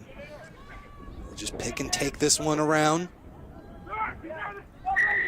Got a little bit, but now not rolling away the call. So a penalty awarded for New Mexico Tech inside or right outside the 22-meter line. They're a quick tap and go right at the Johnnies. Looked like it possibly went down. No knock-on, says the referee. This one comes back out again. Finally picked up by St. John's. So they're in possession 10 meters from their own try line. Remember, they got wind at their backs here if they want to turn it, but it looked like it was turned over. So back in possession now are the Miners. Look to dig deep, 6 meters out. Another pick and drive. Push forward from Batain. Out! Get out! No, hands off! Leave it! Take their time here. Another pick and go. Inches away now. One more phase might be enough to do it. The Johnnies prepare. But the charge comes in. Held up the call. Good work by the referee right there. Literally, referee Matt Lake drops to his knees, looks right inside that, makes the right call, and he was held up. We're going to have a goal line dropout here to the Johnnies. Earlier try scorer, Adrian Sangster, just let out a huge sigh of relief as they stopped him there at the goal line. You just see the effort and tenacity of this Johnnies team. Not going to give up many meters. Right now, still up by 7. Going to have a difficult drop kick from their goal line. Remain behind the line. Again, do have that wind at their back. Was blowing at about 16 miles an hour earlier. Last we checked, about 12, so not as bad. But still some good distance on that one. Scooped up at midfield. A couple of jukes back and forth before they lower the boom. Good move there from Naranjo. Showed the strength. Lost a boot in the process. Naranjo, a good sevens player, is a very, very strong runner. Look for him. Every time he has that ball, his ability to sit players down like he did right there with Kokesh. And Gabe Beltran just could not scoop that one up, so we will have a scrum down here. St. John's still on top by 7. Almost 13 minutes gone by here in the first half. Tim Wilkes and John Broker here live from AVEVA Stadium in beautiful Houston, Texas. Overcast day, but right at about 80 degrees. And that breeze, still some great rugby weather. Better than what 80 degrees would normally feel like here in Houston. A little bit different. But it's a good scoop out the back. Now they look to attack all the way up to the 10-meter line. But the Miners are right there with the poach. Had 2 guys to rip that one away. Here comes Garcia. Kai Garcia into contact. Slowing it down a little bit, but gave time for a massive counter up, but it did look like it may have been a bit from the side. Yeah, a little conversation can be had here. We'll listen in. You came into contact. You did not wrap. Okay. You need to make sure that you are fully binding, right, because you came in the forearms. All right, that is, yeah. All right, hey, that's 3 penalties now. There's 3 penalties here. We need the discipline to raise, all right? Be very careful. Matt Lake tries to calm things down, as you see here. Time is off, talk with them. Come in and just straight from the shoulder, shoving him right back with that forearm. got to come in and wrap up and push forward through that ruck. Out in there, it was a good conversation by referee Lake there. Just the referees do a great job of pointing out what it is that was the offending move there. And that's exactly what it was, and let him know that, he's got to wrap up. He's got to come in. That was a pretty hard shot. And New Mexico Tech is going to get the penalty here. Everyone coming into contact has to be under control, okay? Guys, under control Final coming words into again, contact. trying to keep things up on their feet. Are you ready? Another look here. Okay. Time back on. Back on. Almost 14 minutes gone by. Quick tap, and they'll look to attack here. It's available. Over the 22-meter line. line. Don't move. Dig this one out, goes Garcia. Quickly spins it back outside. Hutt makes one miss. Cross the gain line. He has been over that gain line throughout the match. Really a good shifty player. Gets through there. Outside here. Good inside, or good little layoff there to Bertain. Again, 10 meters out now. New Mexico Tech down by 7. Time is back on. We're just over 14 minutes gone by here in the first half. They continue to drive forward. 5 meters out now. But Johnny's going to have to make some big tackles here. Miners getting close. Dane Roberts. They're in with it. They've got to bring that ball back. There it is. Nice and presentable. They'll come around the corner again. About 1 meter out. Another pick. Garcia's going to spin it. See if they can make something happen there on the outside. Pass over the top. Gets it to Miramontes. He is still a meter out, though. There's the pick and drive around the side. Ford leans in, but can't get it either. That was lost forward. Lost it. Wow. What a move there. That was Lucas Ford. Lucas Ford was looking good after all that hard work out, the senior from Dubuque, Iowa. But, he just came up with that ball. He was just bobbling it just a little, and that gave the defense enough time to get under him there and knocks it on. Excellent work. So a couple of goal line stands on either side of the pitch to start off this match in the first 15 minutes. Good end-to-end stuff here. As St. John's continues to play some good defense here. Coach! Fine! No, that wasn't good enough. Barry went to put it in, but Lake will have another conversation here. Make sure there's some good spacing. You get too close, things get bunched up, you don't get a good push. Make sure they've got a bit of spacing there. Coach! Fine! Yeah, we got you right there. Set! See the talking between the two players, chattering back and forth. St. John's able to pull it out from his own goal line. Little kick all the way to the 10, and you see that wind just pushing things back. Finally collected here by Naranjo. Has a player there with him on the left, decides to go right, ends up getting tackled. Great tackle there by Michael Murphy. Now they'll spin it. They've got a few numbers here on the outside, and they'll just kick right back at it. This one stops in the wind. Yeah, the wind just holds it down there. They're got a long way to go, but a little trading some kind of center field kicks here with both teams. Johnny's working their way backwards now. Need to get forward. This one gets knocked forward, though. Here is Robergs. Able to scoop that one up. This one a little bit high. Did go forward, says the referee, so we'll settle things down a bit and scrum down here for St. John's. Just a little messy play back and forth there from both teams. I think they really both want to make big plays and get the runs, but they're just making silly errors when they're trying to push it just a little too hard. Put your right foot to the left of the mark as well. Let's get that head space where we need it. St. John's team, a couple of national titles over the years. Out of Collegeville, Minnesota, looking to punch their ticket and face Christendom, who won 44-33 over Holy Cross earlier this morning. Set. Stabilize. We'll see what the wind is like on Sunday for these teams. Made a big difference today. Coming down just a little bit. Cold front's supposed to be coming through here in the next day or so, so could get a whole different set of weather here the next couple. But right now, New Mexico Tech with ball in hand just inside the 22, and a penalty awarded, not rolling away. I'm from the northeast part of the United States, of these great United States. I will take cold spell in Houston than the snow that I have at home. But thanks, Tim. Hey, 80 in December is something you'll always take down here. But right now, again, New Mexico trying to find their first points of the match. Nice job in contact. There goes Miramontes, who's said his name a couple of times, has not had that final break though. There's a couple of big moves there from Naranjo. You called it, John. He's got the jukes. Could not get in either. The Johnnies just playing excellent defense anywhere inside this 5-meter line. Look, take another punch. Here goes Ford. Didn't get much. Ruck there just in time.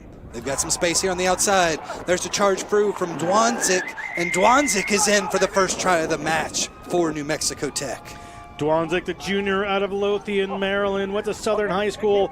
It opened there. He did have 2 runners outside of him, but took it in himself. Could have just made an easy pass, but he got in nonetheless. So good work by the young man, and good points for this New Mexico Tech team. That's right, definitely pumped up there. Gets the first points as we watch it one more time, all the way to the outside. Like you said, he had a couple of guys there, but just too much room between him and Smizik, you'll the see winger. His face now. There was just a split second there where he thought about passing it and then said, oh no, wait a second. This is a national championship and that's a try line. And he just barreled his way right over. Good work. So now the conversion to try and tie this one back up. Nick Hutt, sophomore, 5'11" from Albuquerque, New Mexico. Look to tie this one back up at 7. Just squeaks it inside the cross or the upright and gets 2 more up on the board for the Miners. Go back and get this one, get that ball. Have a slight delay. Oh, there's one right there. 7-7, almost 20 minutes gone by here in the first half of action. Have not seen much kicking at all from St. John's. They had a couple just to relieve pressure from their own end. But here in the last 20 minutes of the half, we'll see if maybe they change tactics and start to use it a bit. Yeah, we will see what happens right at the 20-minute mark. So that win is going to become important for the Johnnies. They need to stay down that end of the field. You see the turnovers. You see the things that New Mexico Tech is bringing to this game. They had some good width there. They finally got the ball in hand. They had runners out wide and got into the try zone. So the Johnnies really need to play down in this end. Fronta with the big boot that almost trickles all the way into the try zone, but scooped up, and they'll look to attack here, only about 5 meters out. Into contact. Huge little burst there. Hutt not afraid of the contact. Back out to the far side, keeping it inside with the big fellas. Roll forward and easily presenting it back. Garcia again trying that weak side. Good little kick that's going to trickle out. Nice driving kick, nice wind awareness there by Hutt, right? So he knew the wind was in his face, he knew it was hard, and he took that kick low and driving and pushed it over. Good job. I mean, we really haven't seen in our previous 2 games anybody be able to relieve pressure from their own end, so good on the Miners there.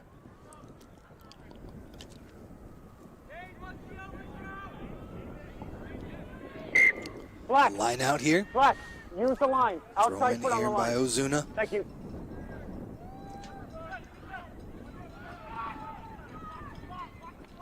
Ogden goes up, able to bring it back down, and we'll continue forward now.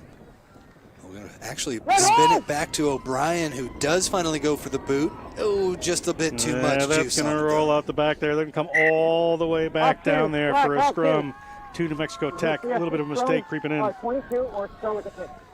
Yeah, scrum down all the way back. So a big missed opportunity there for the Johnnies.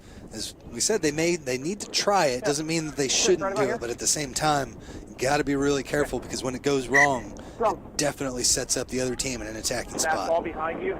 There's 2 balls on the pitch. Okay. Yeah, you can clear that one off, Elijah. We'll keep this one. We'll keep that one. Yeah, we'll keep this one. Set to go yet again here. Both teams pretty evenly matched in the scrums. New Mexico Tech did a decent job We'll figure it out. when they were down in close, but everyone's trying to do the right thing. Still just a 7-7 ball game. Enough to look at. Here we go, guys. Crouch. line. Set. Stable line. Good stable scrum. Able to get it in. Now start to drive, and they'll pick it off the back there from Garcia into contact. Big 8-man. Now they'll swing it back out. Dwanzik.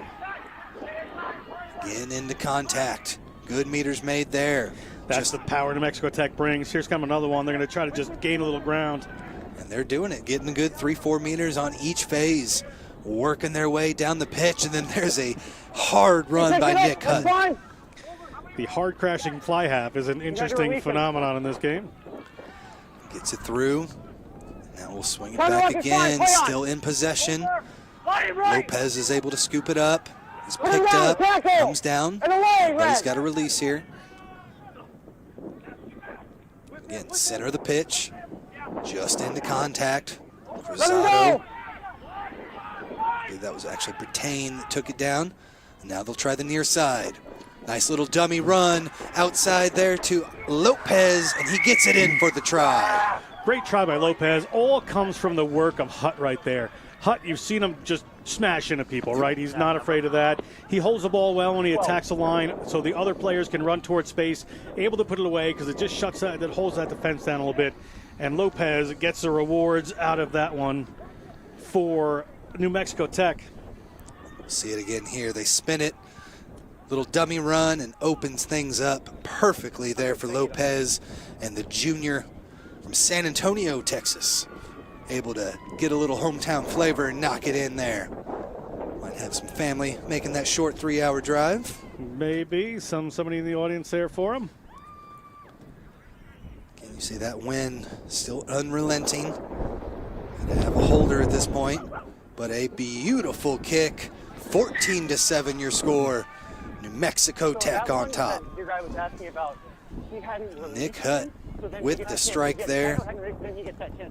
And really, he has been the star this far for New Mexico Tech, just those hard lines, and then made that excellent pass to set up the last try. Yeah, good work there. I know, but it did look odd. Take another look here. No, you're Ball comes out from Hutt, holds the ball, finds a player in space, had a dummy runner coming in, and Lopez able to finish that one off. Hutt showing the full range of fly half skills at this point. Those coaches wouldn't want him to be quite so physical, but I don't think you could tell him not to be perfectly honest. It seems like something he really enjoys, and he's very effective at it as well. Nice high kick off the top there by Fronta. Secured by the Miners. Back in with it, Hutt decides to go out here. Gallegos into contact, lose a few meters on that one. Now Garcia tries the weak side. Beltran picks up a couple. Garcia again, there's Hutt, charge back down. Able to fall on it, but that ball squirts free. Out of the counter ruck, it kicks back to St. John's. Johns with the kick forward, but that one's going to trickle out into touch. Good work. They were going to come back for a penalty, but good little work that had just chipped that through and try to gain that ground for the Johnnies. That was nearly a try there for Yes, so it didn't start for the coach. Angel No, you're fine. So, yeah, I know. It's okay. Just, back. Too late on the kicker. Back 10. So a late tackle on the kicker brings out the penalty. An opportunity now. Joseph O'Brien, the sophomore. Poke this one out. Giving themselves an attacking line out just inside the 22-meter line. Good work by that. And we'll probably take another look at it here as the ball comes squirting out. You see Auden puts the chip down. Marginal, but they called that on him. All right. How many guys? Penalty creeping in there on Bertain. 7. Yeah, just got a bit too aggressive with it. Kind of fell into him. So line out here, just inside the 22-meter line. Fake jump there, got him up in the air. Not straight the call. Up early, free kick. Ooh, up early actually. So it's a free kick back to St. John's. On the 15. Got to go back 10, says the referee. Up early. So that worked out well.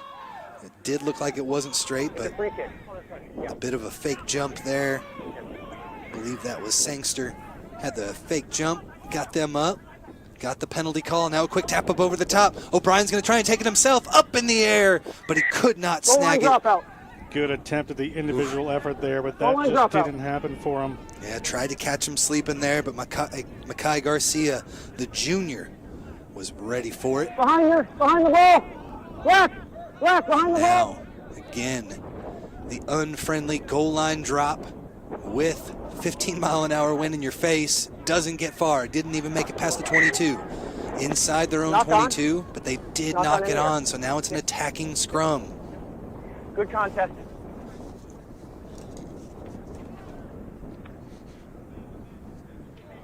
Is that what you were calling? 14-7 your score. About 12 minutes left to play, maybe a little less. It was an early lift in the air. Oh, okay. Yeah. But then it went out to the side, but still the first. You see him get up there, snag that one up high, and just had the pressure of O'Brien right on his back. But cleanly took that one, touched it down. Fine. Set. Now the put in. Trying to pull this one out the back. Barry gets it inside the 22-meter line. Nice little fake out to the outside. Murphy goes into contact. They've got some numbers there on the far left if they can get it. New Mexico Tech started to fringe out that way, but a knock-on will cancel that attack. The Johnnies are down here. It may just be that wind, maybe something. They're just a little too far apart when putting those passes in and those pods of forwards coming up there. And it just holds up, and a couple of knock-ons have creeped in. But they're spending a lot of time down in this part of the field, which is very important, as we said. Able to keep them in with the boot, and also just some strong defense from them. And right now, again, down by 7, 10 minutes left to play in the first half. It is now New Mexico Tech's put into the scrum, but as we've seen, not the easiest thing to clear lines on this right side of the pitch. Set. Hold it up 3. Hold it up 3. A strong drive from New Mexico Tech. They've got some space there on the far side. Another good little burst there from Nick Hutt. Makes another guy miss. Right into contact over a couple of big boys. And he finally takes it down at night. That's how you clear your lines, apparently, says New Mexico Tech. Another big boost right through the middle.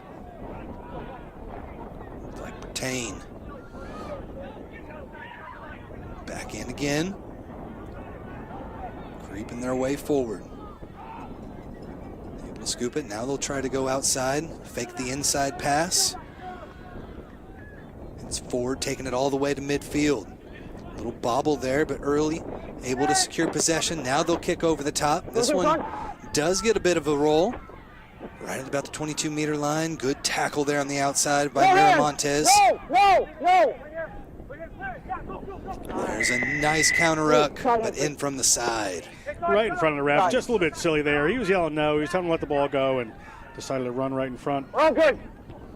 There it is, though. That one's easy to snag. And now it's back in possession here for the Miners. As Willie Early, able to get it. Still wrestling people off of him. Now it's back again with Garcia. They'll swing it all the way out. Now center the pitch into Lopez. See if they swing it back out right. Not much going here on the left. They try to find something on the weak side. Not a lot of support, though, but they arrive just in time.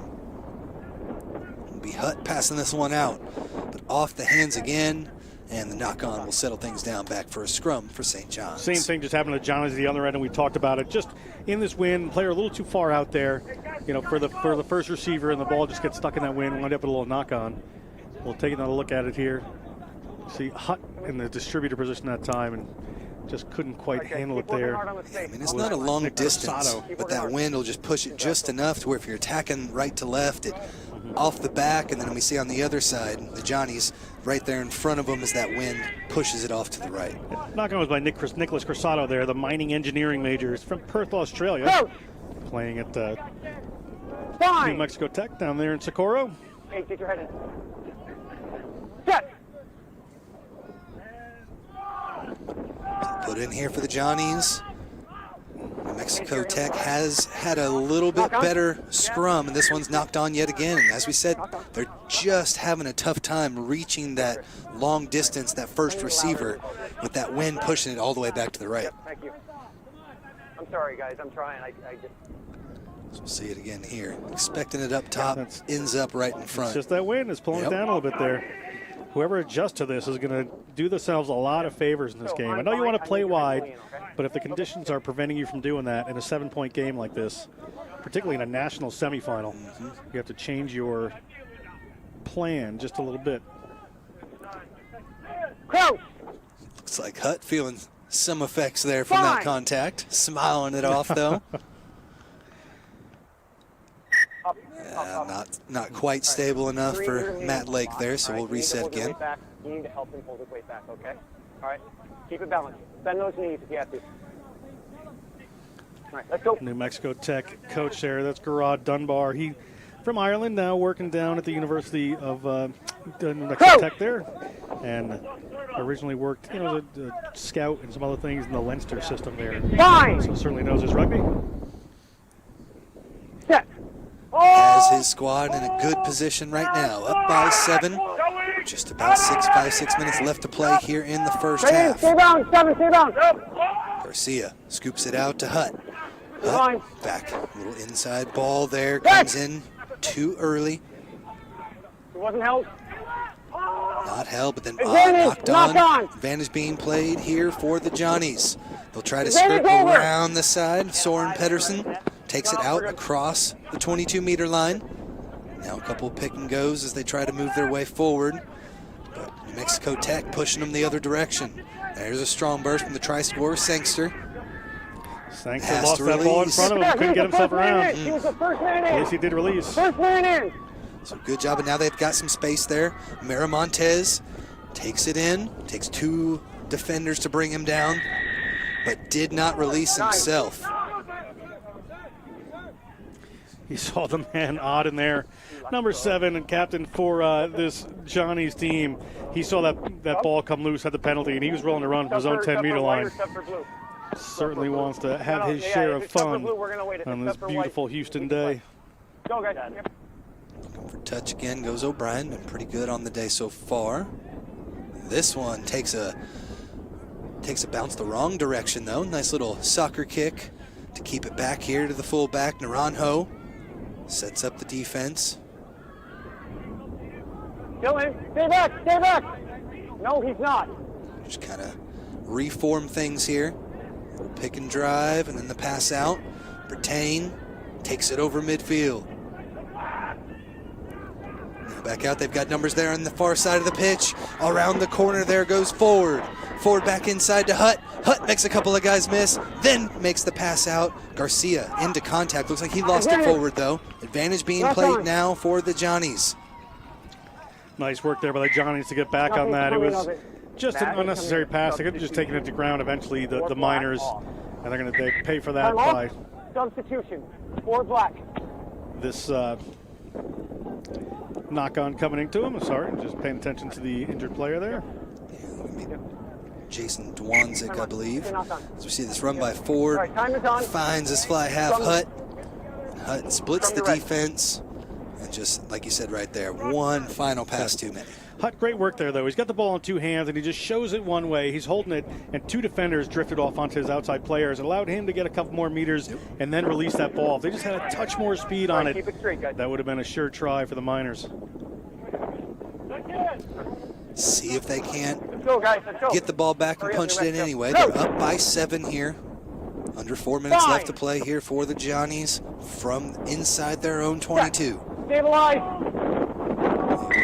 Yeah, they were able to keep it up, and you can see there on the near side of that scrum, definitely pointed inside there is our outside prop there. But so we'll reset things and have this one get a little bit safer.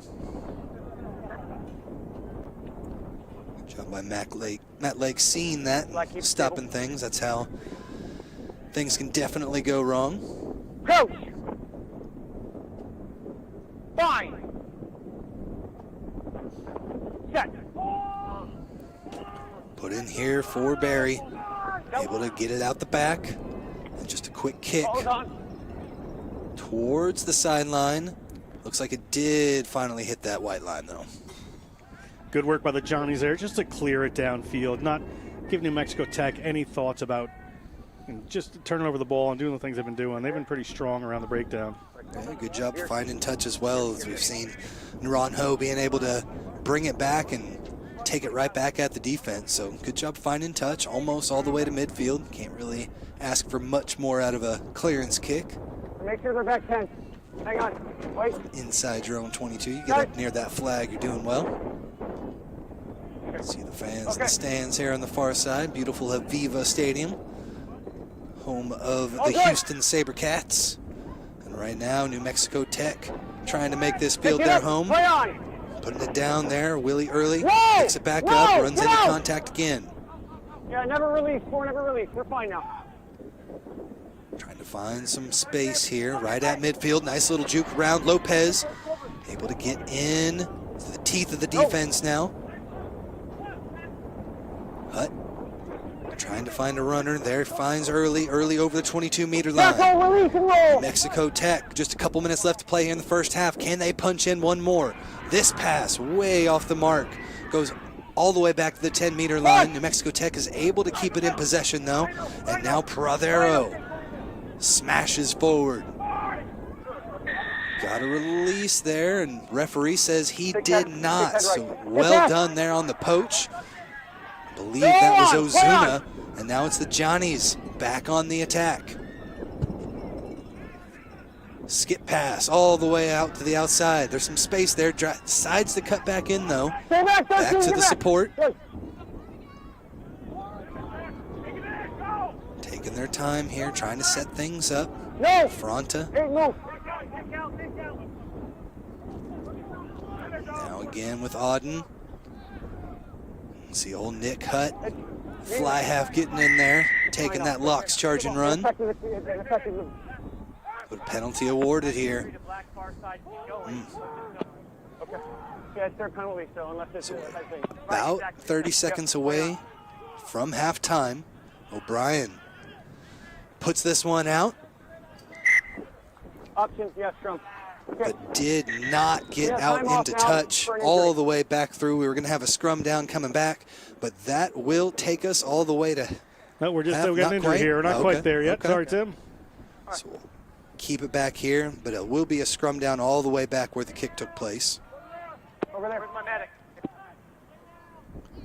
So we do have an injury there on the far side. Sounds good. Come on, Mark, good. Okay, thank you.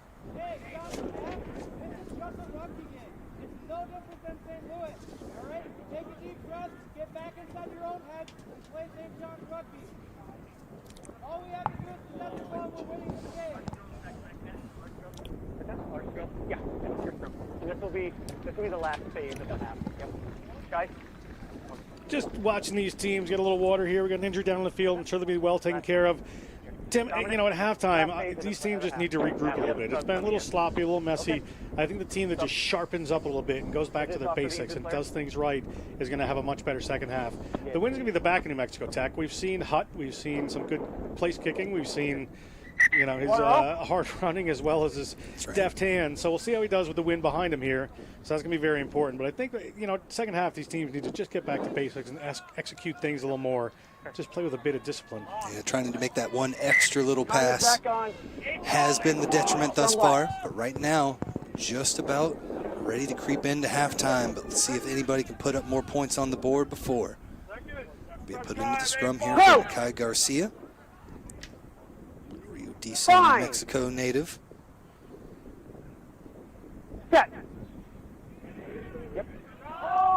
Stable platform, able to put it in here.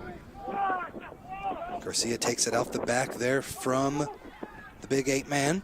They're able to swing it all the way to the outside. Here comes Early with it. Early finds the offload pass to Lopez. Lopez there to Naranjo. Naranjo over the 22-meter line, but does fall out into touch. And that will be the half. 14-7 your score. New Mexico Tech has had a strong first half. Like you said, a couple of errors there, but for the most part, it's been a tight match. And we're going to take it now. We'll toss it down to Tyler Deutsch. Tyler Deutsch with quick interviews. Thanks, guys. A really, really penalty-filled first half here. Both teams are going to have to clean it up if they want to see any more tries in the second half. Both teams are playing hard, and they're definitely not trying to go home with a loss. Guys, back to you at the studio. And we'll take that quick break, come right back for the second half of action here in the Cohen Cup from the CR Championships, here live from AVEVA Stadium in Houston, Texas.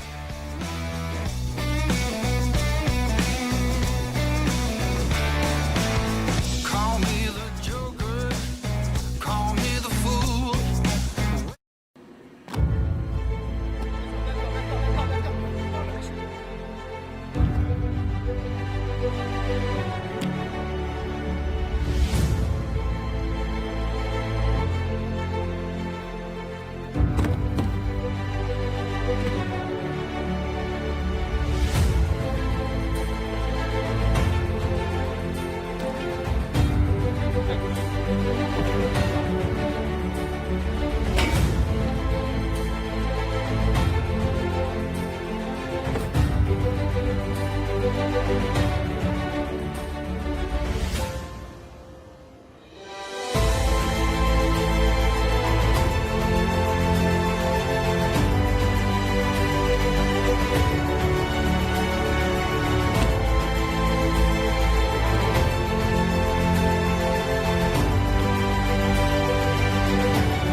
With our hearts.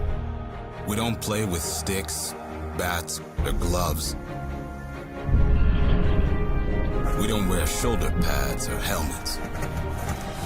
We keep playing when it hurts. And we leave everything on the field. What we wear must be built for our game.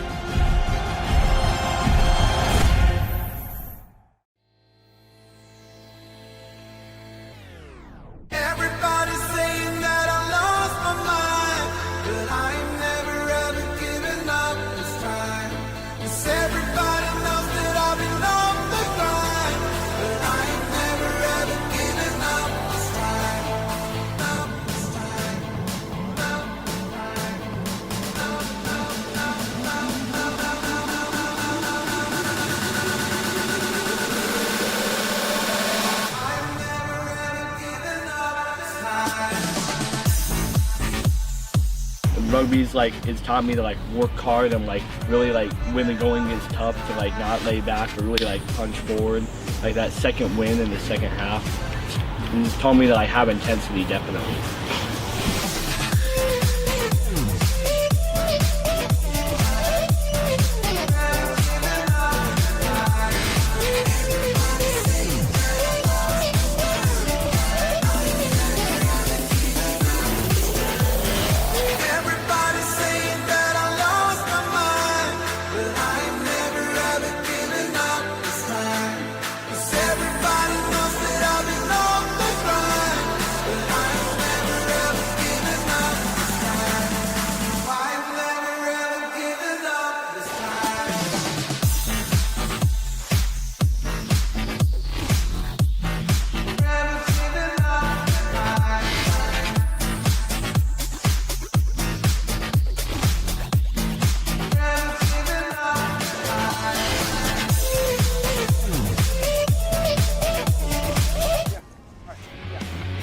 Welcome back to the Collegiate Rugby Championships, here live on the Rugby Network. Tim Wilkes and John Broker here coming to you. A 7-14 match here. New Mexico Tech on top.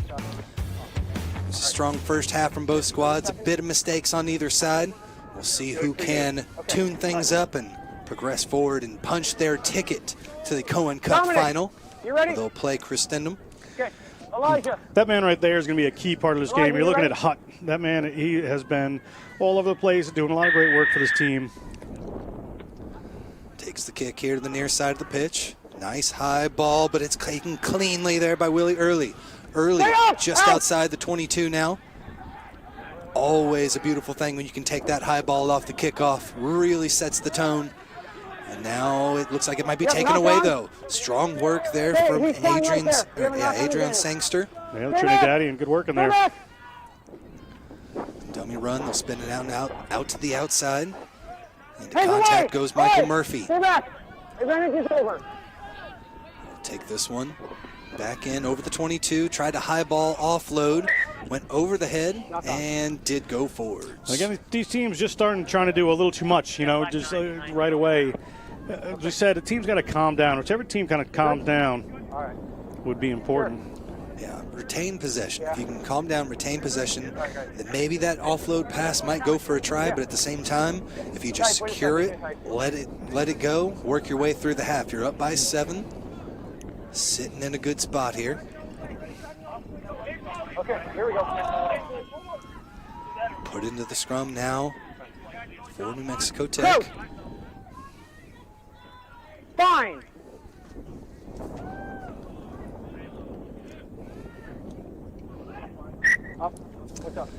Again, not stable there.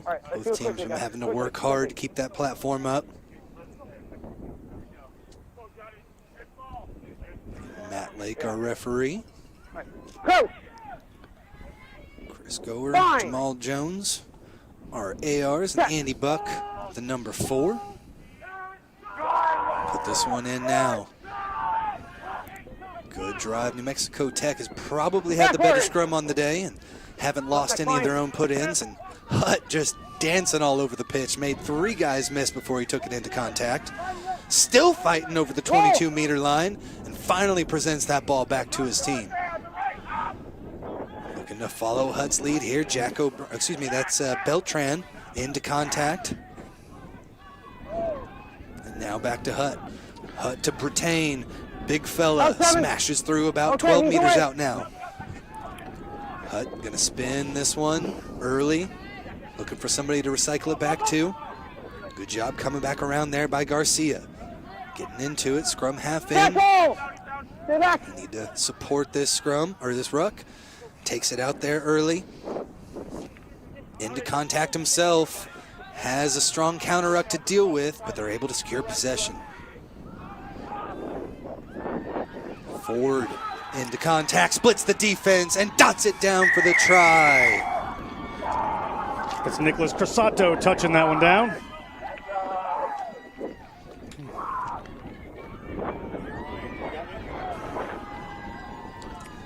(19-7) your score here. Lucas Ford with the big try.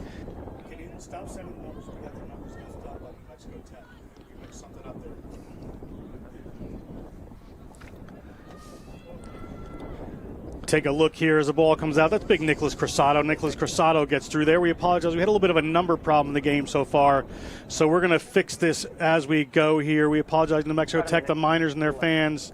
Just a little technical error there, but we do apologize, and we're going to work these numbers through.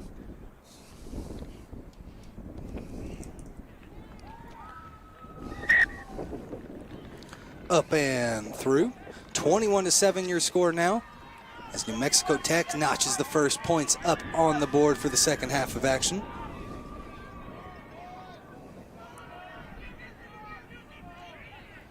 Working things back here. Again, New Mexico Tech did a good job there in the first half, probably made a few less mistakes than the Johnnies. Johnnies with some unrelenting defense, a couple of big stands to keep this one as close as it is right now.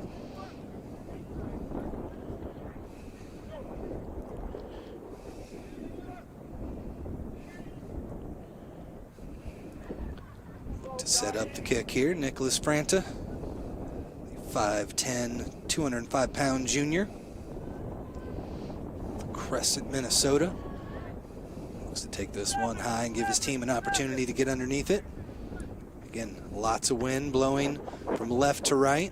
He's able to drive this one through.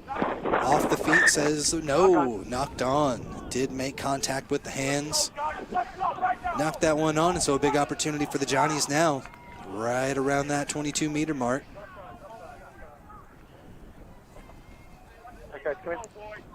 So take a look there. This one, you never quite know where that ball's going. Did look like it hit him a bit in the knees there, but knock on, says the referee. And we will come back here for the scrum down. Johnny's about 12 meters out here. Again, New Mexico Tech has had a bit of a stronger push on the scrums.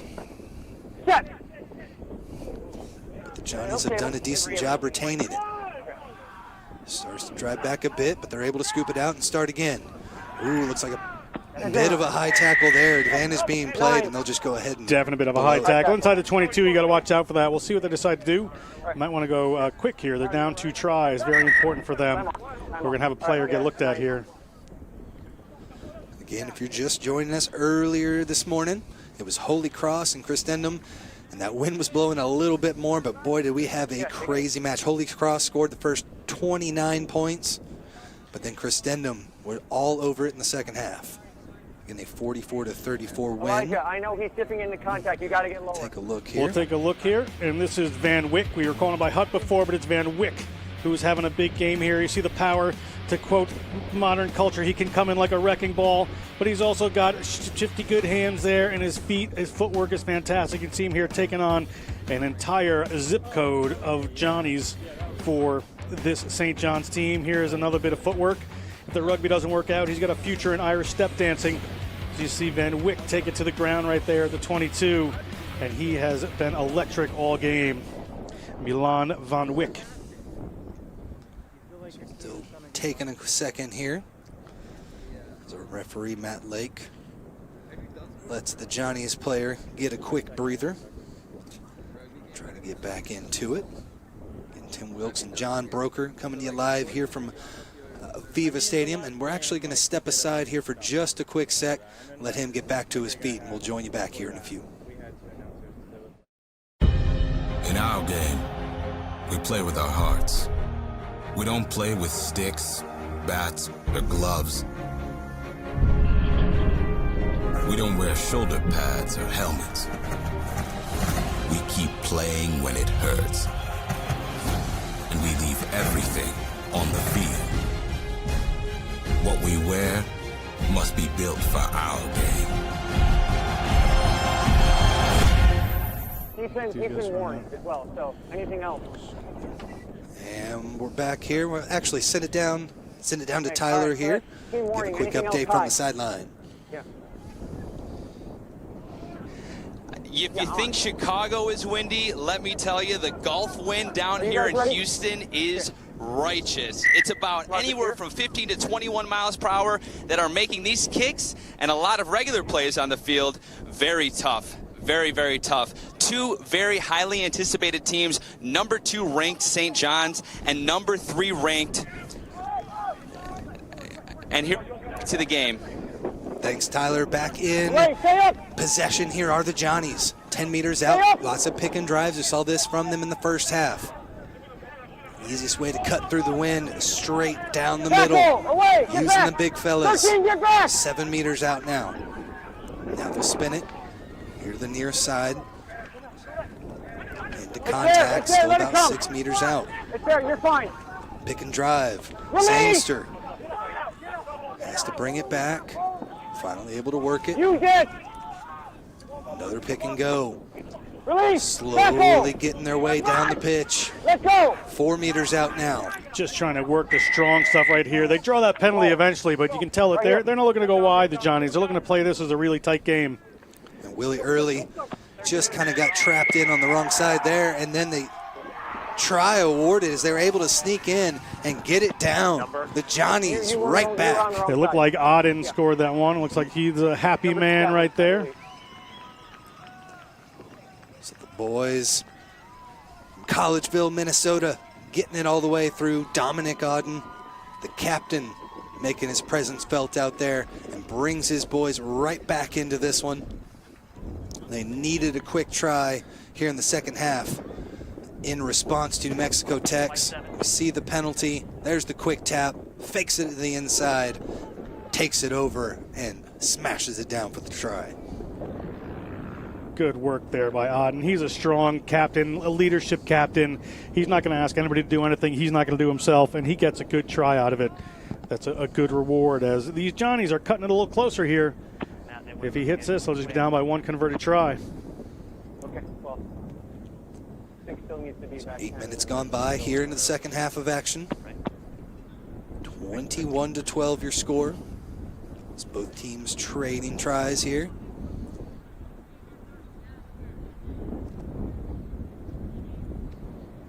To set this one up. Again, New Mexico Tech had that early try here a few minutes ago. St. John's, who's gotten so close so far, finally punch it in. There's the conversion. That's Fronta, the junior from La Crescent, Minnesota, putting those 2 points You in. can go as soon as 6 gets back 10. As soon as 6 gets back 10, you can go. Try and go quick as possible here. Wait for it, wait for it, wait for it. Yep. Okay, you can go now. Van Wyck gets us started again. Hang on! Just right at the 10-meter Just line. a millimeter over that 10-meter line. You got pulled. And then look to go weak here. Big crunching tackle though. And a penalty awarded, not releasing the call. So a big hit there by Dane Roberts sets up the penalty. And now New Mexico Tech looks to attack.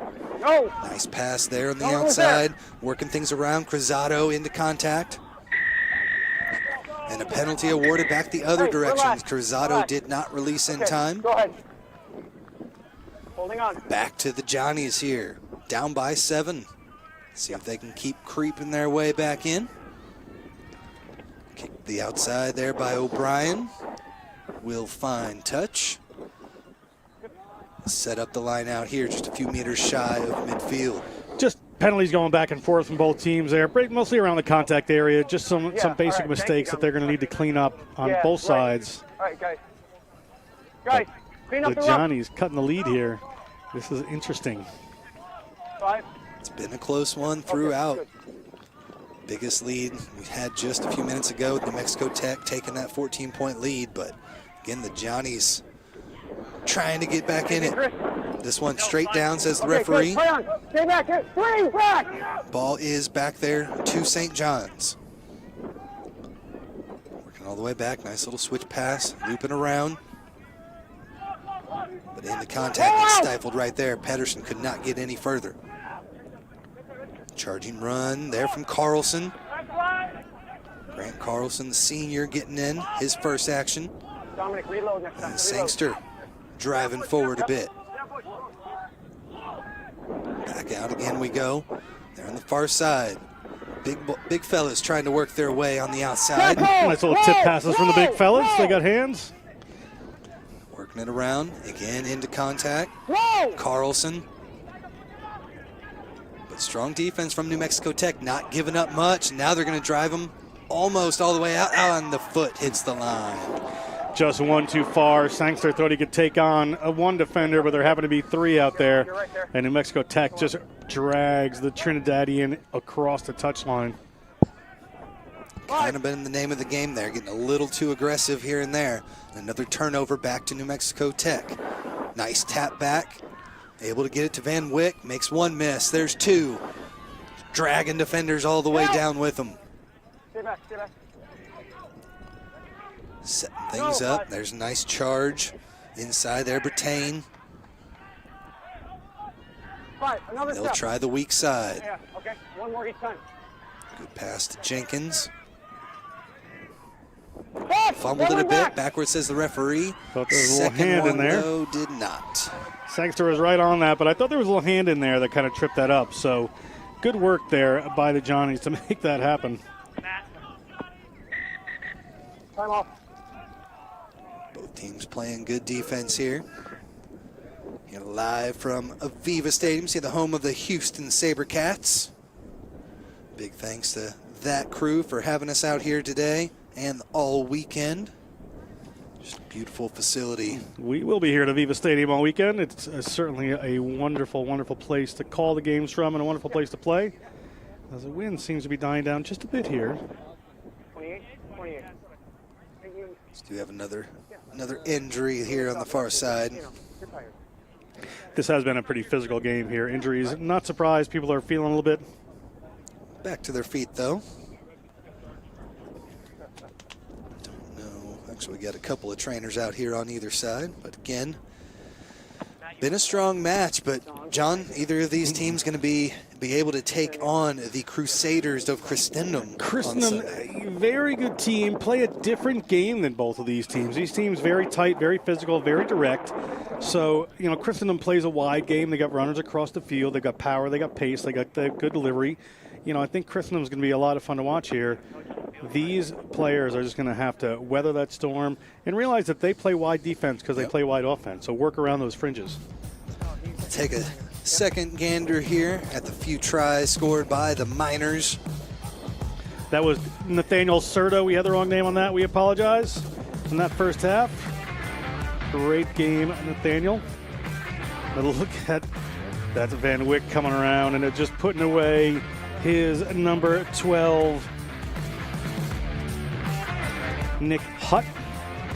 And now here is coming through Nicholas Crosado, scoring their other try. Great reward for these Miners. Great engineering school there in New Mexico. Yeah, newer program, but definitely making big strides. It's here. They will be Johnny's put into the scrum. Fine. Inside their own 10-meter line. Set. Keep your weight. Nice, easy platform. Barry to the outside, straight into contact. But not much defense, or not much room there on the defensive end, as Pedersen couldn't find anything. Now offload goes awry. That one did not go forward to the referee, so we'll play on early into contact, all the way up to the 22-meter line. That one's back. Now they'll swing it out there. Van Wyck drags a couple more with him. Smart defense there, just rushing up on Van Wyck, not getting room to run. Oh, good. All the way through, splits the defense, finally knocked down at about 5 meters out. Naranjo. Off feet. Off their feet again with the Johnnies. There's the quick tap. They'll dive forward nice and low, and Early gets the try. Early certainly has played a big part in this game. Definitely deserves it. Good try there for the big man. Runs with a loaf of bread in his hand sometimes, but certainly protects it, gets that ball, and gets it down as needed. Now, he's probably broke the line just as much, maybe even as Van Wyck, but that combination between those two guys has really shown their power. And Van Wyck, just at 5'5", just a terror out there on the offensive side, and really doing a great job keeping the Johnnies off their feet. Take a second look here. There's the penalty. Early knows what to do. Quick tap straight at the goal line. You see that dive forward, gets it down. Big try for the Miners. Conversion good. Makes it 28-14 now. Able to double them back up again. So the Miners with a couple of tries here in the second half. We'll see if St. John's can keep pace. They've got one in each half, but a long ways to go if they want to get back into it now, down by 14. Long way to go. Plenty of time, though. It's 25 minutes. It's going to be a little bit of fitness here, a little bit of people's benches to see what's going on. Johnny certainly have some players that can break it if they can find the room. I think they just need to play a little more in the wide channels. They're not finding purchase in tight as they might like to. Start things off here again. Nicholas Fronta, 21-year-old, nice and high, hangs up a bit in the wind, but not quite the push that we saw earlier today.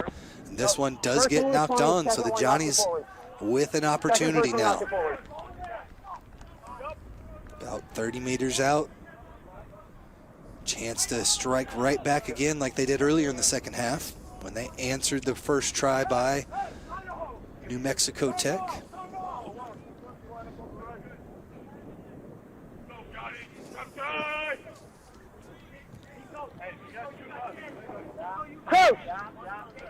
Take a look at Tammy Cowan there, some of her assistant coaches.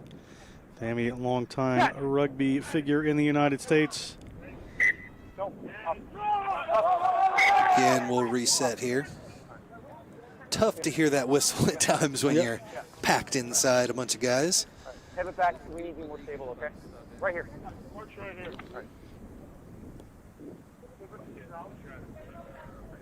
Right here. All right, front row stability. Malik Knowles going to come into the game for the Johnnies. Put in here by Chris Berry. Works it all the way back, but there's that push by New Mexico Tech. They're able to scoop it out of there just in time with O'Brien. Nice little offload, close to the 22-meter line. Back into contact goes Auden, the captain. He can't get much, but they'll continue to push forward. Pick and drives constantly here. Carlson into contact. Now they'll spin it out a bit. Looking for something there. Fullback into play. Pedersen couldn't find much either. Strong defense from the Miners as they dig in now. There's the try score. Sangster leans forward to make a few more. And now O'Brien. Room on the left-hand side if they can get the ball out there. Faked it and went back in, though. And they'll continue pushing forward through the center. Pedersen. Now they look to spin it. Not much there. O'Brien spins out of one, but now is driven all the way into touch. O'Brien, the sophomore from St. Paul, Minnesota, a little closer to this Johnny's team. We All did that touch, but they definitely have this. Well, we had an offsides being played. Advantage was on. Now they'll take the quick tap. Barry straight into contact. 6 meters out. They've got numbers on the far right if they can get it there, but they'll look to take it straight up. Auden again. It's over. Stolen, taken away there. Like you said, advantage was over, and so now it's New Mexico Tech back in possession. We saw a couple of goal line stands from them in the first half, and they are continuing to play well here. Van Wyck just running through everybody. Something else when he gets going. At 5'5", just running through arm tackles. He does have that low center of gravity of 5'5", and very powerful. Former captain of the Namibia U19s. Van Wyck has just been electric out here. Be excited to see him play some sevens. Yeah, we have time off. To his knees at the moment, though. Hopefully he can get back up and get going again. Almost midway through the second half of action here. Yep, go ahead. So we will have another substitution. There's Knowles coming into the game. Malik Knowles, a sophomore from the Bahamas, from Nassau. High school in Aquinas College. Coming in for Cameron Auden. Calling his name throughout. Take a look here. Here's Van Wyck. Steps 1, steps 2, steps 3. Goes back and steps another one again. He is all over the place here, but there's where he just took a little knock. 6 guys to bring him down on that one. Just so squirrely out there. Able to make a lot of meters and keep things moving. The intensity of a coach, totally helpless to help your team on the field in a lot of ways. Just hope you train them properly and get them ready for what they're going to face. And that's the look you typically get when you pass on the authority to your players. Gotta believe. Just hope that they can make it happen. So still taking a break here again. Mexico Tech up by 14, looking to punch that ticket to the finals here. The second semifinal of the Cohen Cup. Collegiate Rugby Championships. Yeah, when I put the whistle on, I want to make sure. Are you guys ready? You guys good? Dominic, you guys good? Blake says we are all set. Van Wyck will take the penalty here off the high tackle. Drive this one, searching for the touchline. Finds it well inside the 22, well, just outside the 22-meter line. Going to be an opportunity to attack here. You got it. If the Miners get another one here just under the 60-minute mark, going to be a very good moment for them. You have to figure they're going to be in the driver's seat at that point.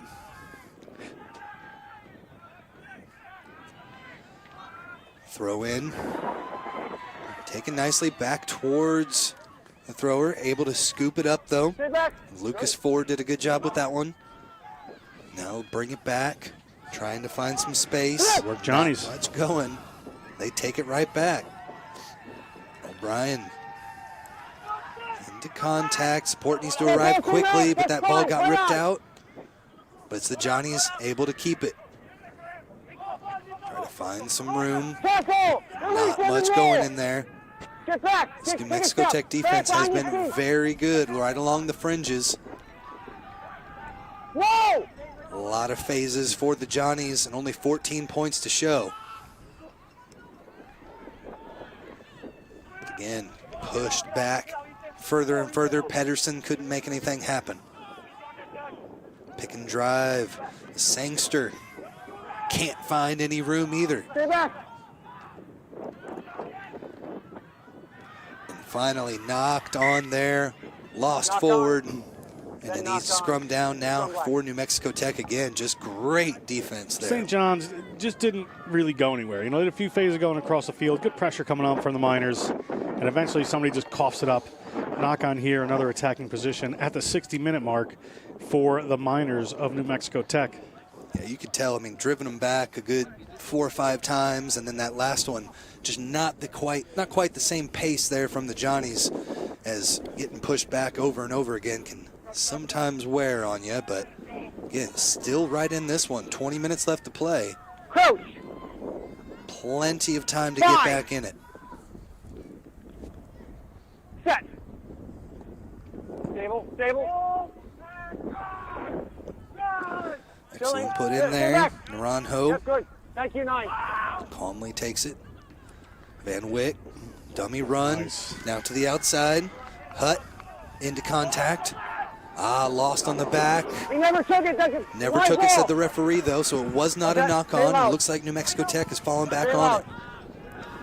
They'll pick and drive here just to slow things down a bit.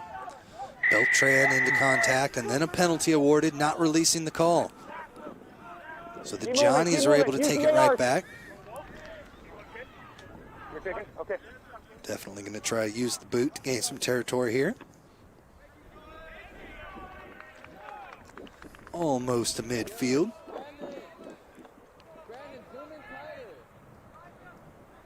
Look at some players starting to get a little tiredness creeping in, you can see. You're here. Done a lot of work so far in a real dogfight Give here. yourself a little bit. Yeah, perfect.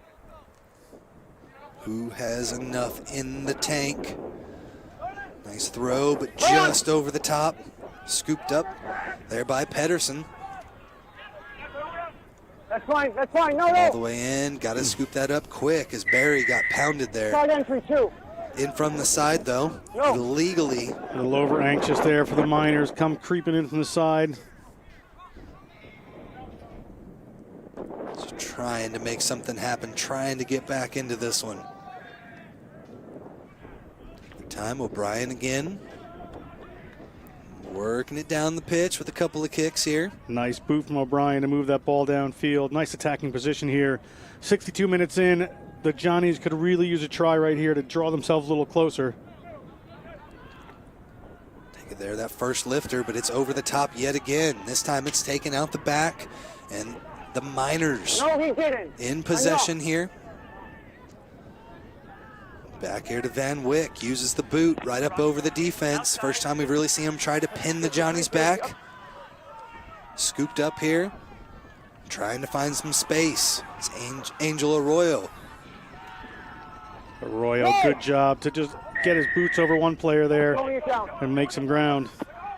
Penalty awarded, quick tap, and they're straight through the defense. O'Brien around another, only had one more to beat, does have a bit of a chase on, but he will take it. Joseph O'Brien, the sophomore, gets the Johnnies right back in this one, 19 to 28 now. What a moment for that sophomore out of Mounds View High School, played for Mounds View and Southside in high school rugby, and just opened that up right there. You know, he's done that a couple times going quick, and it hasn't always worked, but right there, he found the right time, he found the right place, he found the right room on the field. We'll take another look at it here and just kind of walk through it. There's the tap. Nobody could grab him, so he was right through a very crowded defense, and last line of defense there just slips. No one coming on to him, and O'Brien under the sticks.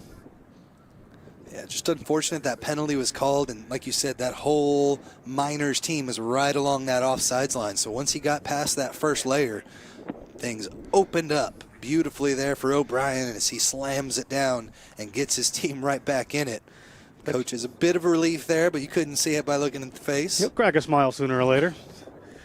Ways to go, though, now. Right in front of the posts. Should be able to slot this one through. Fronta, 2 for 2 so far. Nails the third as well, so 21-28. And, John, we've got a good one on our hands here coming down to the end. We have a great final 15 minutes here. It's going to take a lot of digging deep from both teams, one on offense, one on defense. Some Van Wyck magic, I'm sure, would be very well appreciated by this Miners team. And it's just moments like that. The Johnnies haven't put together too much wide ball so far in this game. But right there, just heads-up play by O'Brien. Uses that rugby smarts. Taps and goes, and he's down the field. So we look at Coach Dunbar here. Creeping up now on 15 minutes left to play. Both teams, again, still trying to punch their ticket to the Cohen Cup final. This kick will go 10, but it will also drift out into touch. My friend Chris Ryan claims to have named that the Coach Killer. You do something, something happens, and then next thing you know, you make a big mistake. It's more in sevens when you've scored and you kicked off, but that's a mistake you don't want to make for the Miners right off of being scored on. Had the option there, and they choose the scrum down center. Let's see what they can do now. Again, down by 7, 15 left to play. Scrum down right at midfield. Fine. Set. Easily to the back, but flanker peeled off a little early and knocked that ball out of O'Brien's hands. It looks like they're able to somehow get that one back, though. In a sea of black jerseys, they're able to scoop it up. Carlson gives it a go. Held up a bit, now finally taken to deck, and that ball is easily presentable. They'll work it yet again. Franta hit behind the line, lost a couple there. Look to spin it here to the near side of the pitch, find something weak. But again, nothing doing, and a penalty awarded. I thought that might have been on New Mexico there, but referee in a better seat than I as usual. But player got his hands on that really quick. Yeah, there was a guy that was struggling to roll away. Whether he did so in time was close, but Julian Bertain was able to get his hands on the ball either way and secure the possession and penalty. Van Wyck moves that one downfield. We take a look here. Player there not rolling away, really. That player in, not letting them release between the two of them. Yeah, very fine points in the law there. And I would clearly take the referee's advice as opposed to mine. In the end, it results in this line out here for New Mexico Tech. Well done, little backhanded pass. A bit off the mark, but they're able to keep things moving. Van Wyck all the way to the outside now. Bertain into contact, back to center of the pitch. All right, out now.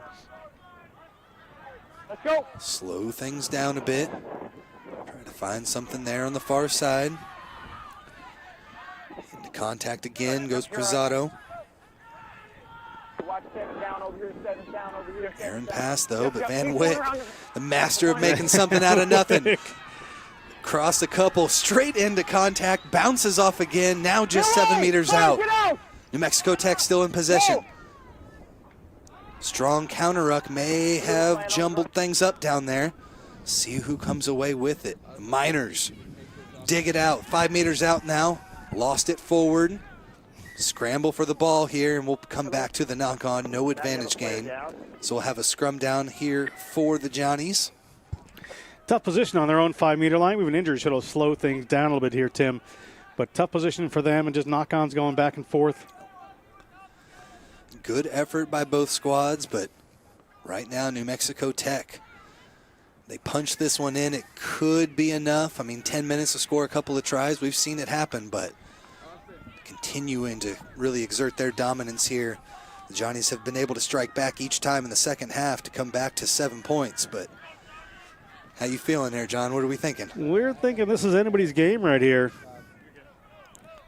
Big opportunity. Nothing else to say. Yeah, then obviously the Johnnies need 2 to win. If they do score, they'd have to make sure they're in a kickable position. Franta 3 for 3 on the day, but a lot of work to do to get there. Fine.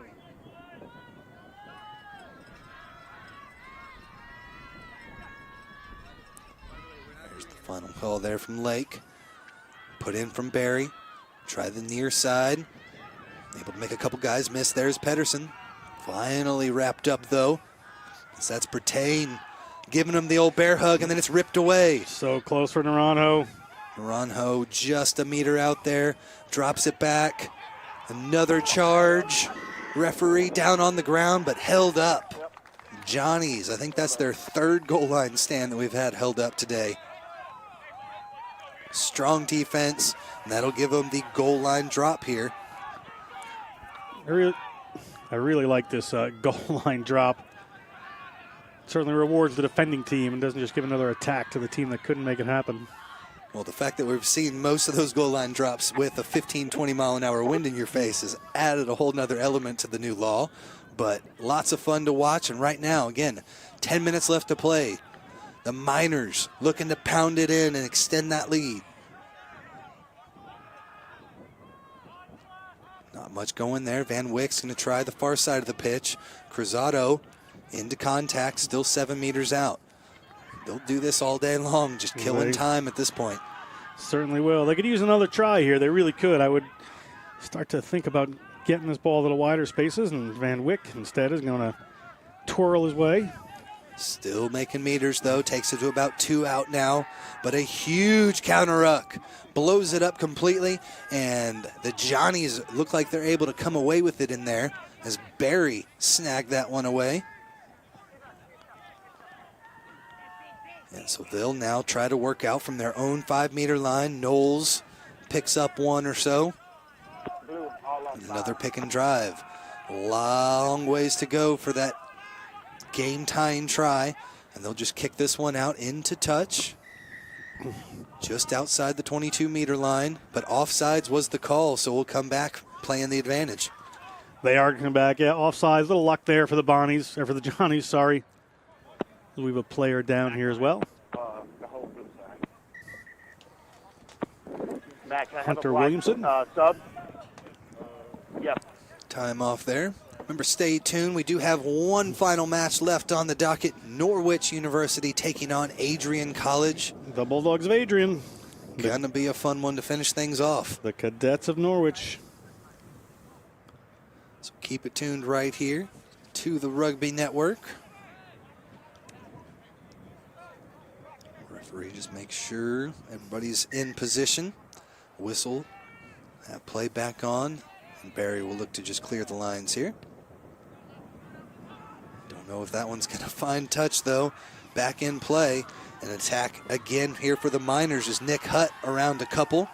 Strong tackle, though, there from Knowles. Stops him right at the 22-meter line. And a couple pick and drives as they work their way back in. Trying the far side of the pitch. Only able to get a couple more there. Ethan Jenkins.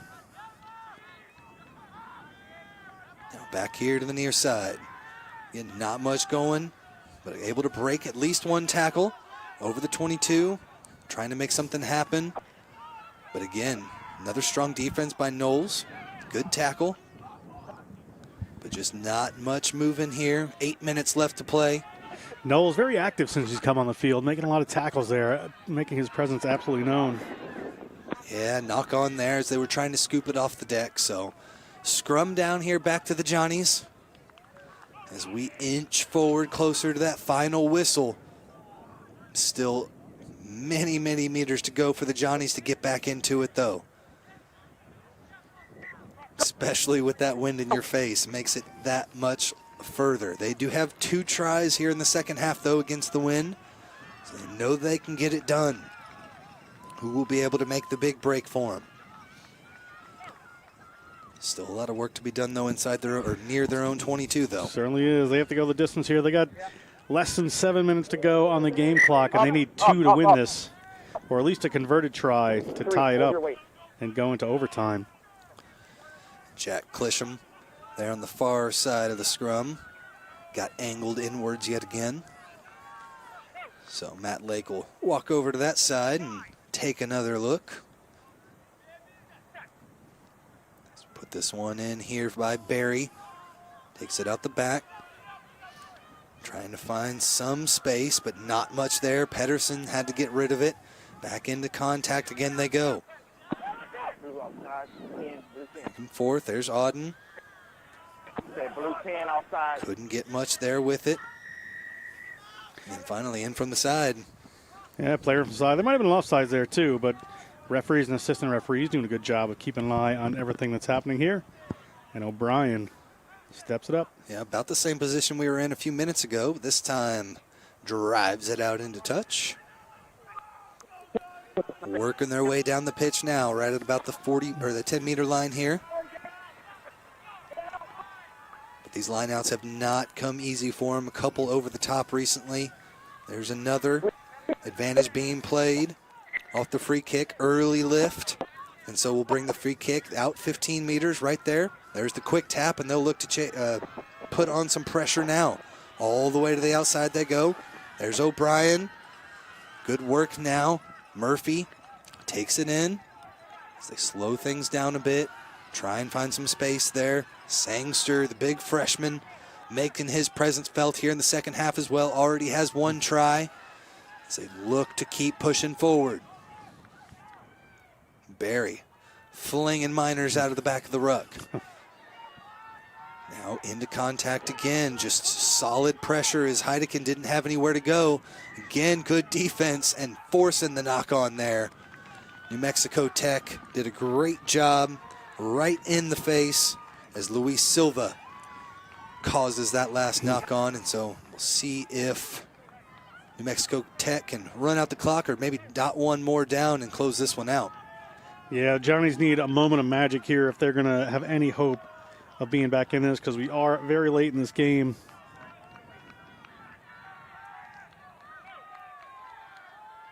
Big scrum here. I don't think New Mexico Tech has lost any yet. Johnnies need a huge push here. But nothing coming as the Miners push them back the other direction. Van Wyck looks to set something up, brings the defense in towards him, finds some huge space here on the near side. Hutt into contact, still has some room, but did not ever release. Now, knock on is going to be the call here. He got through the initial tackle, but he coughed that one up afterwards. Good effort by Hutt. And again, a nice line run by Hutt that Van Wyck puts him into. Take a look at it here. Here comes Van Wyck running. You never know. The ball's such, you never know. Is he going to get kicked? Is he going to run? And Hutt just runs this great line there and gets in a unique collision with one of the Johnnies. Angel Arroyo kind of went up and met him in the air, but glad to see both guys are okay. And we'll continue on now. Less than 4 minutes left to play. Johnnies in possession, down by 7. Looking to get in to the Cohen Cup final. Spin this one now. They can get it all the way wide. Able to do so. Around the corner now goes Murphy. Strong defense there. Cruzado in on the tackle. Another big run here by Carlson. Who's kind of been a breath of fresh air for him on the offensive side of the ball, but lost it that time. I think it was Van Wyck that turned that over. Trying to come away with the poach there, but plenty of numbers in the ruck here for the Miners. And now they just need to ball retention is the name of the game here. Yeah, this is like the 2-minute drill in basketball. You just want to keep that ball tight, wind down that clock as best you can. Make sure you get numbers up there, and that's not the way you do it. Yeah, you try to bind on, and then you fall forward off your feet, and there's the call. O'Brien now with a big opportunity. They trying to get that time to run out, but now the Johnnies with a huge chance. They've got numbers there, but just finally slung to the deck. Play back. Got to leave it. Come in. Dangerously almost came in from the side there, but referee talked him out of it and will play on. 2 minutes left to play now. Johnny's continue just to try and pound. Not much going there for Dominic Oden, the senior. And offside's the call. So just undisciplined there from New Mexico Tech, and giving it back a couple of times. They can shut this game down, but they need to be smarter here on defense. This is a big moment here. A converted try sends us into overtime, essentially. Over the midfield stripe. Did not get low enough there. Got driven back, did Carlson. They'll continue to try and push. Even Sangster, who earlier in the match was breaking that line with ease, gets driven back. Trying to find something, that defense charging up nicely. Cruzado missed the tackle there, but the knock on there off of it will result in a scrum down here for New Mexico Tech with a minute left on the clock. And you just see in the back of your screen right there, Van Wyck just telling his team to let's slow this down. We're under a minute to go. We just need to take our time. This scrum has to happen, but as much time as they can wind off the clock here, getting towards 80 minutes, do themselves a big favor. Matt Lake knew what they were doing. Let's bring it in here, guys. We do have another injury. Time is off. We have time off. Just to give them a quick breather. Should be able to come right back in. Turn the clock off.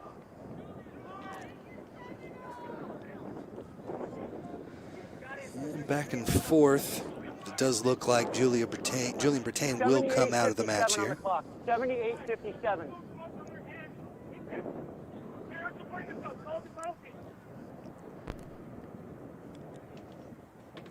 Winding down here. Let's see what happens. A big shove would be needed from this Johnny's team to turn their favors at the moment. Hasn't been there yet. They're going to have to dig deep on this one.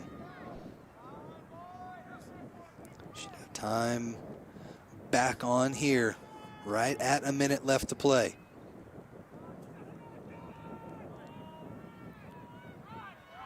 There's the put in. Easily secured, but it's dropped.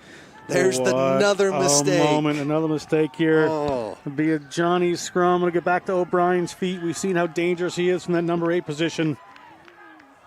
Oh, unfortunate there. Tried to pick it off the back, but Dane Roberts could not get it. Maybe even got stepped on a little bit there. Never know. So we'll take a second look. Went in to try and grab it, and yeah, his feet moving around all over the place. Could not secure possession. So this is it, John. This is it. 20 seconds left to play here for the Johnnies. Down by 7. Scrum near midfield. Able to secure it out the back. Looking to push now. Pedersen all the way to the outside. Crashing forward through. Able to make about 10 meters there. So good work on the first phase there for the Johnnies. Nice little spin by Pedersen. Picks up a couple of more. And they retain possession. 80-minute mark has just passed. This should be the last play of the match. We have offsides the call. Here comes O'Brien. Should just quick tap here and get things moving as they look to charge again. Oh, kick up over the top, trying to find some space. Van Wyck there, he's able to finally snag it, but lost it forward. O'Brien picks it up, 22 meters out now. Johnny should still have advantage, I believe. As we work this through, the huge push off the counter ruck. And I believe we're saying we have a knock on. And after that knock on, that'll be it. Referee's whistle sounds. The Johnnies in disbelief. And boy, John, what a back and forth minute there. How close we were to overtime. What a comeback by the Johnnies team at the end there. Just couldn't quite make it happen. But credit to them. And it's going to be the Miners moving forward to Sunday. Boy, what an excellent match there. We'll take a quick break and come back for our final match. Stay tuned to the College Rugby Championship here on the Rugby Network.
hurts. We don't play with sticks, bats, or gloves. We don't wear shoulder pads or helmets. We keep playing when it hurts. And we leave everything on the field. What we wear must be built for our game.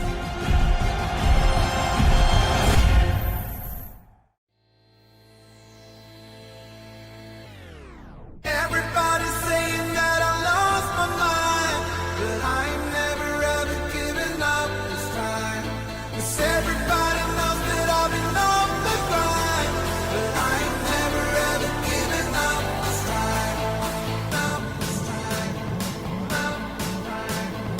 Up, up, up, up, up, up.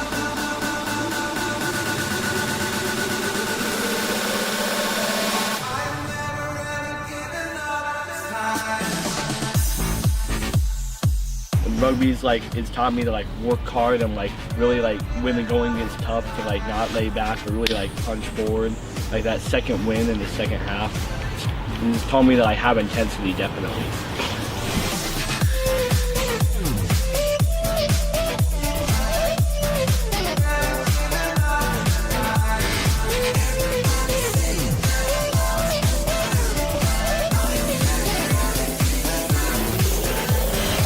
Everybody's saying that I lost my mind, but I ain't never ever giving up this time. 'Cause everybody knows that I've been on the grind, but I ain't never ever giving up this time. I ain't never ever giving up this time.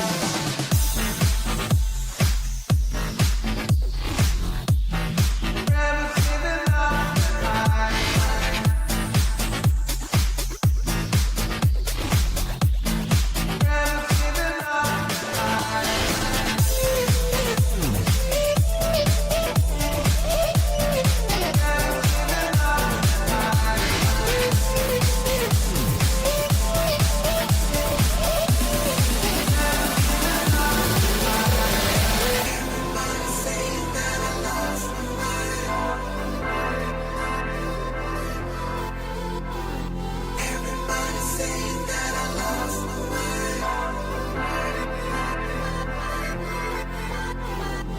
Everybody's saying that I lost my mind, but I ain't never ever giving up this time.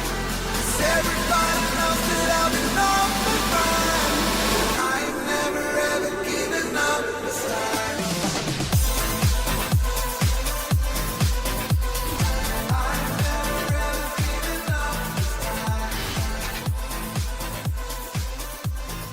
Real quick, tell me what was your favorite part about playing rugby?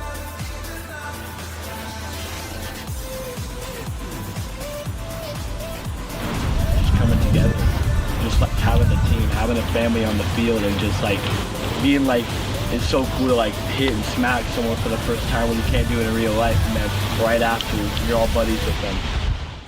Hey Alex, just the Falcons here from Manchester. We just want to wish you a big congratulations on being selected to the Team USA flag bearer for Youth Olympic Games.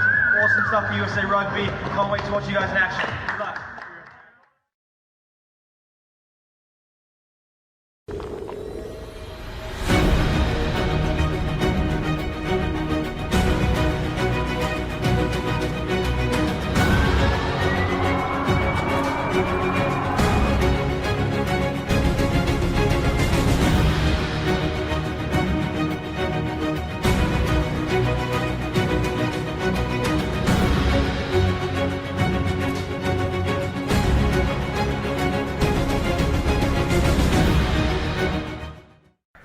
I think the training environment is what separates this place more than anything else.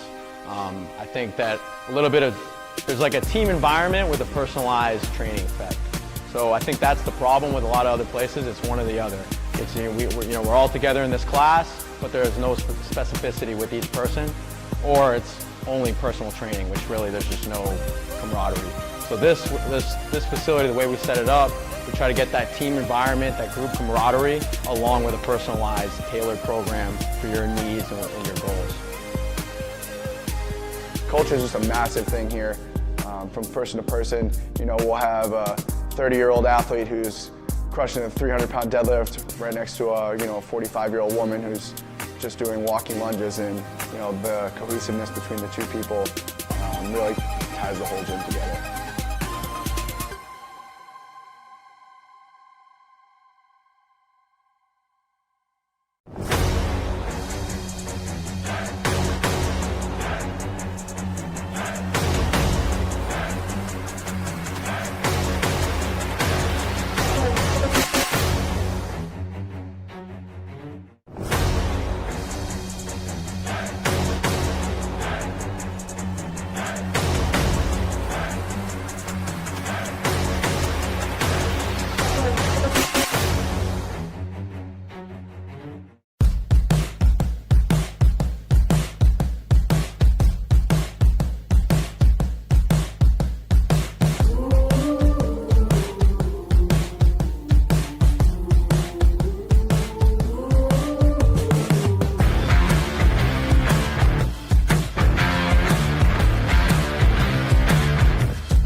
New Orleans welcomes you back here to second half action, and this is the try from the first half. Carrington Freitas busting free for Lindenwood University. The Lions go up, Brand of Rugby looking for the switch.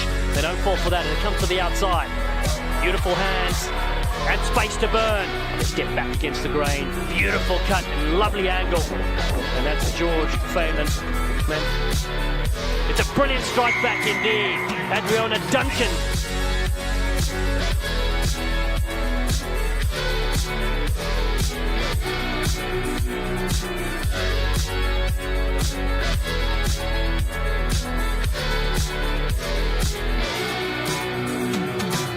And she looks pretty confident. A little bit of flair there with a dive, and that should be our last try of the game for South Atlantic.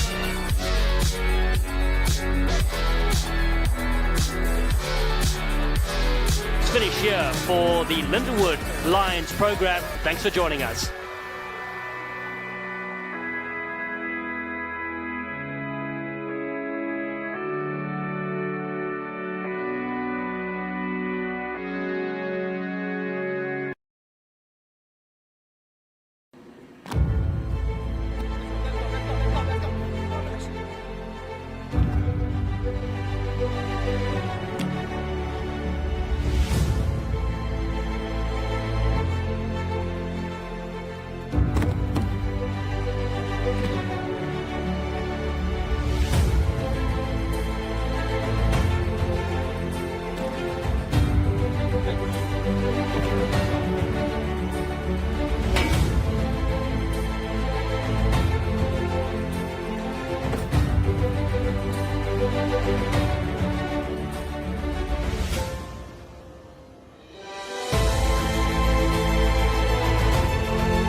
We don't play with sticks, bats, or gloves.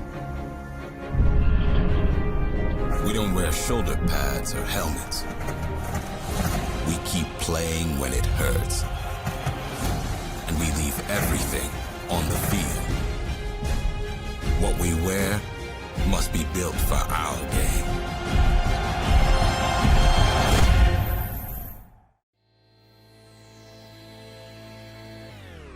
Everybody's saying that I lost my mind, but I ain't never ever given up this time. 'Cause everybody knows that I've been on the grind, but I ain't never ever given up this time.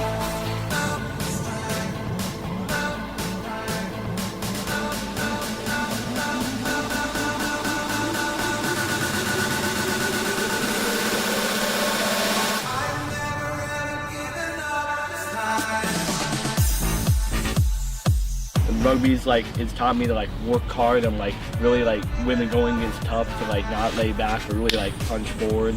Like that second win in the second half, and it's taught me to like have intensity, definitely.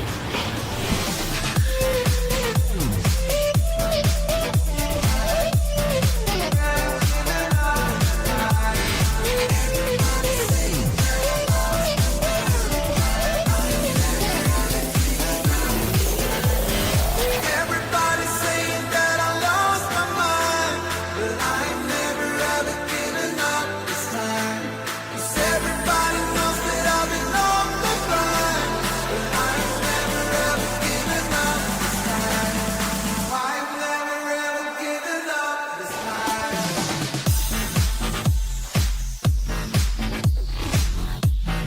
Never given up this time.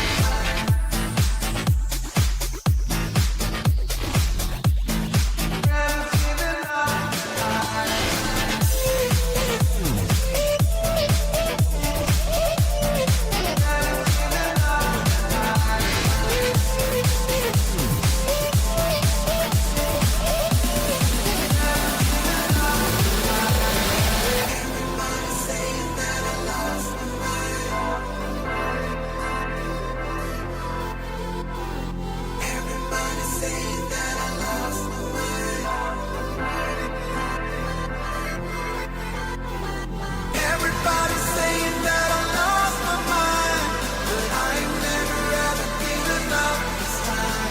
'Cause everybody knows that I've been on the grind, but I ain't never ever given up this time.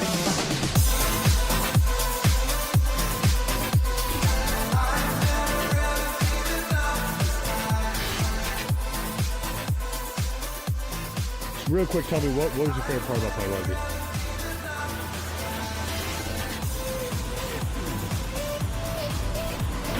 Just coming together, just like having a team, having a family on the field, and just like being like, it's so cool to like hit and smack someone for the first time when you can't do it in real life, and then right after you're all buddies with them. Hey Alex, just the Falcons here from Manchester. We just want to wish you a big congratulations on being selected to the Team USA flag bearer for Youth Olympic Games. Awesome stuff for USA Rugby. Can't wait to watch you guys in action. Good luck.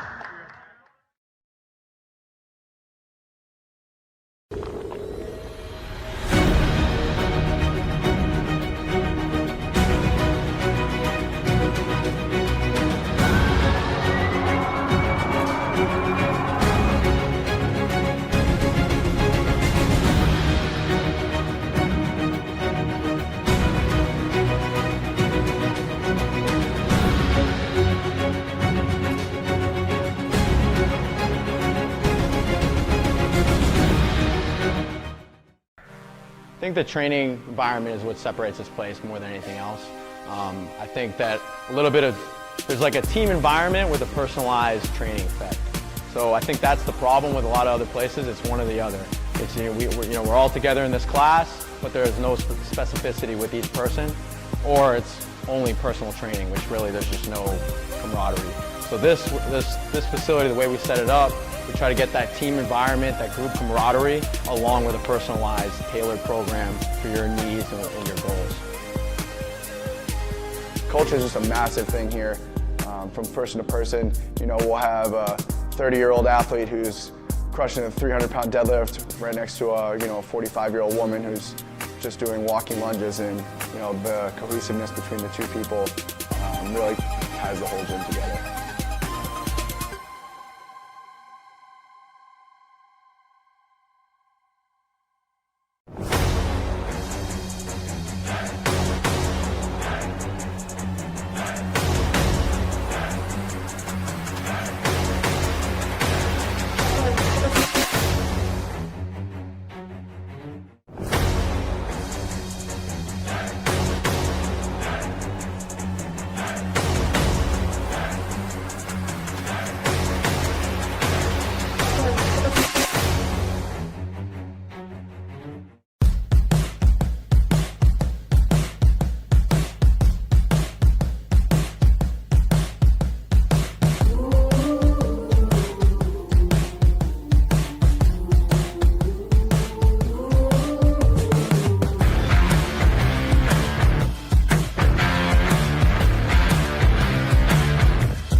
New Orleans welcomes you back here to second half action, and this is the try from the first half. Carrington Freitas busting free for Lindenwood University. The Lions go up, Brandon Rugby looking for the switch. They don't fall for that, and it comes to the outside. Beautiful hands and space to burn. Step back against the grain. Beautiful cut and lovely angle. And that's George Phelan. It's a brilliant strike back indeed. Adriana Duncan.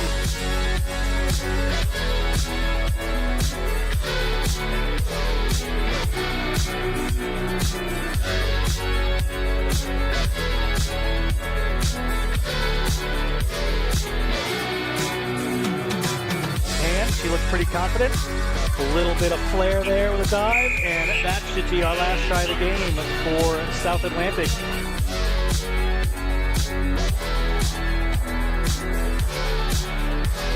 Let's finish here for the Lindenwood Lions program. Thanks for joining us.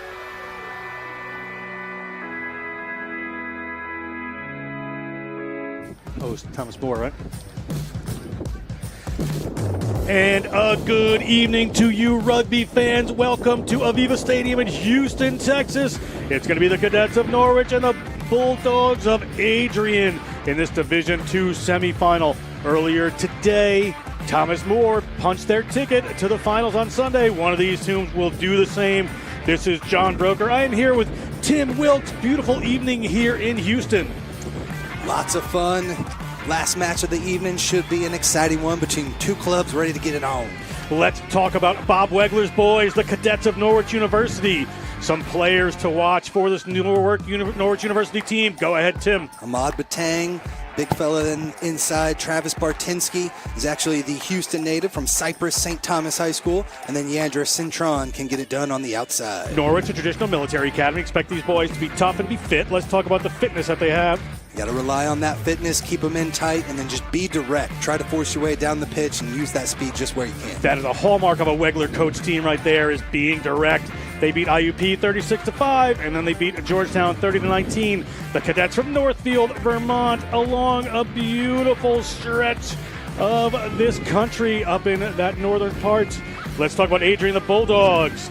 The Bulldogs here from the Maple City, Adrian, Michigan, who are their next level players. Alexander Safita Tuatua'a is the big guy, 360-pound prop. Will be setting the tone for him inside. Got Michael Pakofe and also Lalohea Fanua is also inside there. Fun team here in Adrian. Benny Matialona, no stranger to great rugby himself, called many of his games back in the day. What a player, joined by Mark Phillips and Zeb Garza. Let's talk about their keys to success. And they want to go on the fringes, move it around, avoid those inside battles, and take it wide whenever they can.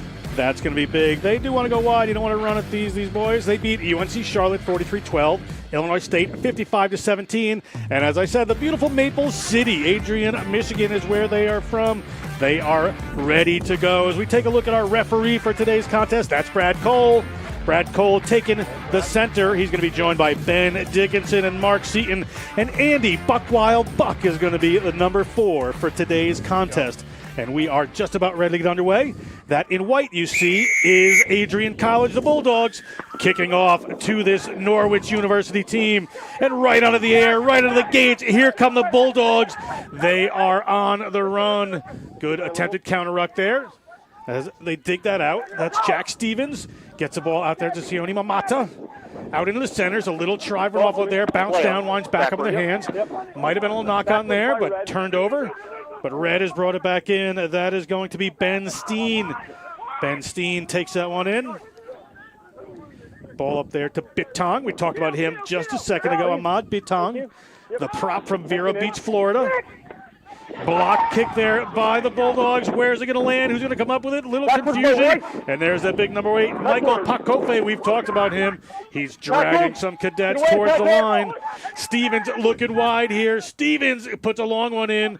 Here we go. Can they move it out? They've got a couple of runners, but an errant wayward pass moves them back a little bit. Still possession. McGregor Adams takes it to the ground. They've got runners queuing up across the field. Whistle there from referee Cole. Exciting first minute of action there.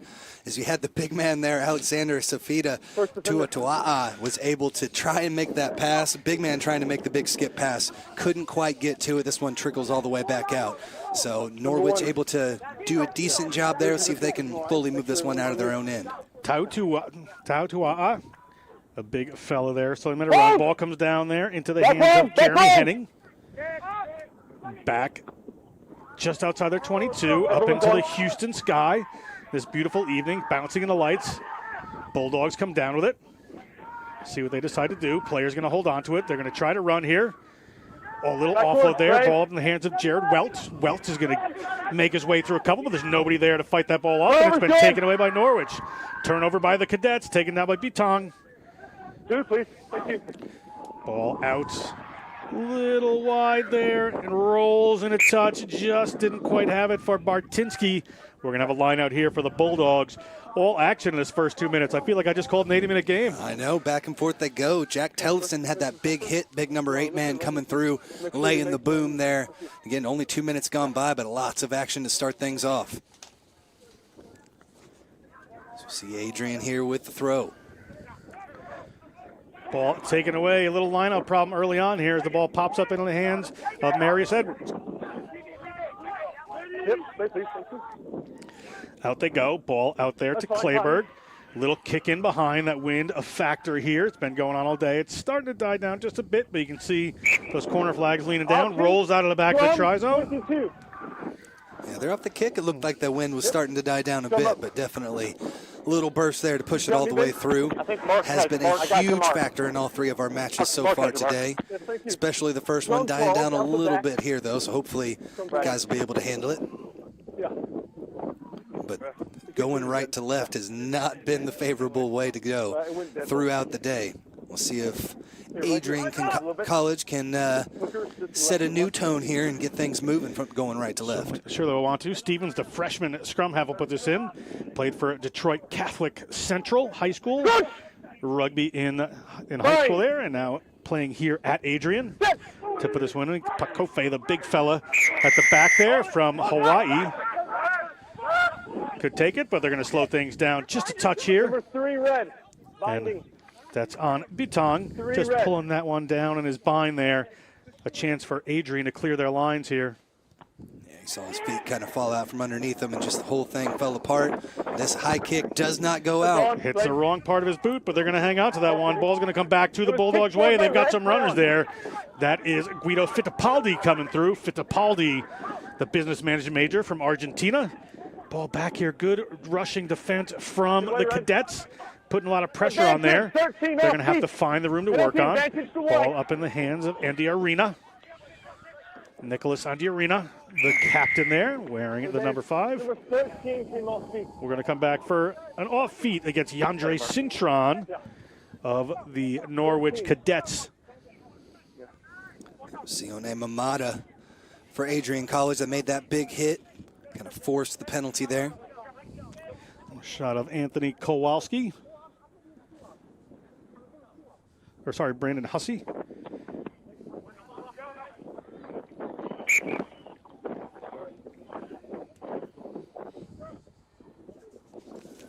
Some good pace from both teams in the first 5 minutes of action. Not really a whole lot of open play, but definitely back and forth as teams are getting after it. Yes. Hey, eight. Here, give a step, please. Take space. Be still. Take space. Hey, come in, pause, and go up. Yeah, good.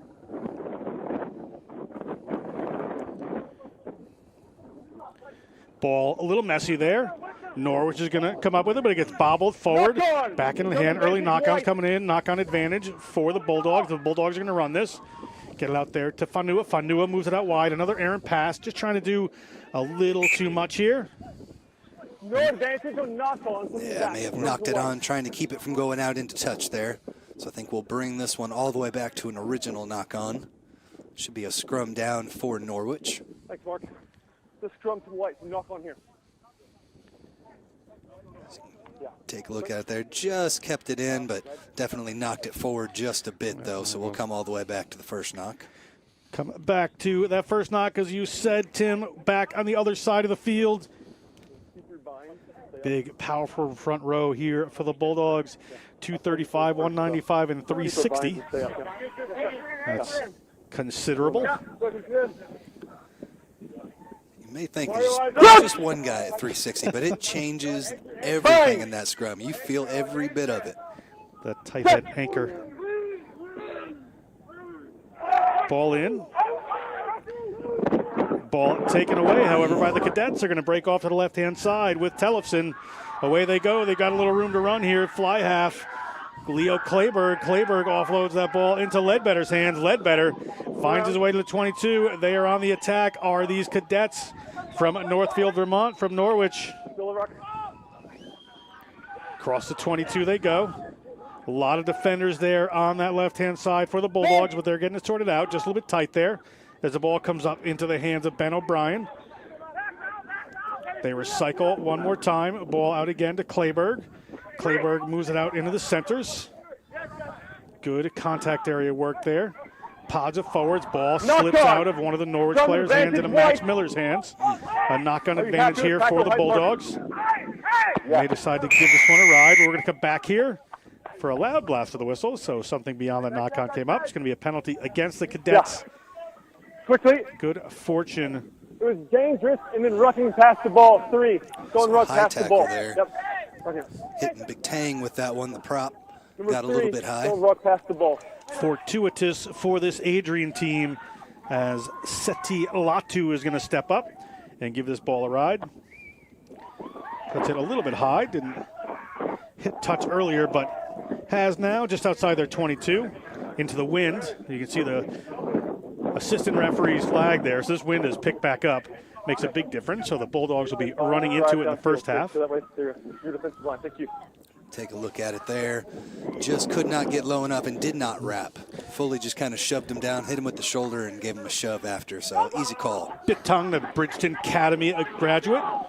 Now the line out goes, and there's the big unit. Tautua'a. Hey, that's good. Take it in. Ball's been taken back in the 22, so they can't put it directly out. Lose the line out. Talk to me. Coming back through is that man, Ledbetter. Penalty against Norwich for a player just sealing off there. You have to give somewhat of an equal opportunity to the defender. It doesn't happen right there. Leo. Yeah, Cole wants to give an extra little talk here. Right? I just mind them with green.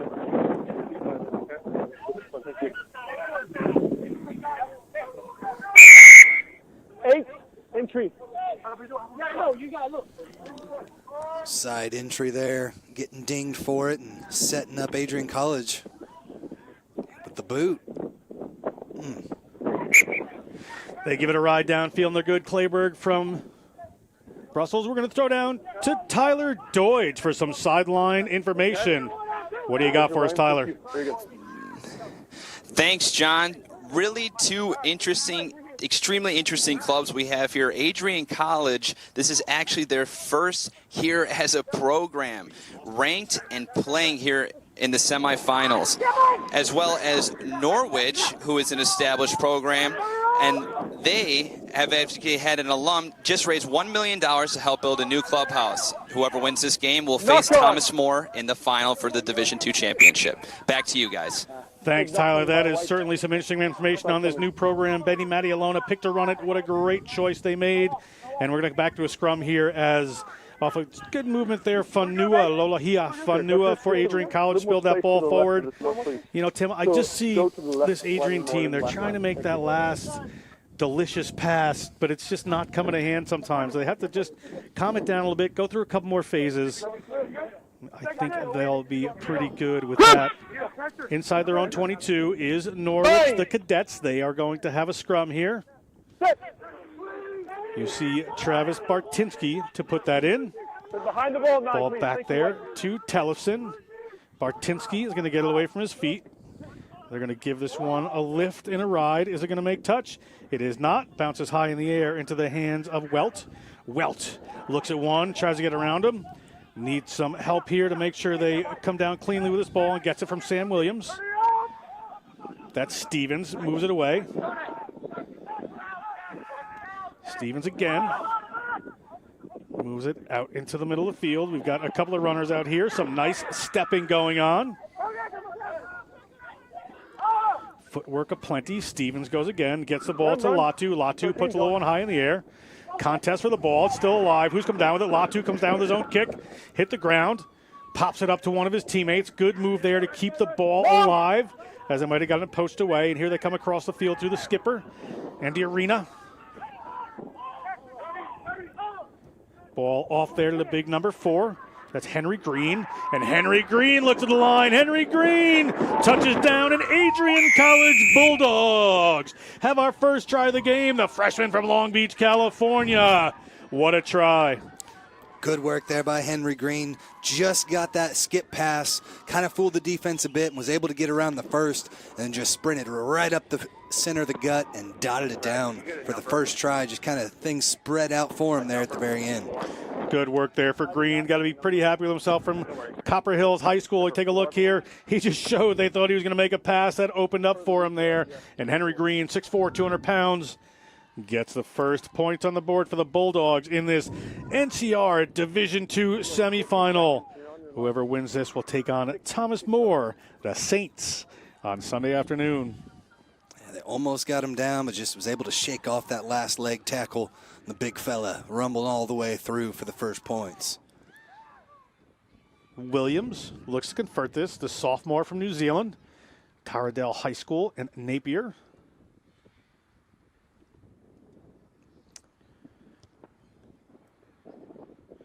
Not good with that one, so it's 5 points, 12, 13 minutes into this first half. The Bulldogs have put first points on the board off of a great individual effort there from one of their second rows.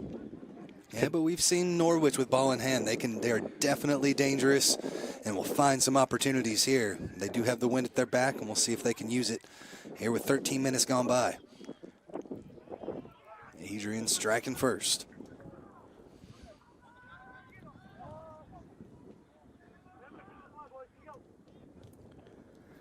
Long, high one from the Cadets inside the 22. Well taken by Adrian.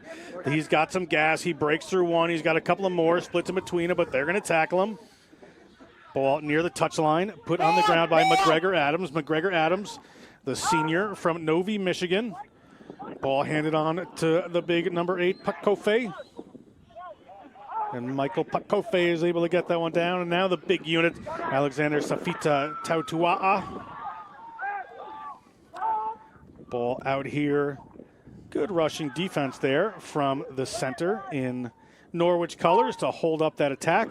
And ball bounces off. They're going to have to replay it. Knocked on, scrum advantage red. And there's a red scrum advantage. They have the ball, and they have a midfield maul. It just appears out of nowhere there. Good work, smart by the Cadets. Good 10 meters out of that one.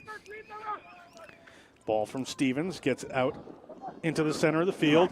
Turned over there, Pakofe, but we're going to come back. And Pakofe having a few words with Stevens there, or with, Martinsky there.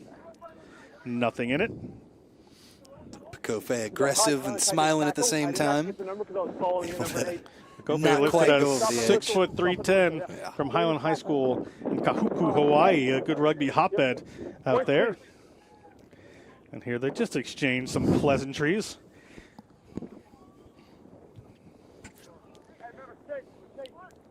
Going for posts here, trying to put some points on the board. Good move, just calm things down. Speak Clayberg from Belgium to take this one, the junior.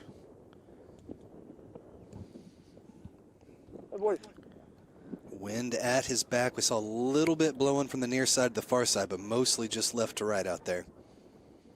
From the center. Should be able to knock it through.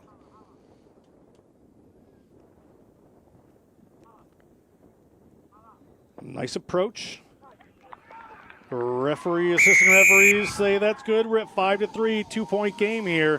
15 minutes in, lots of excitement, lots more to come. As you see the Cadets getting back there. Yeah, I think both teams really just kind of feeling each other out at this point. Nobody really showing any sort of edge thus far, but I think it's just going to be a lot of fun come down to the very end in this one. Looking forward to it. Certainly will be as we roll on this first half. 16 minutes gone.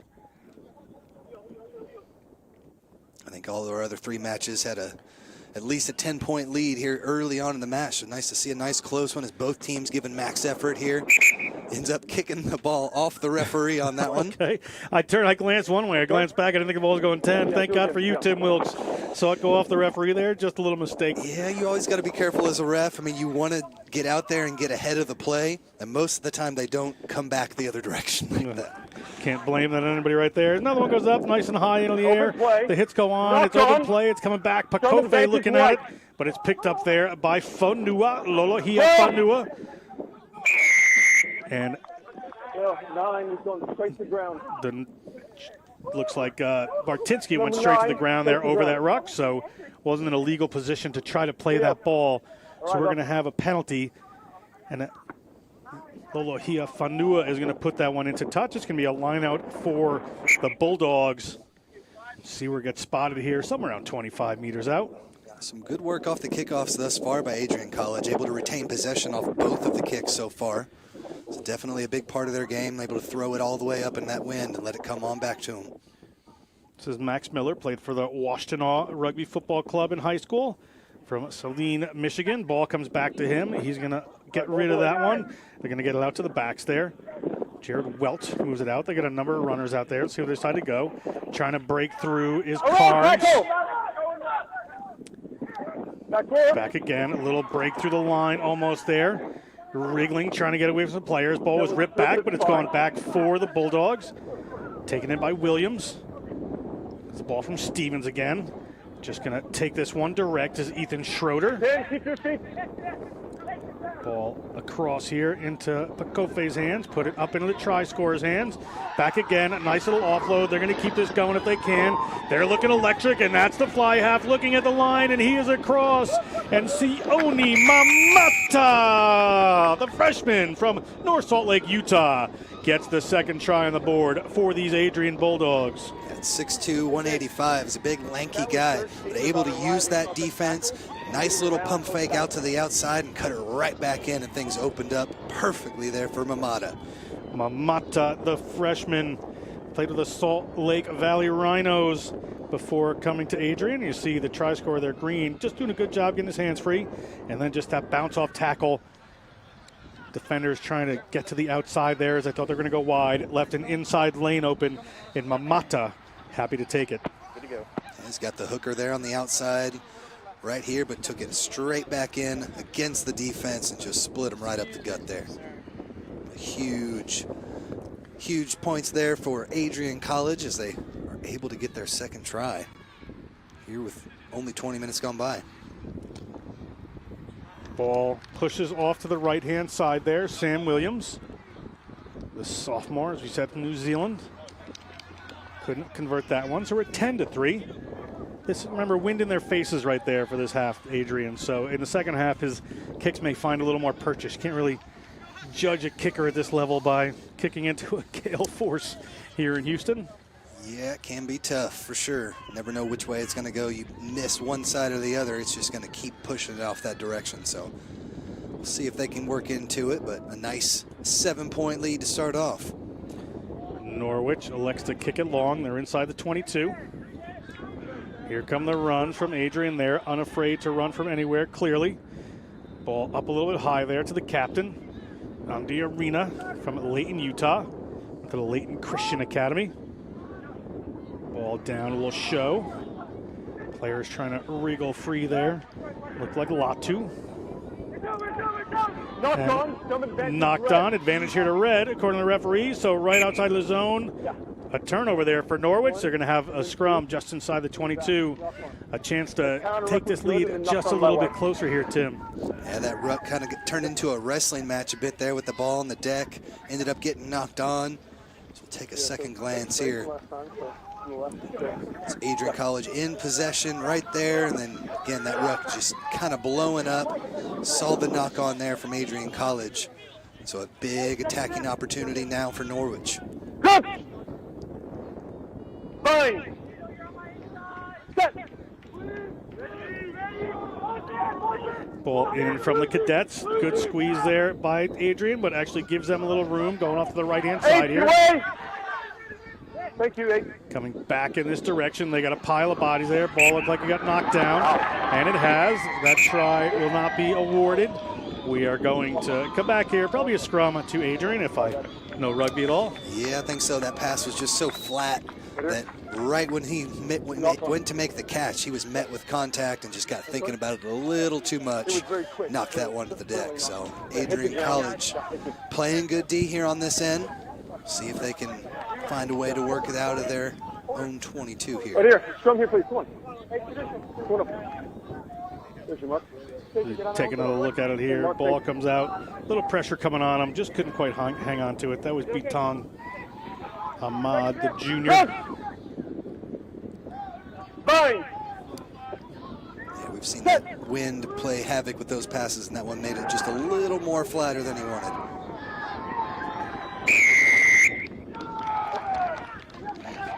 Almost got it out of there. Yeah, whistle there. We're going to see what happens. I believe it's a penalty there against the Adrian Bulldogs for a scrum infraction.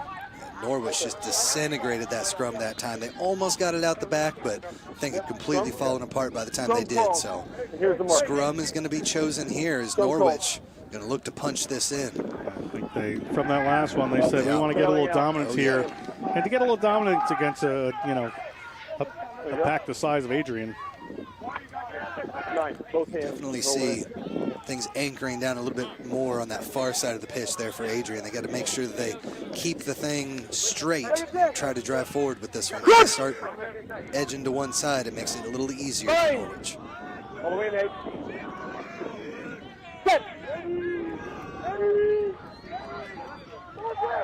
Ball in here for Norwich. That thing is dropped. It's a penalty again. They're going to go quick off the back, but referee's going to call them back. Adrian is going to need to be careful here. Yeah, looked like Ethan Schroeder, the Adrian College prop, just kind of went to a knee there, pulled the whole thing down, kind of slipped out from underneath him. Got to make sure he's taking that up nice and straight. And the ref was on Tatua'a's side and saw something there as well. But they're going to kick it a touch this time, Norwich, so we're going to have a line out at the 5-meter line of these Adrian Bulldogs. One converted try in it. A converted try right here for Norwich would tie the game. Big moment in this first half. We're past the halfway mark of this first half, 23-20. John Brooker here with Tim Wilkes, National Collegiate Rugby to T2 semifinals. They come down, they set up a maul, they got some power. They're rushing it forward. Can they be stopped? Does not look that way. Try awarded, and Norwich go to the maul, and they touch it down. Great work, cadets, closing the gap. Adrian College tried to back away from that maul and not make contact with it, but they definitely did make some contact there. And when you're backing up, that's the worst time to be engaged in that maul. And it was an easy drive over for Norwich. Adrian needs to hit that quicker. They sat back there and waited for it a little bit. They got some big fellas there. They got to take out those posts as Jeremy Henning is given the honors for that try from Evans Mill, New York. High school at Indian River. Yeah, you see them just starting to back up initially right as it comes down. A couple of guys start backing up and nobody really meets that head on, like you said. You got to put that 360 pounds of Tautua'a in there and try to block that off. Clayberg pushes that one. It curls back around. Beautiful. And it is good. We're tied up here at 10. All even, 25 minutes into this first half. What a contest we have going on here. Draw that one back in using the wind there, Mamata. Salt Lake Valley Rhinos Club. Wrong team. That was Clayberg. Oh, sorry about that. No problem. Got to give it Norwich their due. First time we've seen these teams in a while, so it happens. There's open side on the field over there that we saw as the ball comes down, but runs right in. To touch with it there is Jared Welt. So we're going to have a line out here for the cadets about 30 meters out of their own line. Almost went 3 for 3 on those restarts, but caught it in play and carried it out, so line out here.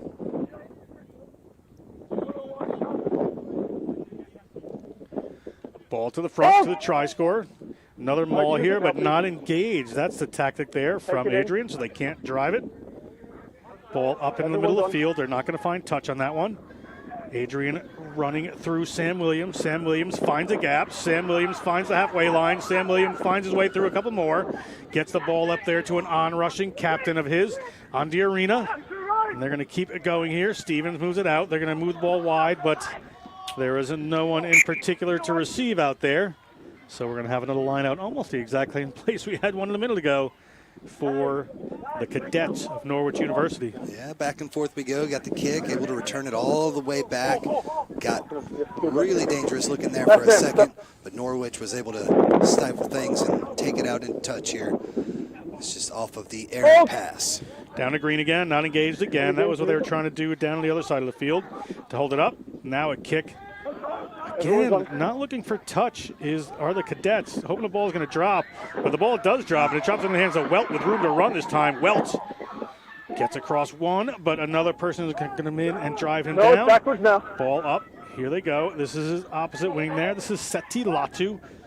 Latu takes it in. Stevens gets it back out to his captain. Andy Arena there. Andy Arena. Played for the Utah Cannibals.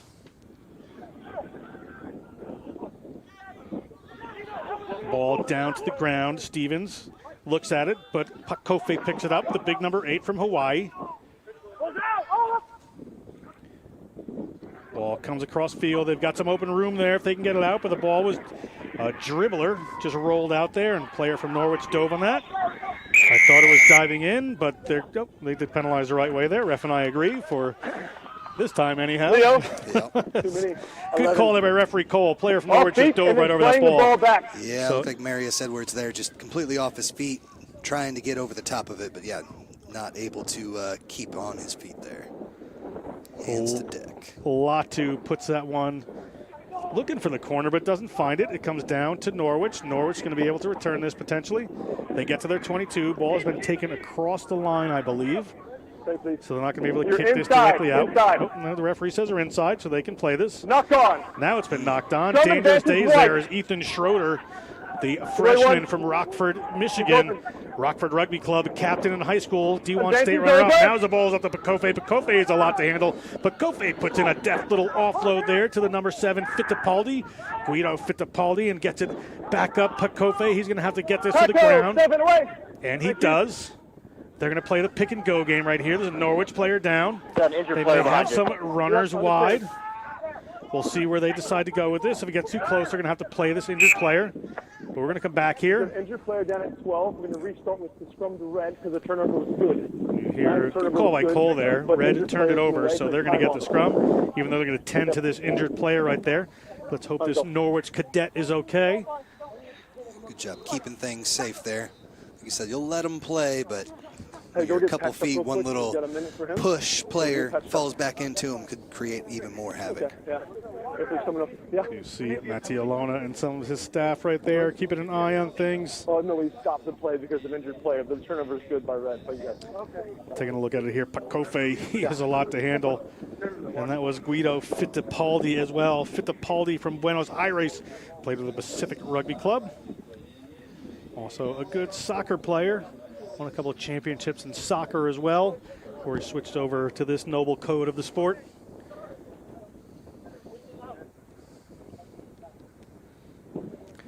And while we wait, we're going to take a look at what we have for scoring so far. Tim, take us away. Well, early on, it was Adrian College. Spin this one out. One final little juke there around the two defenders.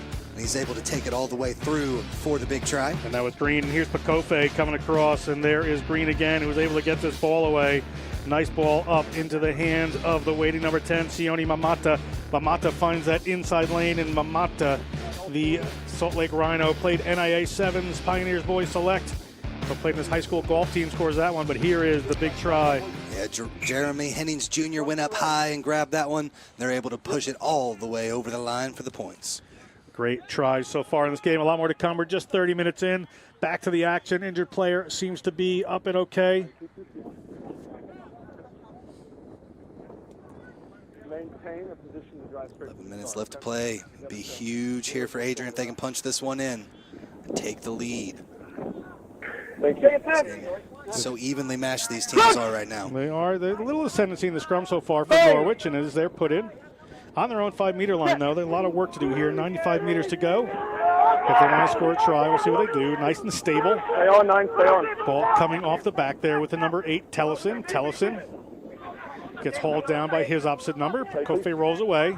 Now they're going to go for the kick, and the kick is blocked. It's up in the air. It's anybody's ball.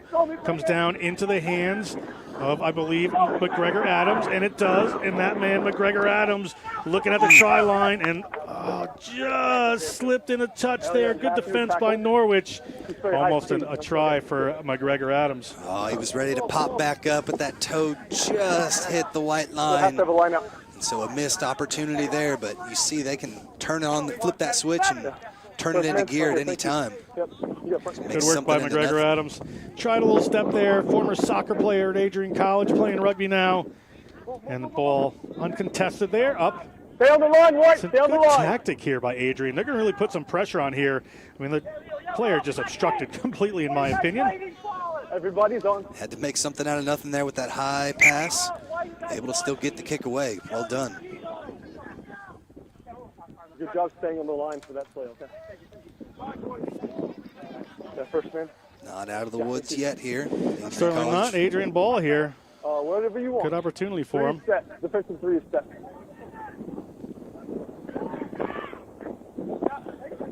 Here, come on. They go to the front. Well handled there, taken to the ground. Max Miller cleans that one off on the arena. The captain gets it done. The big fella. Tautua'a, sorry. And Pakofe has an open line between a couple players. Pakofe offloads to Stevens. Stevens gets it to the ground. He's got a Norwich player trying to poach that and has done great work there by Jack Tellison to shut that down. That was actually a side entry to clean him out of there. Yes, it was. Tellison was over it. I'm not sure which entry. Excellent poach there. This should give him some breathing space. Got to find touch. And it does. They're going to get out to halfway at least. We take another look here. Yeah, offload into contact, and like you said, straight over the top of it. Two players kind of coming in from either side there. So pick which one you want, and good relief there off the penalty kick. Sense of urgency down in that end of the field.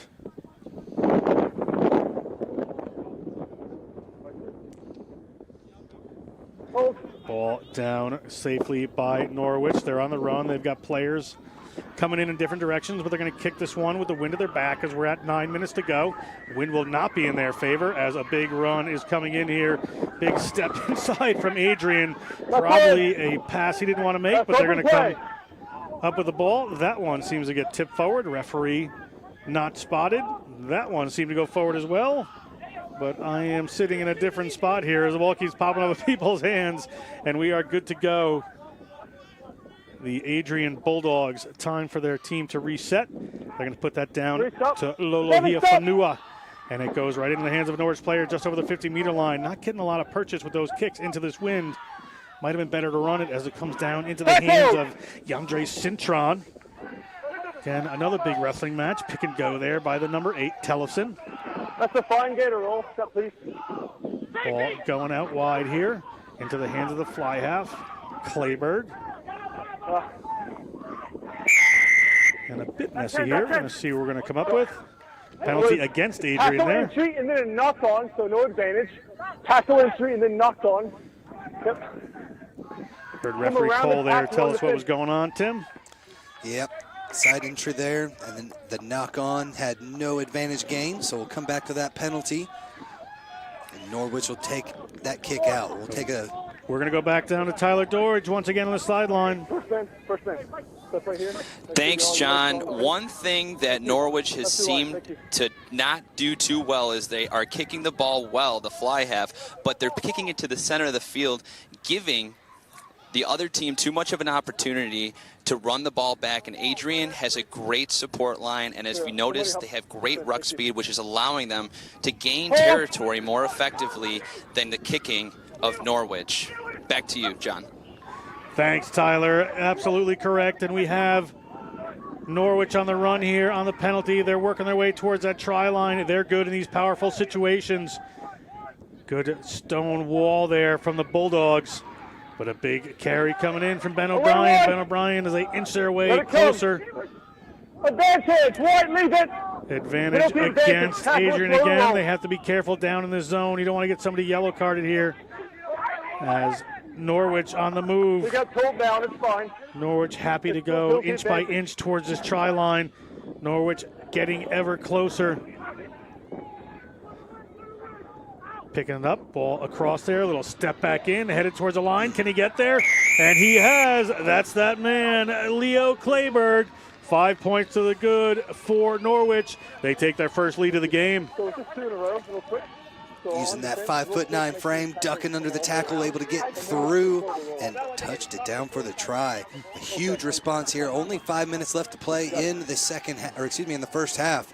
So it could be a big thing as they're able to take this lead into the half, but still a ways to go here for the Cadets. Should be a pretty straightforward kick here as we take another look. As you said, just slips around that tackle, finds another, finds a lane, gets in near the post. Good work. Look right here. Try right over and awarded. Good work by Clayberg, the junior.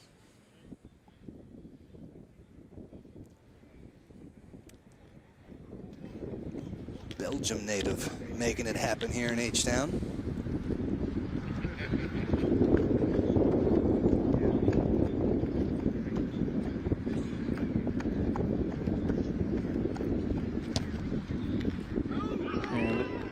That one is through. We're at 17 points to 10. 4 minutes to go on the game clock in this first half. And remember, in the second half, this wind is going to change. Going to be a little tougher for Norwich there. Adrian will have it at its back. A couple of their wayward kicks due to that wind in the first half. Certainly want to change that. And we'll see if they can use that to their advantage. Haven't seen Norwich do it as much. It's really been a lot of hard charging running, kind of taking advantage of some of the sloppy penalties from Adrian College inside their own half. Satilatu to kick once again for the Bulldogs. Goes off to the left-hand side where he thinks there's a little bit of room. Ball taken down. Outside center there. Yandre Cintron, he's taken in. Attempt at a poach by Mamata, but it's going to come back safely for Norwich to get it to one of their big fellows. That's Bitang, the Vero Beach, Florida native, the Sunshine State native. Little pick and go on the back there. Max Miller trying to counteract that for Adrian. Not happening. Now they're going to go back and go to a kick. They're outside the 22, so they're going to keep this one in with the wind at their backs. Adrian fields it cleanly. Sam Williams looking for a lane. Sam Williams looking for someone. The ball ripped straight out of his hands in the tackle, but players coming straight in over that for Norwich. We're going to come back for a penalty. And Adrian, chance to calm things down here.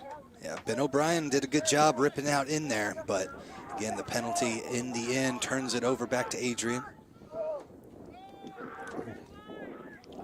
Going to tap and go with this one. Going to give the ball to Pakofe. Pakofe is going to take it in. He's got a Norwich player attached to that ball. We're going to come back for a penalty against Norwich here. Referee going to have a little discussion. We'll listen in. Leo. Quickly. So 3 was offside. It's kind of difficult for him, but the tackler did not release clearly. That's what made it slow in the first place. So get him away off the ball. Get him off the ball. Good messaging from Cole there. 3 offside. The referees are just that we talked about a couple games so far. Just what they work on with working on their referees with having clear messaging and actionable messaging. You know, they say things that can be reacted to by the teams. They know clearly what they mean. That ball bounces in that swirling breeze, hits and goes in a touch. So it'll be a line out here for Adrian, I believe. Heard the referee say it was tipped there, but looks like it's coming Adrian's way. Under 2 minutes left to play here. Adrian down by 7, need to punch one in quick.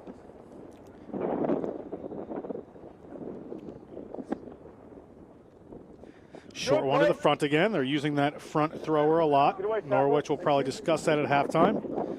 They don't want to play in the air quite as much. Little offload there from the 3 to the 4 from Tautua'a to the hands of the try scorer Henry Green. Now they're going to come a little wider here. They've got some runners coming through if they can make it happen. Player to the ground. Norwich quickly in there trying to turn that over. And another penalty. And that was the discussion that they were having, and that's the man that he had the discussion with. Well, let's listen in. You did not come around the tackle at all, nor did you release. I know, but you never came around. Clayburg is a big loss, Tim. You have to explain to your mates that you come back on and sing, you have to come around. Off for the next 10 minutes. And he has been the danger man there for Norwich, kind of running the show from that 10 position. We are at halftime. But now, as you see, able to get in through there, but just never released, never really came around, kind of backed his way into that ruck. It's such a fine place because, you know, you have to give them room to place the ball, but you also, you know, want to go over quick because the ball gets up into Alexander Safita Tautua'a's hands. But a knock-on creeps in, and it's going to be Norwich scrum with just a minute to go on the game clock here in this first half. An absorbing first half here at AVEVA Stadium. A National Collegiate Rugby semifinal Division II for the right to play at Thomas More, the Saints, on Sunday. 17-10 to Norwich. The Cadets at the moment. Any subs coming on? Discussion here, but the fly half was off the field, so they don't really need to make any subs. Either team's going to have their hands full with Thomas More that we saw earlier today, putting up over 70 points. Good team to see a referee team, David Haynes and Andy Buck right there managing things. Might have a little change here. They brought another player on. I suppose brought another player on that can play fly half. Typically somebody just slides in, but different teams work different ways. The ball comes up to Tellefson. Maintaining control of the ball are Norwich at their own 22. Tellefson again. Thank you. Ball comes off to the left-hand side there. That's a big unit. And Arthur Martinez, haven't seen a ton of the 5'10", 246-pound loosehead yet. Now they're coming back out. They're just keeping it tight at their own 22. Clock running down. That's Bitang. See what they're looking to do here as a split run comes. There's some space found out there. Adrian players just wrapping him up. Great run by Cintron. Cintron gets it away, and they've come back into the middle of the field. Good work here by Norwich late in this half. I thought they might want to ground it out and put the ball in a touch at halftime, but little knock-on creeps in there. No advantage coming back for 13. Here's your mark. And we have a penalty here against 13. That is against McGregor Adams. Just 5 meters in right here. Yeah. And Norwich, a chance with no time on our game clock. We're in referee's time.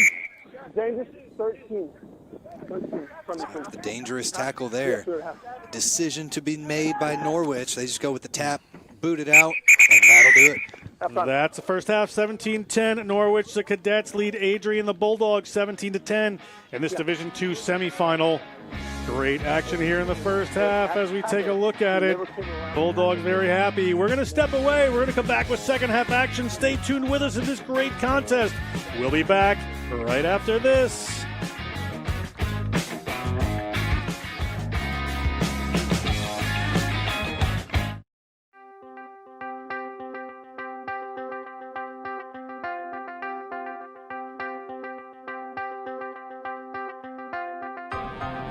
Nah, one word is family. Like, you got people like you could depend on. It's great. We all love each other. We all like hanging out at these tournaments. I mean, we all choose to come here. We don't have to be here, you know. It's just good fun coming out on a Sunday, playing, getting all together. And New York Rugby Club is a great community because it puts you around great people such as Alex, my coach Alex, and he teaches me more about rugby, how I can make my game better every day. You know, as a coach, what I'm trying to get is better people, really. The unique thing about rugby is what it does off the field. And, you know, I talk to these guys and these kids off the field, talking about their school, understanding where they want to go to college. You know, for me, we're trying to get better people out of this program rather than just better rugby players. Probably my favorite part of playing rugby is, like, I can forget any problem I'm having at school or at home or just any kind of worry or burden and just like giving my all on the field, and then I get off and I feel like I've accomplished something, and then it helps me with other stuff outside of, you know, the confidence outside of rugby basically. It's brought up a lot of my confidence. I wasn't very confident in middle school. I've just become so much like a better person to myself. I see myself in such a bigger light, and I'm honestly so much happier playing rugby. And what's quite unique about this club is you're not having one type of school or one stereotypical type of kid. You know, you're getting a mixed variety, and you get to see all these different kids actually come together and work together once a week or twice a week when we practice. So definitely that's the biggest impact, seeing kids from different backgrounds and different histories and you know, different parts of the world really come together and work together for a common goal, which is rugby. Let's get more kids playing sport because we know what that can do to them off the field, and in turn let's send more to college. And without rugby, I think it would be a lot harder for me to get into some schools that I want to get into. So I'm really thankful that I've been involved with the sport and had that kind of like extra push when it comes to college and higher education.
Welcome back. It's going to be second half action of this NCR semifinal Division II. We have Norwich and Adrian. Norwich with a slight lead here. It's been an exciting first half as we take a look at some of the tries here. Here's Green, touches this one down. Great try for the young man there for Adrian. Another try coming in as we see some deft hands. Green involved again. Ball up, and it is in the hand. And we're going to shoot down to Tyler George in the sidelines for some words before the second half. Thanks, John. As we could see, Adrian has a great ability to break the line. They just haven't seemed to find their groove yet. And with Norwich now kicking against the wind, let's see if they'll be able to gain territory similar to how they were trying to in the first half. Back to you, John. Thanks, Tyler. That was Tyler Deutsch, and I am here with Tim Wilkes. Tim Wilkes, we are into the second half just about here. As you see, Norwich is going to be in red, running from right to left on your screen. What do we need to see from this Adrian team down just by 7 points? Boy, I agree. I mean, either team has that ability to just make that extra pass. Those have kind of been going off the mark so far here today. So whoever can kind of retain that possession a little bit better, find that last extra pass, I think will end up scoring the final try here. And remember, the wind is at the backs of Adrian now. It can make a big difference here. Very windy day in Houston. It's had an effect as we are into the second half. Everything to play for. The Thomas More Saints await the winner of this game in the National Collegiate Rugby Division II Championship game on Sunday here at beautiful AVEVA Stadium in Houston, Texas. Off they go. Finding some room is Pakofe very quick. Michael Pakofe takes the ground. Ball back to Stevens. Stevens moves it. A little knockdown there from Andy Arena. The referee is letting that one go. Stevens now finds his center almost. Fanua can't quite handle that one. Little ball handling problems on here as we have a reserve in for this Adrian Bulldogs team powering his way through. We'll get the number on him. He's hard to miss. That one was knocked on. And we're going to have a scrum here. Still with a yellow card is this team, Norwich, and we'll see how they do. After the knock there, set up the Cadets, who really had the stronger scrum there in the first half. We saw some decent drives there from Adrian, but Norwich definitely blew them out of the water a couple times, and things were falling apart a little bit in the second half or the first half there for Adrian College. Replacement here for Norwich. Wearing number 22 is Jared Robertson. Penalty again against Adrian at scrum time. This is becoming an issue for them. Player going straight to ground. Straight to ground. See what they decide to do here. Is the ball given to Ben Steen? Taojawa just could not keep his feet there. And again, that's kind of been a problem as Norwich has just been a stone wall there on the scrums. They've earned themselves a kick at the post here to extend the lead. A few discussions going on with their regular kicker, Clayberg, off the field, but this is reasonable. The wind is coming against them. We'll see how they do. They also might be just trying to wind out some of this time as the ball gets handed over to Marius Edwards, the flanker from Unity, New Hampshire. Went to Mount Royal Academy.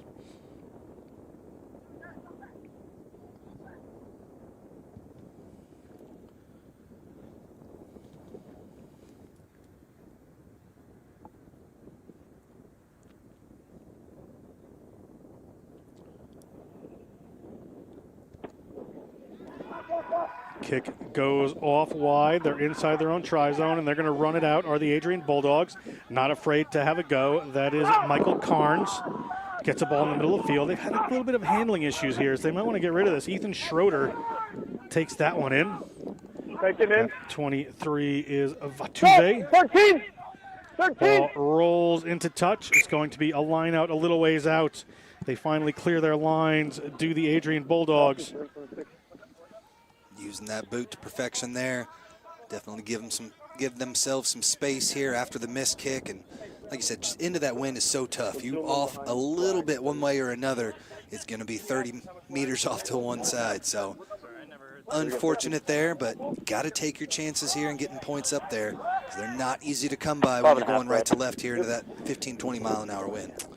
Brady Klein from Norwich, from Parker, Colorado, went to Legend High School. Ball up there again, uncontested. Player breaks through. That was a little halftime discussion definitely as Tellefson finds some room.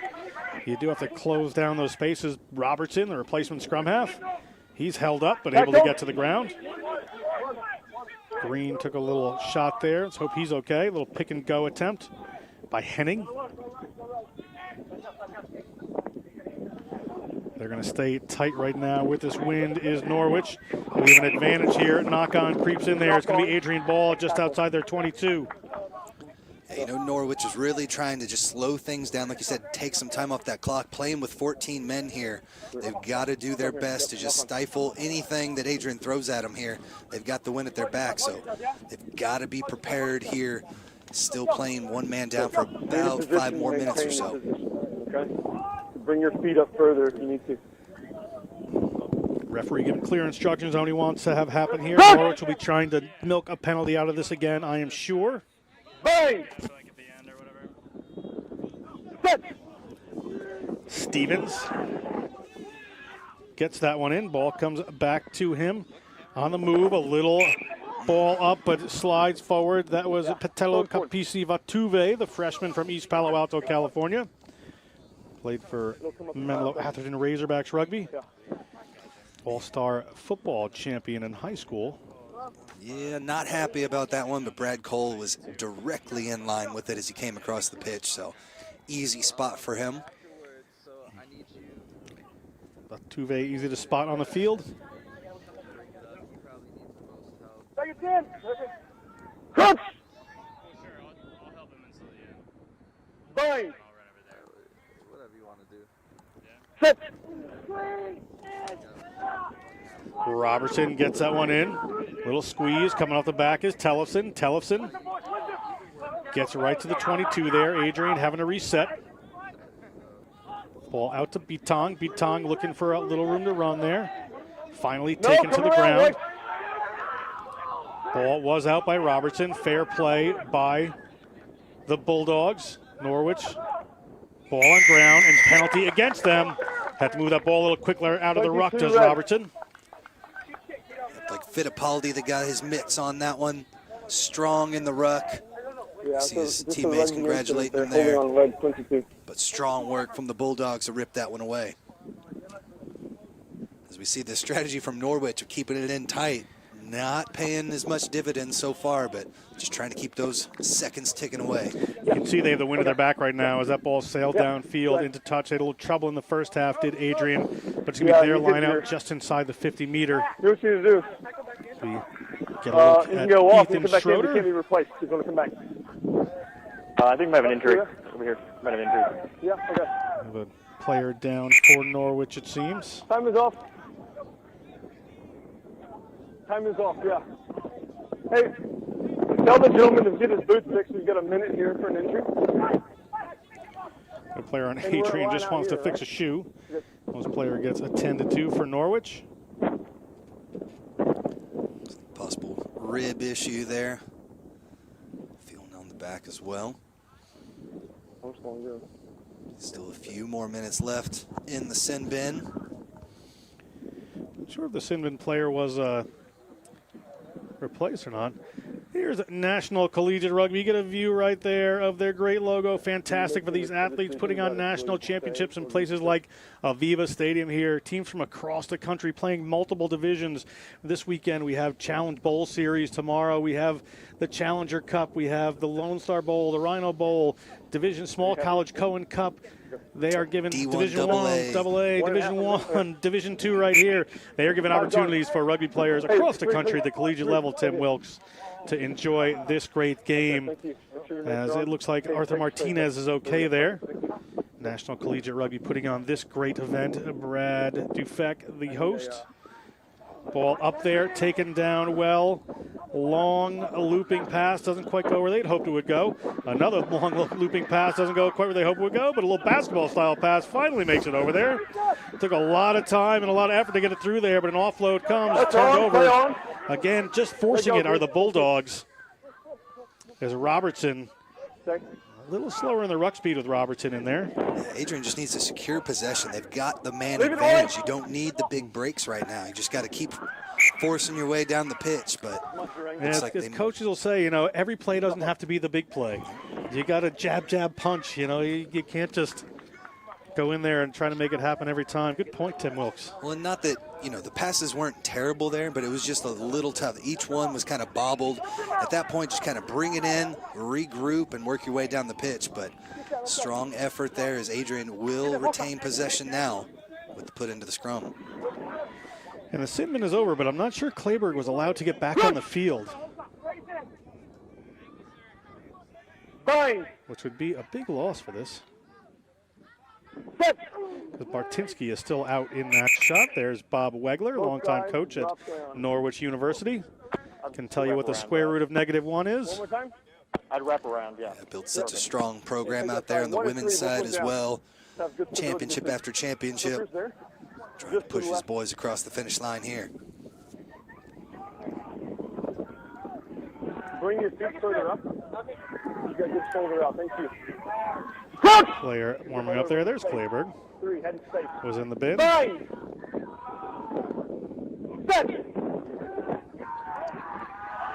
Ball in there. Pakofe, they've got it cleanly this time. Pakofe coming off the back, shoves off one. He's got a head of steam. It takes a few to bring him down. As a matter of fact, 4. Player lifting his leg in the air. Thank you. They're going to keep coming across here. A little step back in required for Mamata. Now they've got some ball in hand here. They just need to work it around. McGregor Adams taking into contact. There are players in there for Norwich. Not rolling away. Referee has a penalty advantage. Mamata would have, Mamata, I think he's assuming he got penalized. But it is their ball, so it is going to be ball 4. Yeah, that has been Brad Cole's kind of big thing throughout this match. Has got to be rolling away. You can't slow down that ball. Anytime a guy's laying on the wrong side of the ruck, this just slows things down. It doesn't allow that attacking team to get it out very quick. And so he's definitely done a good job of dinging them in each situation. You must come around the tackle. You must come around the tackle. You've all been told they got 1 card so far. Yep. Brad, can I bring the bin back? So we hear him explain it away, and looks like we're going to bring Sid back in, so Norwich will be back to full strength. Yes. Okay, they are going to return to full strength here. It just took them an extra couple of minutes in the 10 minutes there. I thought because they substituted a different player in, maybe they couldn't bring him back on. Looked a little strange, but here we go. Quick tap, and we go. There is Pakofe putting the ball across the field, taking into contact. They need to set this one down. That is the captain, Andy Arena. He gets the ball to the ground safely. Ball slips forward. Another mistake as they get to those wide channels, and they just can't quite break it open, Adrian. Still at 17-10 as we get to the 10-minute mark of the second half. Yeah, you got to hand it to Norwich, though. They're doing a decent job fringing out on the sides, and they're the ones making those tackles and forcing these errors as well. So strong work from the cadets. All right, we good, Ben? He is a little incensed here, Bob Wegler, having a conversation with the referees. Seems to want to make some changes as he sends somebody in there. A little miscommunication. All good? All right, let's go. Good to go. Time's on. Letting them hear it. If you know Bob, as I do, he's a great guy. He has his opinions. Fine. Sit. Ball in there for Norwich. Steady inside their own 22 as they move it across to the returning Kleberg. That pass just flies across the front. Referee says it went backwards. Taken to the ground there by Jacob Sherman. Counter ruck is good. Counter ruck coming in from Adrian. They've turned over the Have they turned over the ball? Not sure. Seems to have come back to Norwich now. Little break across the 22. Now they're trying to clean it up. Player dragged down. Bit of a mess, but the ball comes back out. A little knock on there. Knock on advantage for the Adrian Bulldogs. Ball's going to come down. It's their advantage unless they go through too many phases here. Pakofe makes the first run in. There's open room on the left-hand side there if they can get it. And that's the big number 3. Gets it out into that space. Can they make it? Little offload up there to Miller the hooker. Miller the hooker gets about 6 meters out. His reinforcements are there. They have some of the big units coming. Ball coming clean here for Adrian.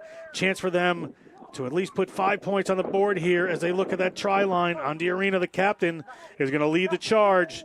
Ball up there into Pakofe's hands. Pakofe bashes into a couple. He's not going to get there. Gets the ball to the ground. Coming off Stevens to this side. There is the big unit. It's hard to stop him.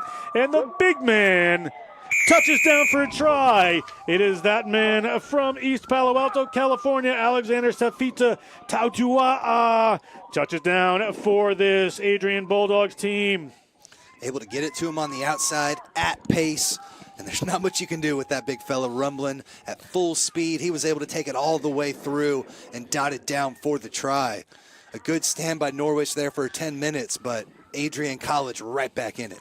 He played in a football state championship in California in 2018. And here he is playing some rugby and dots that ball down. He is a fantastic, fantastic player. Well, not to mention they had a pretty good little skip pass there in the previous phase to get it to the outside as well. We saw him try it in the first half. Wynn kind of took it, but pinpoint passing there from the big man. 2 points down, kick to come, tough angle. Taking it from some distance, actually. Interesting. Thinking maybe he's got the wind at his back. Go for the angle over the distance, maybe. Lines it up. He had almost a distance, but it slides on the side. They're still down by 2, but wind at their back. The Adrian Bulldogs, the cadets, will want to answer to this now back at full strength. Yeah, it's been all defense, and they did a pretty decent job of really keeping Adrian College in their own half throughout that period of time, but Adrian just too big and too tough there to punch it through. Back to a 2-point ball game. Some of the Adrian fans right there enjoying this game, certainly enjoying their players. Looks like some family members there enjoying Houston. Ball inside the 22, picked up by Adrian there, okay. That's man Vatuve at the 22, takes it to the touch, and they are outside, so this kick would not be able to go to touch. Little offload there, but just dislodged their attack as they're coming back across. Little rush, nice hands. Pakofe has some runners. They're outside the 22. Here they go. Does he have the legs? Does he have the cut? He slide Mamata. It looks, gets around another, gets the ball away into the hands of his fullback, and the fullback, Sam Williams, under the sticks. Sam Williams, the New Zealander, touches down a try, and the Bulldogs retake the lead. Another lead change in this game, Tim Wilkes. Boy, the fans are excited as Adrian College with another huge try to get back in, and they have now taken that lead. Sam Williams with the break. He finished it off. Mamata had the huge legs down the near side of the pitch and really broke this one open. Let's take a look here. Here they are coming across the 22, and that is that man right there, Sione Mamata. Great move. And then this little offload to that player. A little had to handle it. Was Williams coming on. He had a clear run for the line. They had McGregor Adams. They needed him. But look at the excitement right there. They know something good is happening, and good hands by Williams. Under the post. 5 points to the good Adrian Bulldogs.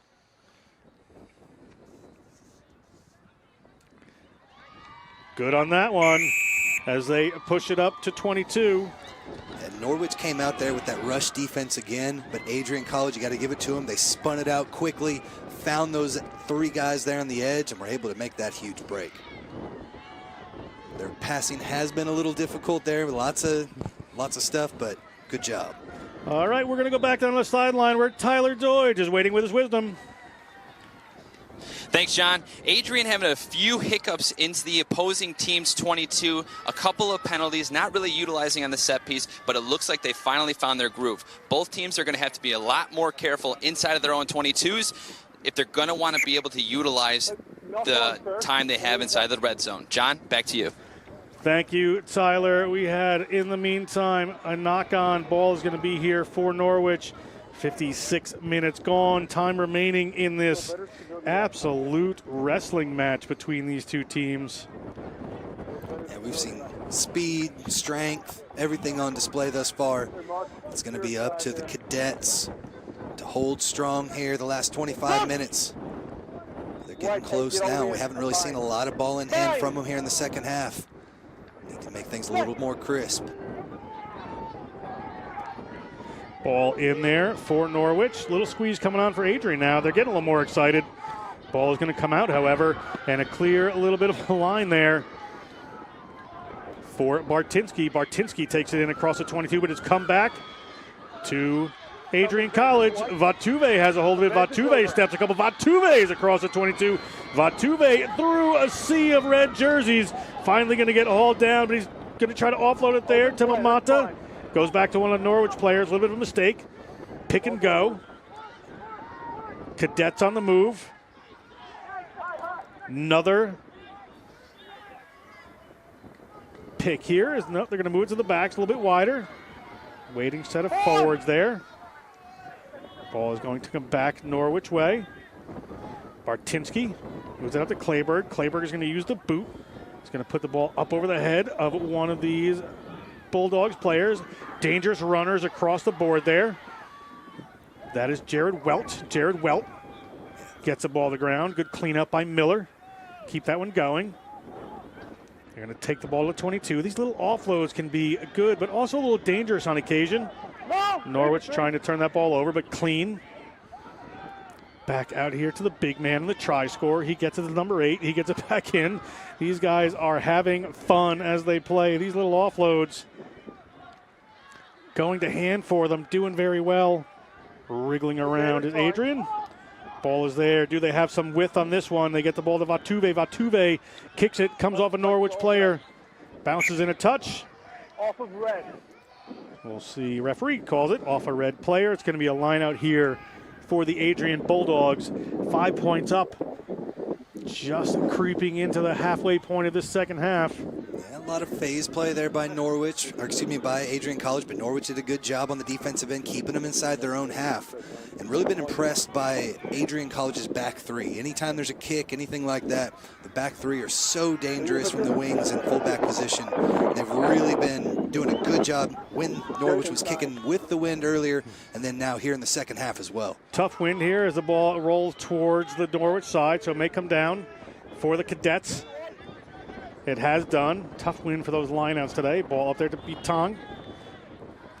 Bitong takes the ball to the ground. Adrian players trying to dig that one out, but it's good. Coming back their way, Marius Edwards takes a couple of defenders with him. A little head of steam building here for the Cadets. Kleberg didn't have anybody outside him. Held up at the moment, but taken down to the ground eventually. Norwich just a little pick and go just to create some room for them there. Bartinski puts that one out. Ben O'Brien waiting for it. Clean open ruck here. Adrian trying to disrupt this. They've at least slowed the ball down. Bartinski moves it out to Bitong. Bitong has Pakofe. He's held up at the moment. And it's called a tackle by referee Cole, so they're going to still have the ball. Good rushing work by the Adrian College Bulldogs. That was Carnes. But holding on to the ball, Kleberg coming back in. Not getting a lot of ground here are the Norwich Cadets, but they are maintaining possession as Martinez from West Palm Beach takes that one into contact. Ball coming back across there into the hands of the hard-running Jack Tellefson. Still in possession. Here they come. A little attempt at a kick pass.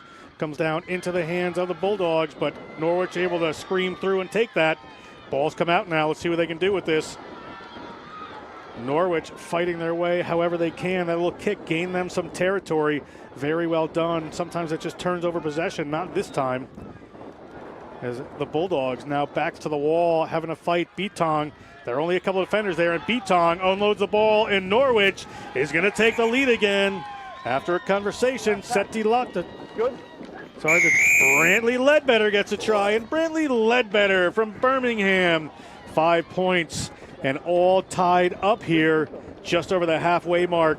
What a competition with all these lead changes, Tim. Boy, Norwich just put it right down their throats there. Just 15 phases at least of play, one after the other, kept the ball in possession, then finally found some space here on the outside as we look one more time. just a nice little offload at the end, and easy money as they're able to take it through. Ledbetter with the nice burst of speed, got past the big man and dotted it down for a huge try. Could only try to dive at that, and that's a big fellow to try to make that little trip up there, as you see the try scorer. Wind coming at him now, so it's going to be a little bit tougher kick for Clayberg, but he certainly can judge the wind pretty well. And Norwich tried just about everything in the bag there. They had a kick over the top, trying to make something happen. It was solid defense from Adrian College, but then at the end, able to just get something out of nothing. Can they take the lead? Clayberg.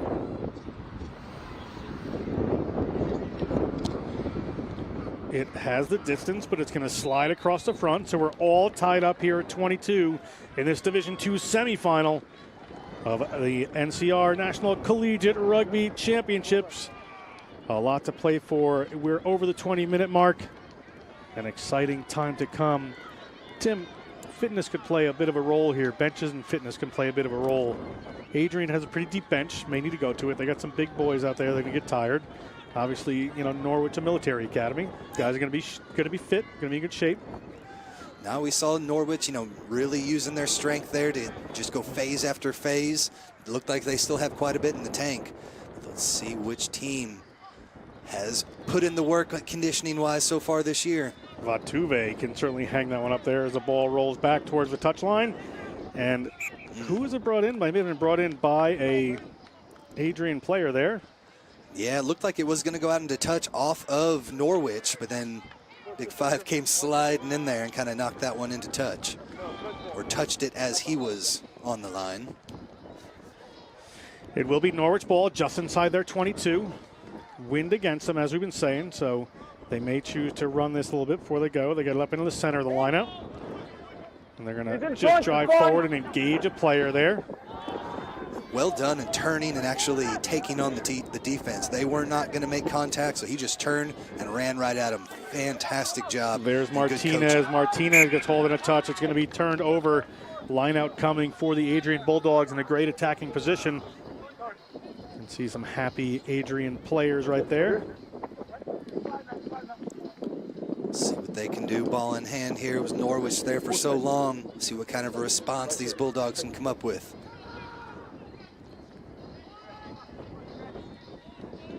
See, just get driven out into touch. Ball in for Adrian. Looks like it's been nearly turned over by Norwich, but they're going to keep running. There is the big man. He takes a roll. Tautua. Sorry.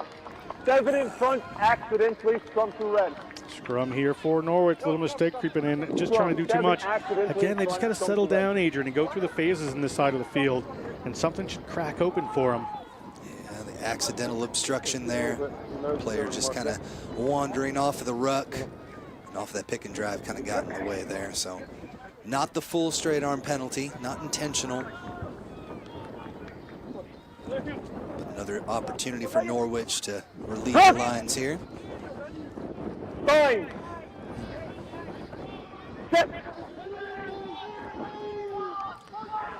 Ball in, but may come squirting out there. Just come squirting out the side, it looks like. In and out. In and out. We're going to reset. In and out. He's not talking about the hamburgers. It's rolled out of the scrum there. Norwich had some huge pushes there in the first half. Have not quite seen that same strength. Maybe it's just Adrian College finally getting their form a little bit better. They were falling down all over the place in the first half.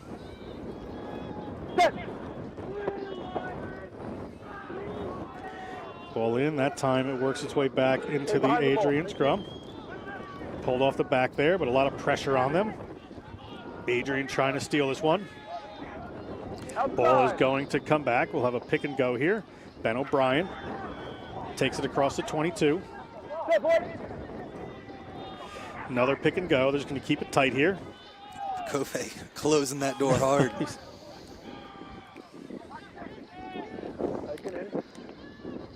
Good rush on that ball up into the swirling wind. They're really trying this wind here to hang it up and just chase onto it. An interesting tactic by Norwich that nobody's used all day. Worked to perfection there. It certainly did. There's Clayberg. He's got an open runner out wide. Atuve makes the tackle. I think that tackle was fine. Referee agrees. It's going to be ball coming to Adrian. They've got some runners out wide to see what they can do. Ball is into the hands of the captain. There is a man who is a talented offloader, as we saw there, as the ball goes into the hands of Jared Welt from Sam Williams. There's the captain, puts it up to a waiting prop. That's Ethan Schroeder. Ethan Schroeder is going to make a little ground here. Ball back for Stevens. Stevens to Mamata. Mamata, the big boy, to the other big boy. And there's Pakofe. He's across the 22. Pakofe is eyeing up that line. He's just going to let that ball go. He probably should have just kept going, but they are here. They are close. And the ball spilled forward. All that good work, and Pakofe probably could have barreled his way in. Yeah, he saw his big fella partner on the outside as well. Wanted to dish it out. Tried to be unselfish. Take a second glance here at the initial tackle. Here he comes. He split that. He's running towards the line, and he's got a player on him. I think he could have just carried him in. We're taking it to deck and recycled the ball. That's kind of what we were talking about there in the first half. But, I mean, they have made that offload look so easy here in the second half. They had 4 or 5 in a row to start those phases. And so we can't take it against them. It's definitely working for them, but one too many on that last one. 12 minutes to go here. They're all doing a fine job. You get scored out. You're in a fine. Referee's a little chat with Pakofe about his binds. Just to the left of the mark, please. Thank you.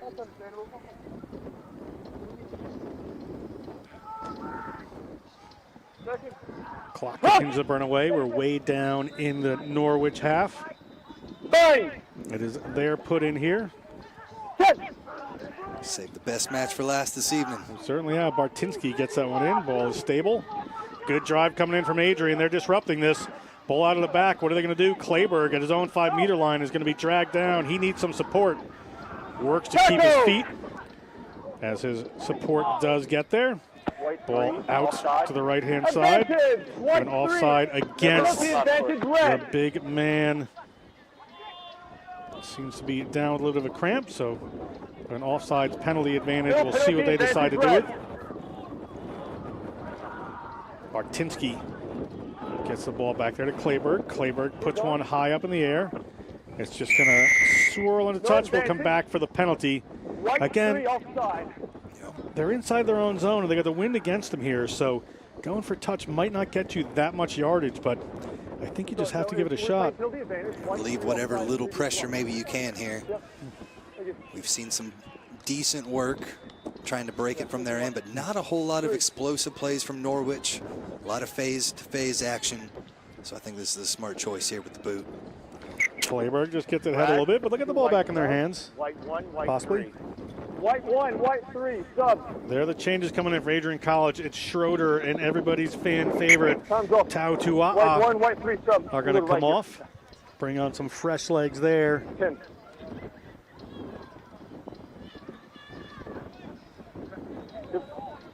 They're coming right here. That's good. Hold the ball. Let's go time off. Number 19, Sione Fotu Jr. in there at 250 pounds as well. Ball up, coming down. Going to engage the other team and take the ruck just outside their 22. On defense is Adrian. Ball's back to Clayberg. Clayberg has some defense rushing in on him. He's dragged down behind his defenders. Work to do here for this Norwich team. Referee telling Adrian to leave that ball alone. There's Bitong, always on the spot to add a couple of meters in this game of inches.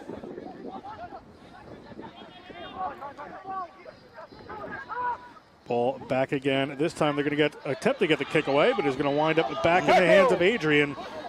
That tactic not to work that time, as here comes Pakofe off the back. See how their reserves do as the ball is Max Miller's hands. Coming across the field they are. Mamata slips out of his hands. He was thinking about getting that ball wide before he caught it. Scrum here for Norwich. We're 9 minutes to go, all tied up in this Division II semifinal. Somebody can be a hero here, Tim. Yeah, Norwich is having quite the difficult time here trying to get it out of their own end. Spending about 5-10 minutes down here and tried the kicks, tried pushing it through. Nothing really worked thus far. Maybe spinning it around and finding some space before using the boot. You see that ball, that's Mamata there. It just slips out of his hands. I think he knew he had some runners out wide. If he could have gotten hold of that ball, it was on. Norwich, 72 minutes gone in this game, 8 minutes on the game clock. Potential for overtime creeping into everybody's minds. Norwich, ball picked up by the number 8, Tellison. He goes in to the number 9, Stevens, for Adrian. Bartinsky moves that.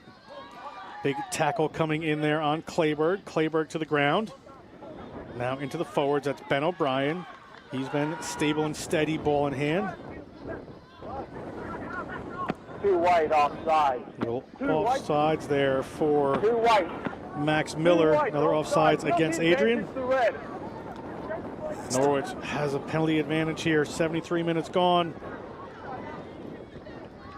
Might be the break Norwich needed. Maybe. We'll see what they do. Big hit comes in from Vatuve there. Player gets flipped over in the tackle. Everything's okay. Norwich still has ball. Vatuve came up with it. We're going to come back to that penalty. Here's your mark. No advantage. Number 2 white offside at midfield. See, they're still down in their own zone. I mean, this is 5 yards at a time we're going here, Tim.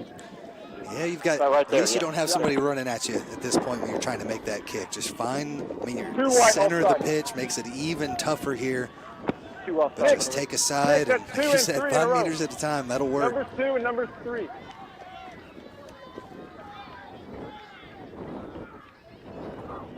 couple more substitutions here.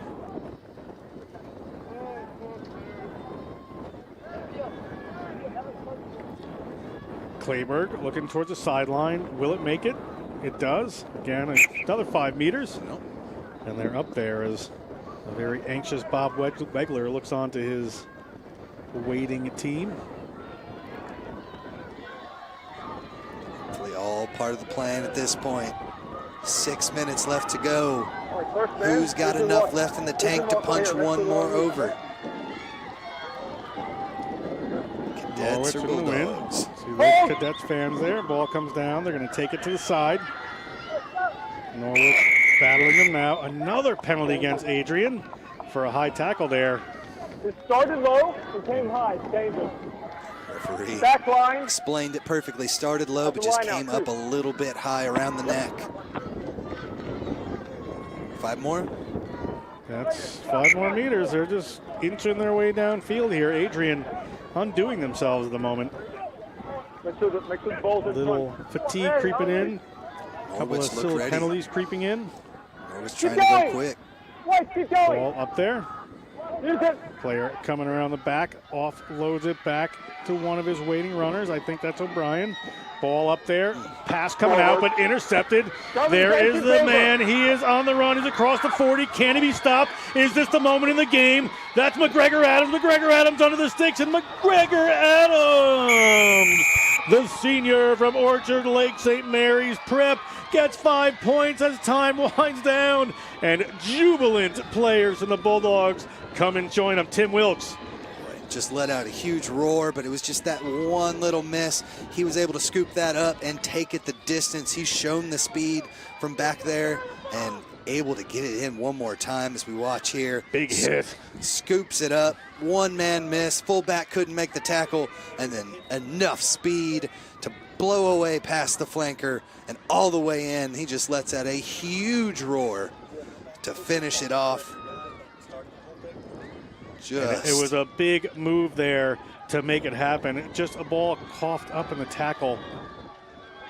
Big tackle there by Vatuve just before that runaway. Yeah, they were trying to swing it to the outside, and that hit just blew everything up.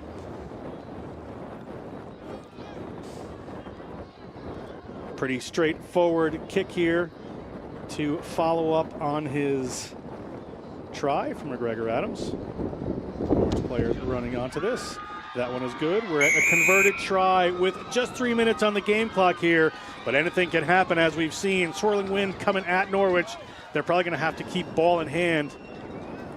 Yeah, McGregor Adams, we've seen the speed and everything, but we just got to say. Take a look at this. This is what starts it. Player coming across, There's one. He gets the ball. He offloads it here. Watch this hit from Vatuve. Bang! Ball goes flying forward. McGregor Adams knows what to do. Scores a try, and that's where it all came from. Vatuve owed some thanks from his teammate. Yeah, we've seen McGregor's wheels, but at the same time, he's 4 for 4 on kicks today in the wind, mostly against the wind there in the first half. So for me, that boot of his has been essential for Adrian College to come away right now with the lead. Now, Adrian didn't take this ball. They love to run. It's up into the wind.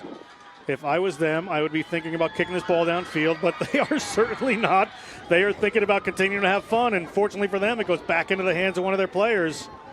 And it's going to come back for the team as Mamata comes in to clean that up.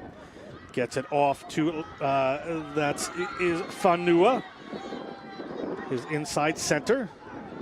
Ball, they're going to come off to this side again. Mamata finds a lane. Mamata finds another lane. Mamata steps one. Mamata's across the 22. And as our time winds down, Sione Mamata touches down for Adrian. And that, as they say, is the ball game. Ignites the crowd as just a great burst. Split the defense and then had 3 guys there back with him. But he took it the distance for the try.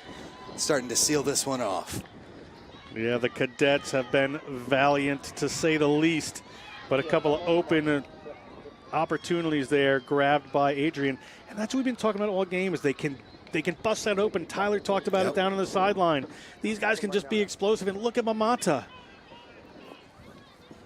In less than a minute, we get back-to-back, just huge breakaways that not just a breakaway, break in the hearts of the Cadets as well.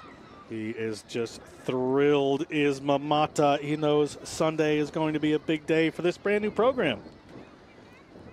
Going to be huge, taking on Thomas More. Again, put up 73 points in their 73-20 win earlier today. So not going to be an easy one, but these boys look up to it. McGregor Adams slots that one. A minute on the game clock. A loud blast of the whistle there. I thought that might have been game. I've got clock off again. Time off again, please. We have time off for a player who's down. Might just be a cramp or something. Coming down from Michigan this time of year to play in Houston. Little weather change. You can see just a cramp there. Yeah, Pakofe has been just huge in this one. Big hits, big runs, all over the pitch. Sad to see him in some pain there, but he has definitely fun in this game. They have under a minute to go. You could sub Pakofe at this point. The excited Adrian fans with the flag of Tonga there. A couple players of Tongan descent. Great to see everybody. Vatuve, who made that big hit, says he loves the Kingdom of Tonga on his notes that his team has so kindly provided to us. Benny Mattiolona looking pretty pleased there so far. Nice to see so many fans making the trip here this evening on a Friday night. I'm sure we'll see quite a bit of action here tomorrow as well, but good to see so many out there on a Friday night. Yeah, tomorrow we have it's 6 o'clock tomorrow night is the Division I final between Penn State and St. Bonaventure. That ball doesn't go 10. Could not quite tell if it hit Knock Adrian. forward. Red line out. Red option, stormer line out. We're also going to have a Division line out ball. 1 AA. Brad sub. Bradley. A couple of bowl games. UConn taking on the University of Connecticut and the University of Central Florida.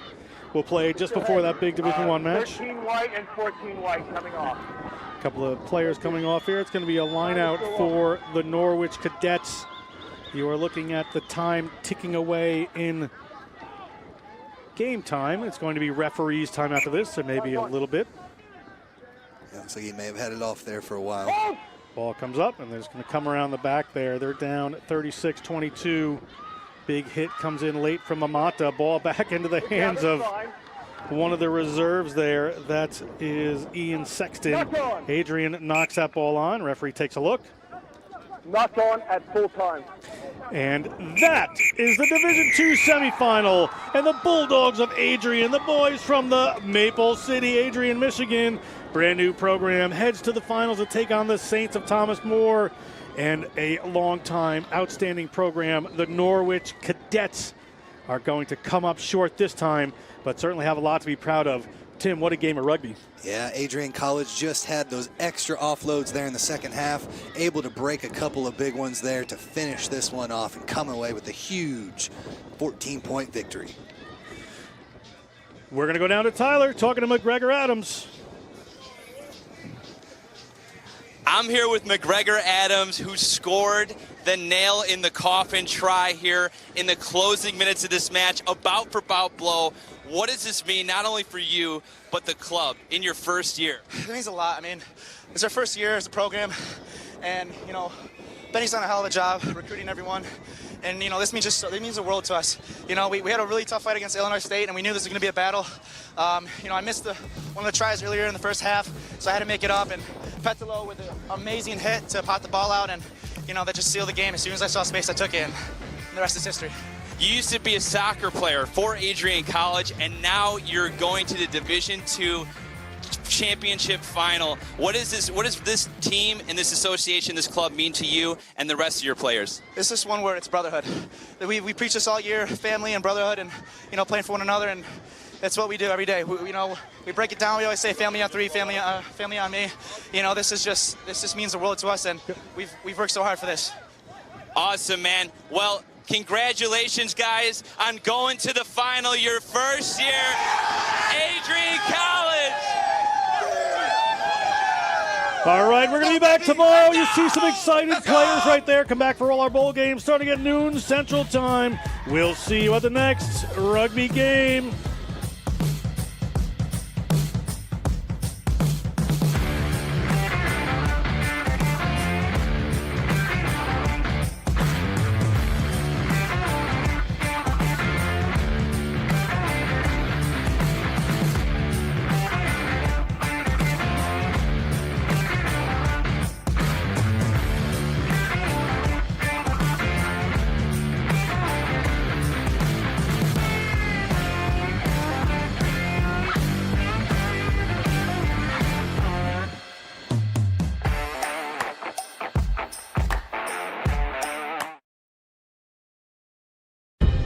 In our game, we play with our hearts.